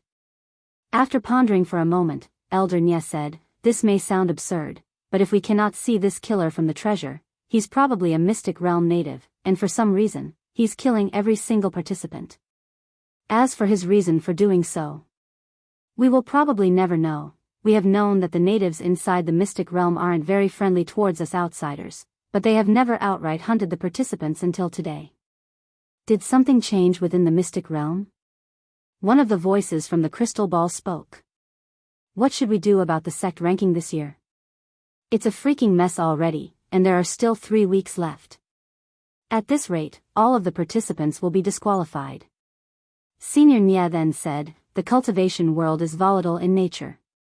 Anything can happen, even ridiculous events that nobody can imagine, and this is simply one of these moments. Even if the sect ranking is flipped around this year, where the previous lowest ranking sect becomes first and the previous first rank becomes last, we will judge it as we usually do. Meanwhile, at the Dragon Essence Temple, Long Yijuan and the other sect elders were clearly very worried about the current situation. I wonder what's going on, really. It's been a week since the mystic realm started and we still haven't seen Disciple Yuan's shadow, much less the person himself. I hope he's fine. Long Yijuan sighed, completely unaware that Yuan was behind this phenomenon. While he did tell Yuan to disqualify as many participants as he could, Long Yijuan could have never expected this kind of outcome. However, 2 people there understood what was going on. Xiaohua, these invisible attacks. It's definitely him, right? Feng Yuxiang turned to ask her. After a moment of silence, Xiaohua nodded, the way all of these people are killed as efficiently as possible with a single strike to the head. It definitely resembles Brother Yuan's style. After spending so much time with Yuan, she was obviously used to his fighting style, and Yuan was someone who would always go for the head whenever it was possible. Out of the thousands of magical beasts he has slain, most of them had died from a single strike to the head. After getting Xiao Hua's confirmation, Feng Yuxiang said to Long Yijuan and the others, I think it's the young master behind these attacks. What? Yuan? Really? How can you tell? Elder Xian quickly asked. The attack patterns and these invisible strikes. One of the young master's soul weapons can turn invisible, and looking at the size of these holes, it matches what his starry abyss is capable of. Feng Yuxiang explained to them. If that's the case, how come we can't see him? Where is he killing them from? Elder Shan then asked. I have a speculation, but it sounds a little too absurd even for the young master. Feng Yuxiang said. Let us hear it. Long Yijuan said with a serious expression on his face. Feng Yuxiang took a deep breath before continuing, the sky. What? Are you saying that Disciple Yuan is somehow killing them from the skies, that he's flying? Elder Shan looked at her with wide eyes, as it was too unbelievable. After all, only spirit grandmasters could possibly achieve such feats. Feng Yuxiang sighed, that's why I didn't want to say it. It sounds absurd, I know, but it's the only thing I can think of. And she continued, think about it, the first two victims were in an empty grassland for miles with nowhere to hide, yet they were killed without seeing a shadow. If there's nobody around them, then the attack could have only come from one place, the skies. I see, that makes sense, but it also doesn't make sense at the same time. Elder Xian said. In order to attack from the sky, Disciple Yuan must have learned to fly, but in order to do so, he must have reached at the very least Spirit Grandmaster. However, it's only been a week since the Mystic Realm opened. Even if Disciple Yuan somehow managed to escape having his cultivation base wiped, he still wouldn't be able to reach Spirit Grandmaster in such a short time, at least he shouldn't. Feng Yuxiang shrugged, I don't know. The young master is unpredictable. He's literally the reason why I try to avoid using the word impossible, since he somehow always makes the impossible, well, possible. Let's continue watching. Maybe Disciple Yuan will show up sooner or later. Elder Shan suggested. Inside the Mystic Realm, Wang Xiuying watched as Yuan disqualified the 39th disciple with a nonchalant expression on her face, almost like she was already used to seeing such a sight. At this rate, hell kill all of the participants in the Mystic Realm before the 30 days time limit is over. Wang Xiuying sighed inwardly. The disparity between Yuan and all of the participants was simply too vast. This made Wang Xiuying wonder why he was being so nice and friendly to her. Normally, someone as secretive as player Yuan wouldn't reveal so much about himself to a stranger like her, yet he has spoken to her as though they were already friends. In fact, Wang Xiuying already considers player Yuan as her friend, something she didn't think was possible before today. Congratulations, Yuan. Wang Xiuying suddenly said to him. HM? What for? He raised his eyebrows slightly in a puzzled manner.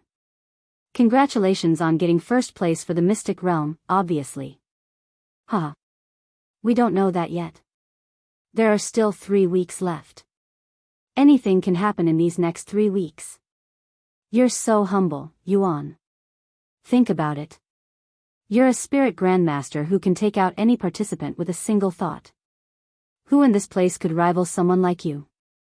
Perhaps that's the case, but despite my cultivation base, I nearly died today.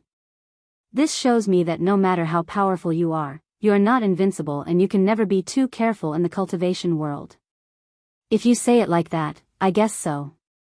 Wang Xiuying nodded. Meanwhile, at the Mystic Pagoda, 3 figures stood before a tall building that emitted a majesty aura. What are we doing here, grandfather? Lan Yingying asked him. I just felt like coming here, that's all. Grandpa Lan responded with a gloomy feeling around him. After standing there silently for a few minutes, Grandpa Lan clasped his hands together and bowed to the Mystic Pagoda. I'm sure it was fate that he came to this place. Thank you for guiding that young man here, Lord. If only I was a little bit stronger.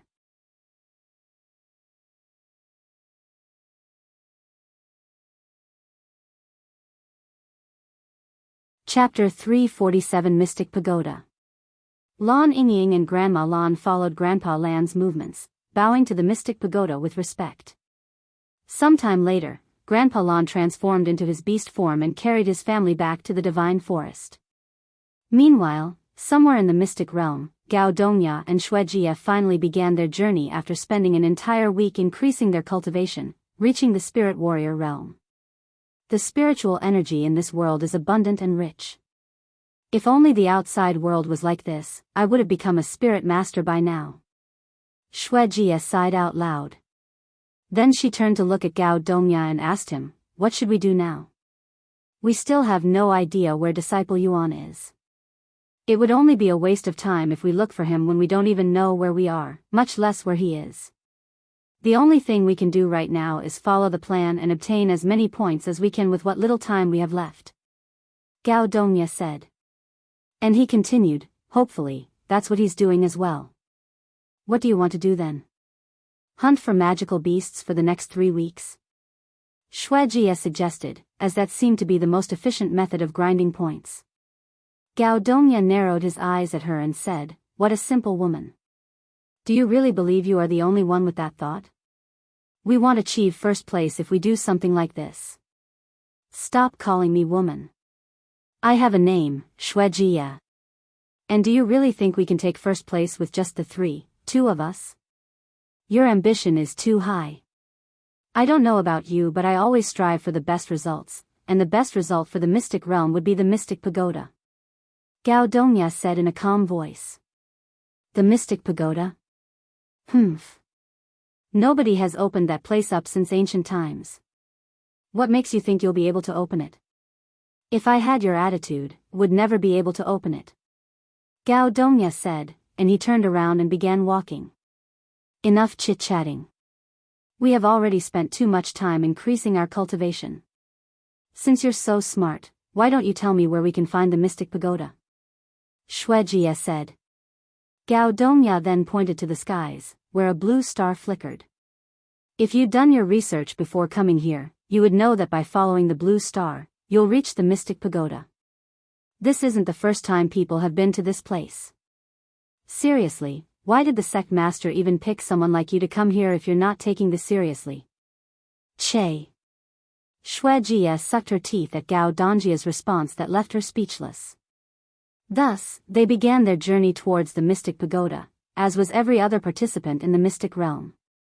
Normally, they would be hunting magical beasts and doing whatever they can to increase their points, but this year was different, as everybody wanted to ascend to the spirit heaven, where their career as a cultivator would surely reach a new level.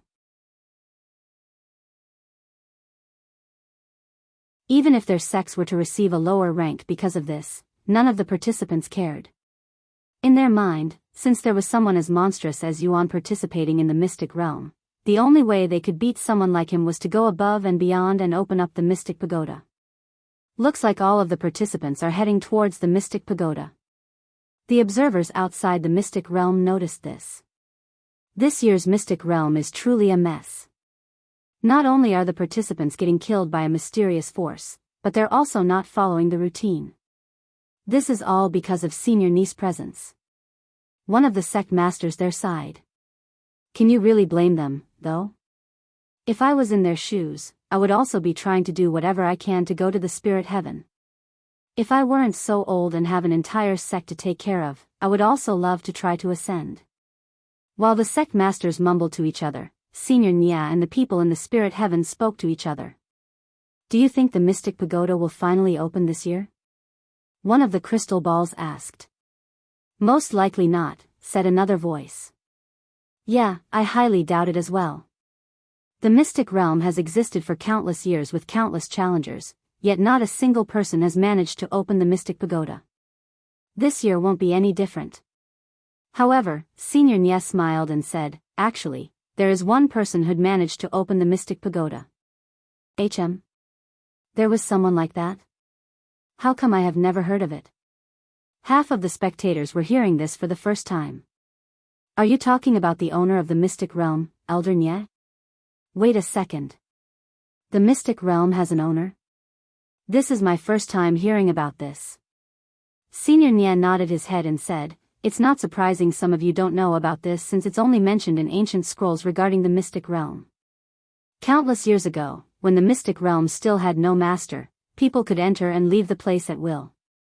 However, all of that changed when a certain individual, a certain young man entered the mystic realm and became its master. Wait a moment. One of the voices interrupted and spoke, you're telling me some youngster became the master of the mystic realm? How did that happen? Who is this young man? Nobody knows his identity. Senior Nye said. What? Nobody? How is that possible? A voice of disbelief quickly resounded. Because he was always wearing a mask. The only thing we know about this individual is that he's a young man, at least that's what people got from his voice. He entered the mystic realm, became its master, left the place, and he was never heard from again. Of course, this person also made new rules for the mystic realm and closed its doors. Now, only those with tokens are allowed to go inside. Then someone asked, what about the tokens? Where did we get them? It was given to the founders of our sect, and we have been hosting the Mystic Realm ever since then. Nobody besides the founders knows why we're doing this, but it's become a tradition of sorts, and nobody really questions it anymore. Senior Nye said to them. Heavens.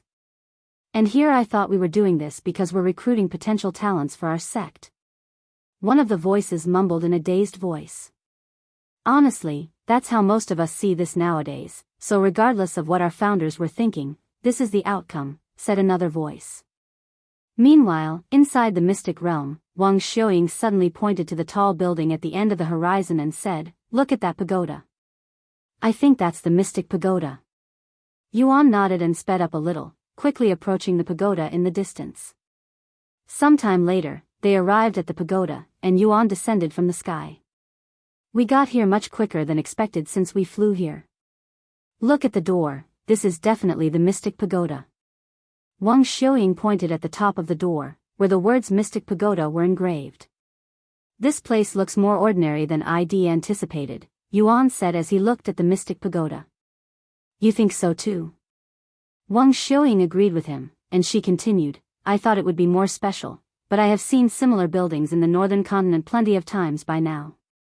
However, this place does give me a unique feeling that other places don't, but I cannot pinpoint what this feeling is exactly. Let's take a look around the place. Wang Xiuying suggested. The two of them proceeded to walk around the Mystic Pagoda to see if there was anything around the place. Literally, a minute later, they returned to the front of the place. I didn't see anything special. What about you? Yuan shook his head. Even with divine sense, he wasn't able to see anything unique. Of course, his divine sense wasn't able to penetrate the Mystic Pagoda for some reason, almost like there was something protecting it. A few moments later, Wang Xiuying suddenly approached the doors to the Mystic Pagoda and tried to open it. However, she quickly realized that was impossible, as there was no door handle at the door. Thus, she could only try knocking on the door. Hello? Anybody inside? Nobody responded to her, something Wang Xiuying had expected even before knocking on the door. Any idea how to open this place? Wang Xiuying turned to look at Yuan, who had been standing there in silence, staring at the Mystic Pagoda with a dazed expression on his face. Yuan? Are you okay? She asked him again. Why yes. Yuan nodded, and he continued, this place seems so nostalgic for some reason, almost like I have been here before. You're thinking too much. There's obviously no way you could have been here before. Wang Xiuying chuckled. I guess. Yuan nodded and approached Wang Xiuying before standing at the door to the Mystic Pagoda. It was at this moment the doors that had been sealed shut for countless years suddenly began to tremble. This is. Wang Xiuying's eyes widened with shock when the doors suddenly opened. Why did the doors suddenly open? They didn't even do anything special. And maybe it opened because I knocked on the doors? She mumbled, as this was the only explanation she could think of.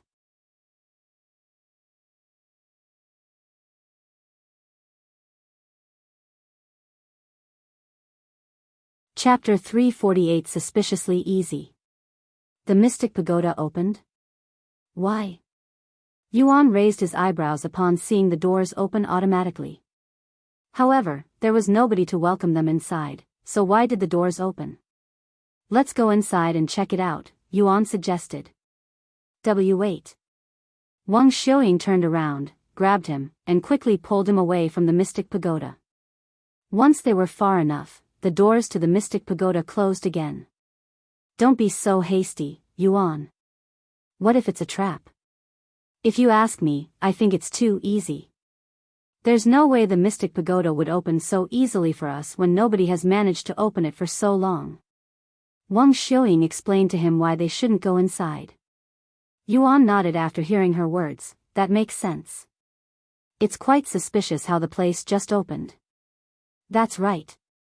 What if we're ambushed by traps the moment we go inside? That would be disastrous. Wang Xiuying said. Then what should we do? Yuan asked her. I say we wait until someone else goes inside and see what happens. I'm sure there are people coming to this place as we speak. Yingying responded. Okay. We can observe them from the skies, where we should be safe. Yuan agreed. What should we do in the meantime? I don't know. It's getting a bit late, so I'm about to log off for the day. It's also almost time for dinner for me as well.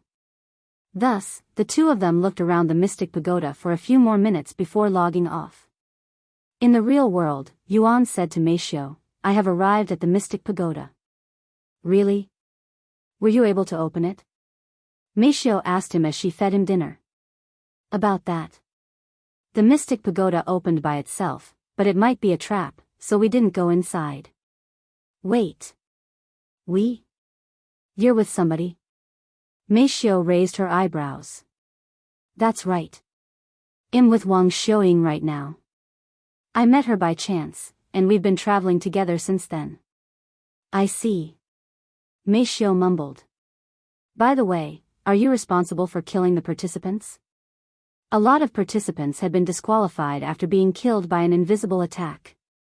Meishio told him about the chaos that occurred outside the mystic realm because of his actions. Oh, yeah, that was me. I took care of everyone as we approached the Mystic Pagoda. There were a lot of them, but I made sure to kill all of them like the sect master had advised us to do. So Feng Feng and Xiaohua were right about you being responsible for the attacks. All of the participants were unharmed after they left the mystic realm, right? Yuan asked her. The only reason he could kill them so casually was because he was told that they wouldn't die inside the mystic realm. Yes, all of them were fine. However, a few of them had lost a couple of levels for their cultivation after being killed. Meishio revealed this to him. Well, at least they're not hurt. Yuan casually said. In his mind, it was much better to lose their cultivation than to die, since cultivation can be restored through time whilst death was permanent, for the NPCs at the very least. Meishio also didn't think too much of it since she was not a cultivator. Will you be playing tonight? Meishio asked him after dinner. Yes, I will. Okay. Sometime later, Yuan returned to the game whilst Meishio went to sleep. Inside the game, Yuan flew towards the sky and began overseeing the Mystic Pagoda, patiently waiting for someone to fall for this trap. Once he realized that it might take a while before someone shows up, he decided to start practicing his flying skill in the sky. Thus, Yuan proceeded to spend the entire night circling around the place, improving his flying speed and air maneuvers. Yingying returned to the game in the morning. Welcome back. Yuan greeted her. Yuan? When did you come back on? She asked him. Since last night. What? You spent the entire night playing? That's not healthy, you know. Yingying sort of lectured him. Then she asked, did anybody come through at all? No, I didn't see anybody. It might take a couple of days before someone. Wait. I sense a presence not far from here. Yuan suddenly interrupted her. Really?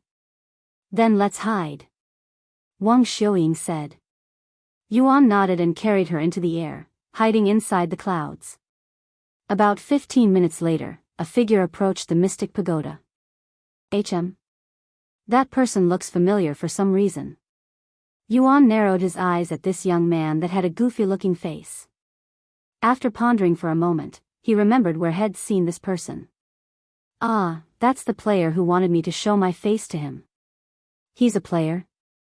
Yingying asked. Yes. The two of them continued to watch this player's every movement. The player first looked around the Mystic Pagoda just like they did when they first arrived. Once he found nothing special, the player stood before the door and started knocking on it. However, there was no response from the Mystic Pagoda. What's happening? Why isn't the door opening for him? Yingying mumbled in a puzzled voice. Let's wait a little bit longer, Yuan suggested.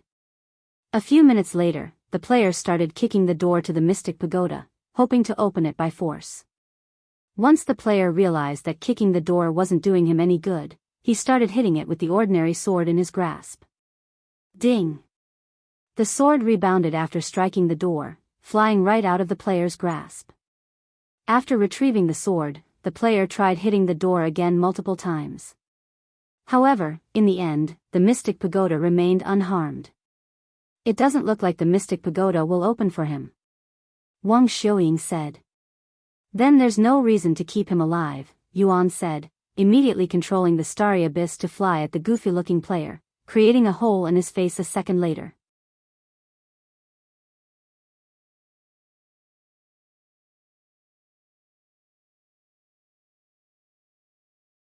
Chapter 349 Inside the Mystic Pagoda. Once the player's corpse disappeared from the mystic realm, Yuan returned to the ground with Wang Xiuying. The door didn't open for that player. How weird. Wang Xiuying went to knock on the door again a few moments later, but there was no response this time. It's not opening even for us now. I wonder how this place works, she sighed. Yuan didn't say anything and approached her. It opened again. Wang Xiuying was surprised when the door suddenly opened. She then turned to look at Yuan with a pondering expression on her face. Yuan, can you go over there for a second? Wang Xiuying pointed. Yuan nodded and walked to the location. And just as Wang Xiuying expected, the Mystic Pagoda closed its doors when Yuan distanced himself from the building. Yuan. I think the door is opening for you.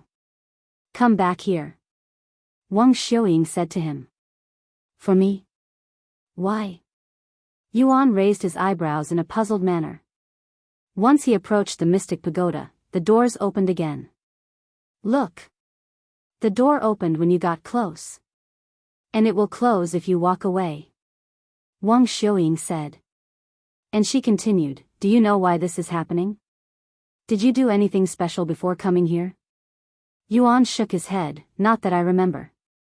Besides fighting some demons and meeting the Lan family, he didn't really do anything special. Wait a second. If the Empyrean Overlord belonged to the Lord, perhaps the Mystic Pagoda recognizes it, hence why it's opening its doors for me? Yuan suddenly recalled this fact. I'm going to go inside then, Yuan said a moment later. I will come with you. Wang Xiuying quickly said. Although there might be traps inside, it was much better than staying out here by herself, especially when there might be many participants who will be arriving soon. In other words, she felt much safer by Yuan's side. Yuan nodded his head, and the two of them entered the pagoda a moment later. This place is empty. Wang Xiuying said as she looked around the room that had literally nothing but a spiraling staircase a few meters away. After looking around to make sure the room was really empty, they proceeded upstairs to the second floor. However, the second floor was also empty. Nothing here either. Where are the treasures? A place this difficult to get into should have at least a couple of heaven-defying treasures, right? Wang Xiuying sighed. And just like previously, after spending a few minutes looking around, they proceeded to the next floor. From its appearance outside, the Mystic Pagoda should have 9 floors. Wang Xiuying said as they entered the third floor. Why am I not surprised? Wang Xiuying merely shook her head in disappointment when she saw that nothing was on the third floor as well. However, they still looked around regardless. Sometime later, they reached the 8th floor, and as expected, it was empty. There's only one more floor. I hope there's something there. Wang Xiuying said after looking around the place. After taking a deep breath, they walked upstairs. Look! There's actually something here. Wang Xiuying spoke with excitement when she noticed something different about the room. However, when she realized what these things were, her excitement immediately died. A bed, a desk, a chair. That's it? Wang Xiuying sighed. Then she noticed the mask hanging on the wall behind the desk. Well, that's something unique, I guess. Yuan looked around and said, well, I was told the master of the mystic realm used to live here, so it makes sense this room looks like this. He then turned to look at the mask on the wall and mumbled, that must be the mask he wore. What an ordinary-looking mask. Compared to his black jade mask, the mask on the wall looked too ordinary. In fact, it was just an ordinary mask with nothing special about it. I was hoping for this mask to be a treasure, but it turned out to be ordinary as well. Wang Xiuying said after inspecting the mask. Here. She then handed it to Yuan. Your old mask broke, right? You can use this one instead. Thank you. Yuan accepted the mask and immediately put it back on his face. Coincidentally, the mask fitted his face perfectly. What should we do now? There's clearly nothing in this room besides the furniture. Wang Xiuying said. Yuan looked around, and he noticed that there was another staircase leading up. There's still one more floor, he said to her. What? How is that possible? I remember very clearly that there are only 9 floors in this place. At least that's what it looked like from the outside. I also counted 9 floors. Yuan agreed with her. Maybe it's a secret floor where the treasures are held? Wang Xiuying's eyes began flickering with excitement and hope again. Let's check it out. A few moments later, they climbed the staircase. The 10th floor was clearly much smaller than the other floors, almost like an attic or sorts. However, there was nothing on this floor as well, nothing physical at the very least. What do you think this drawing is? Yuan asked her as he looked at the complicated drawing on the floor. This looks like a magic circle. At least that's what they look like in movies. Wang Xiuying said. And she continued, but this is the cultivation world, so it's probably a formation. I have seen a couple of them before, but none of them look even remotely as complicated as this one. I think this is what is protecting the mystic pagoda. Wang Xiuying said after pondering for a moment. I think so too. Yuan agreed. However, just as they prepared to go back downstairs, the formation suddenly began to glow brightly. What's happening? Wang Xiuying exclaimed, and she subconsciously hugged Yuan. I have no idea. Before he could even finish his sentence, the two of them disappeared from the room, almost like they had been teleported or something.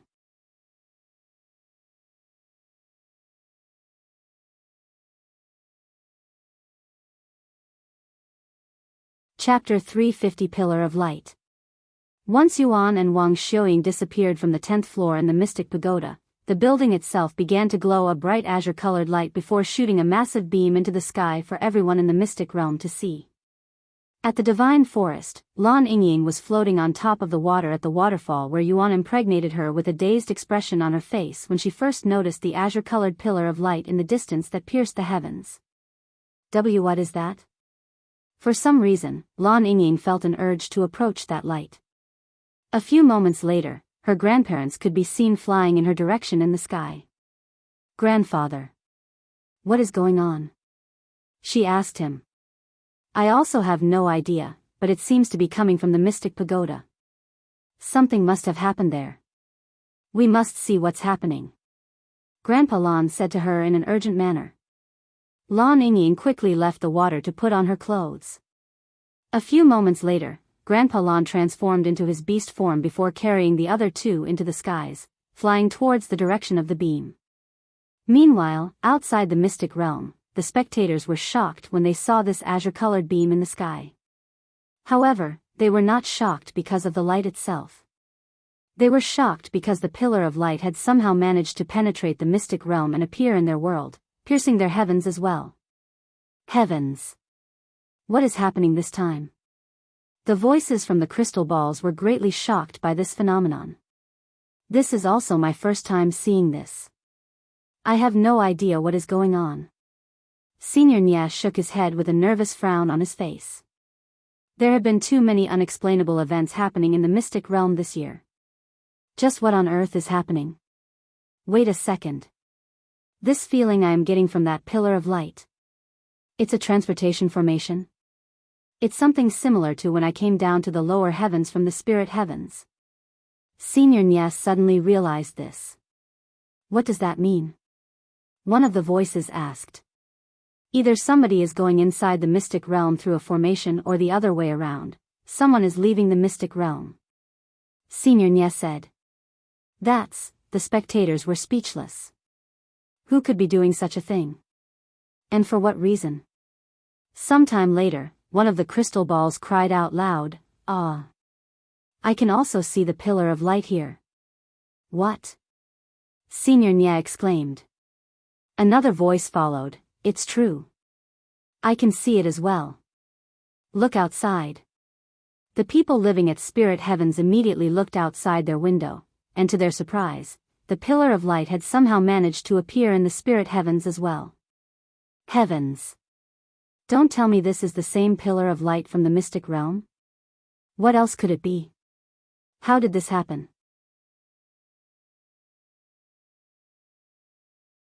The people from the spirit heavens were greatly bewildered by this unknown pillar of light, especially the people that had no idea about what was happening in the mystic realm. The powerful backgrounds from the spirit heavens were also alerted by this pillar of light, and people from all over the world were immediately sent to investigate it.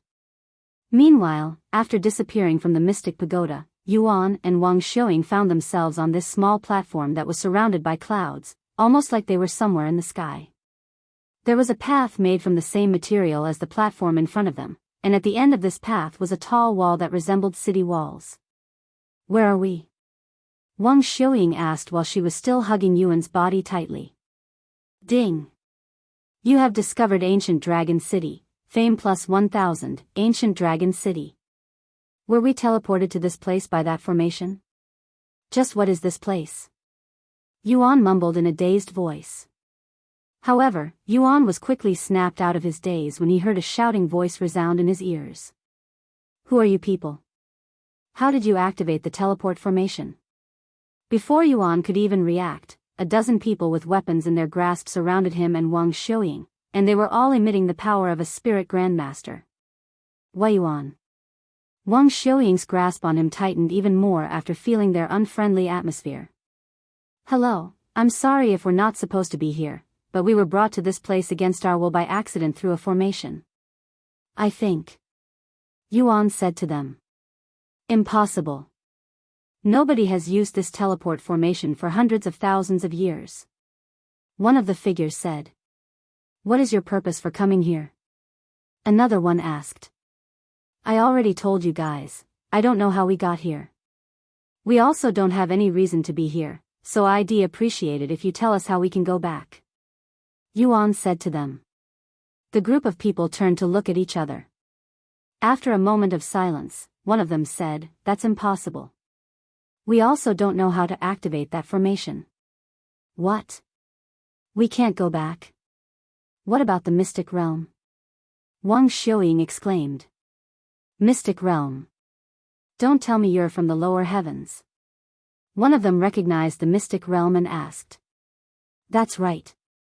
We came from the lower heavens," Yuan confirmed. After another moment of silence, the one leading them spoke. "Regardless of your situation, we are going to bring you in for further questioning. If you resist, we'll kill you right here." In their eyes, neither Wang Xiuying and Yuan were powerful enough to threaten them, especially not Wang Xiuying, who was a mere spirit apprentice, so they lowered their guard a little bit. "There's nothing we can do now but listen to them, Yuan," Wang Xiuying said to him. Yuan nodded. "Okay, well, cooperate." Thus, the group of spirit grandmasters began escorting Yuan and Wang Xiuying towards the city walls in the distance.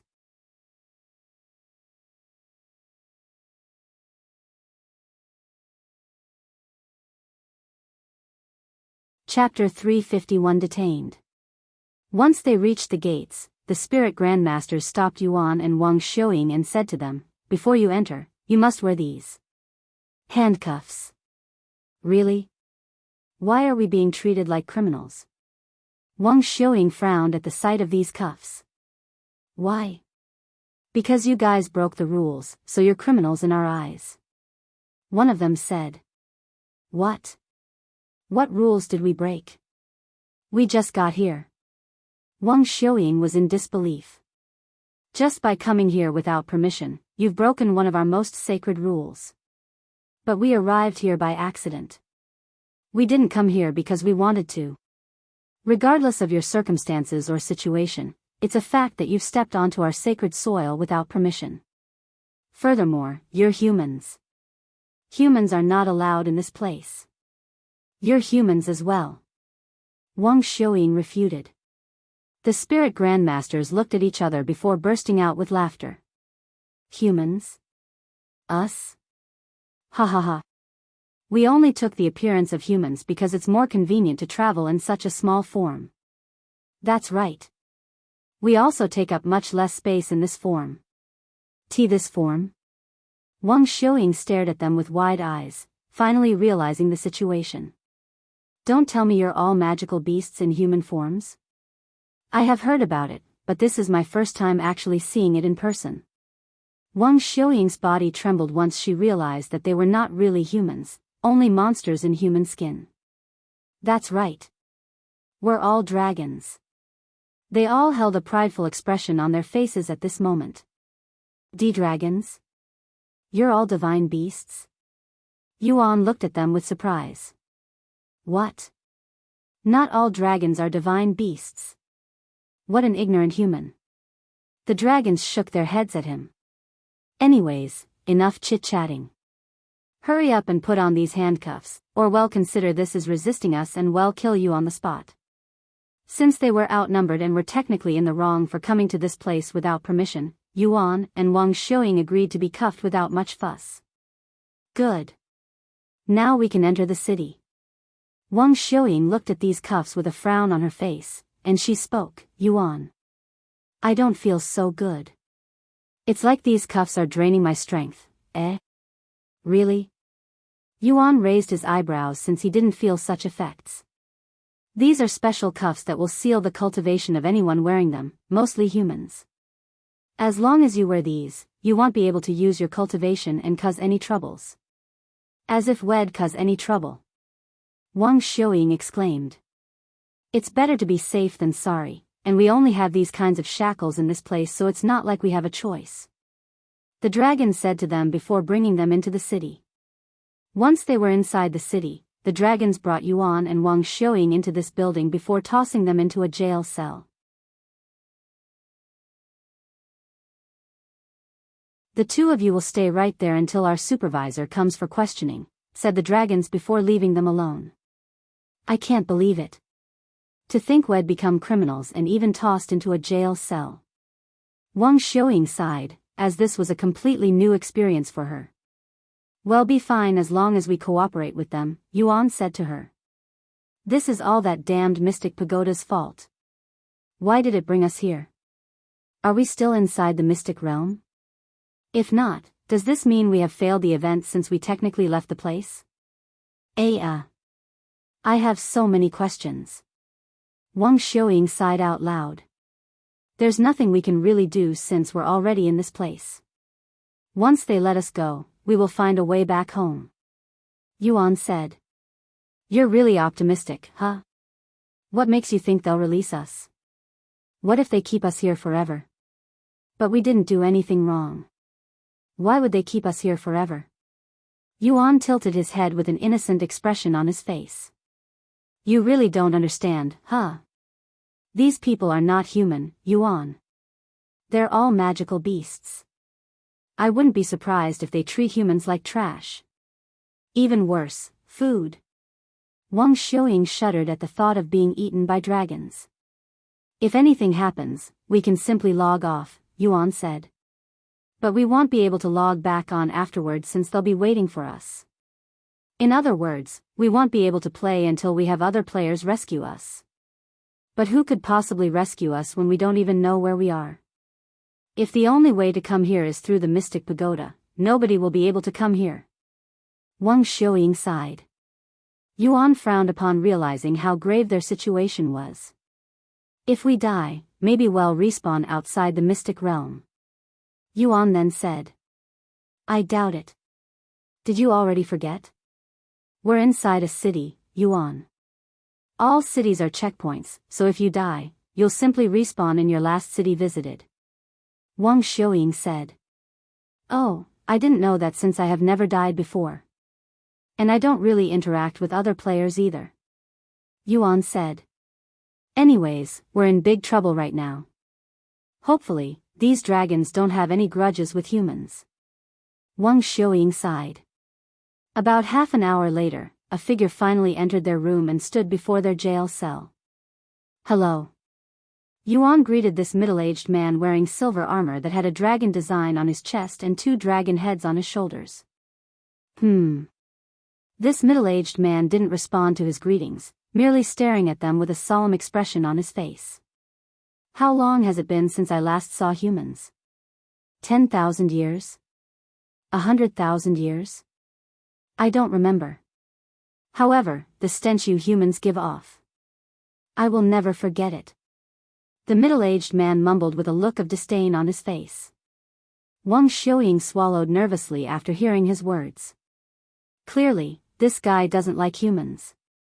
Which meant their chances of surviving this nonsense just dropped significantly.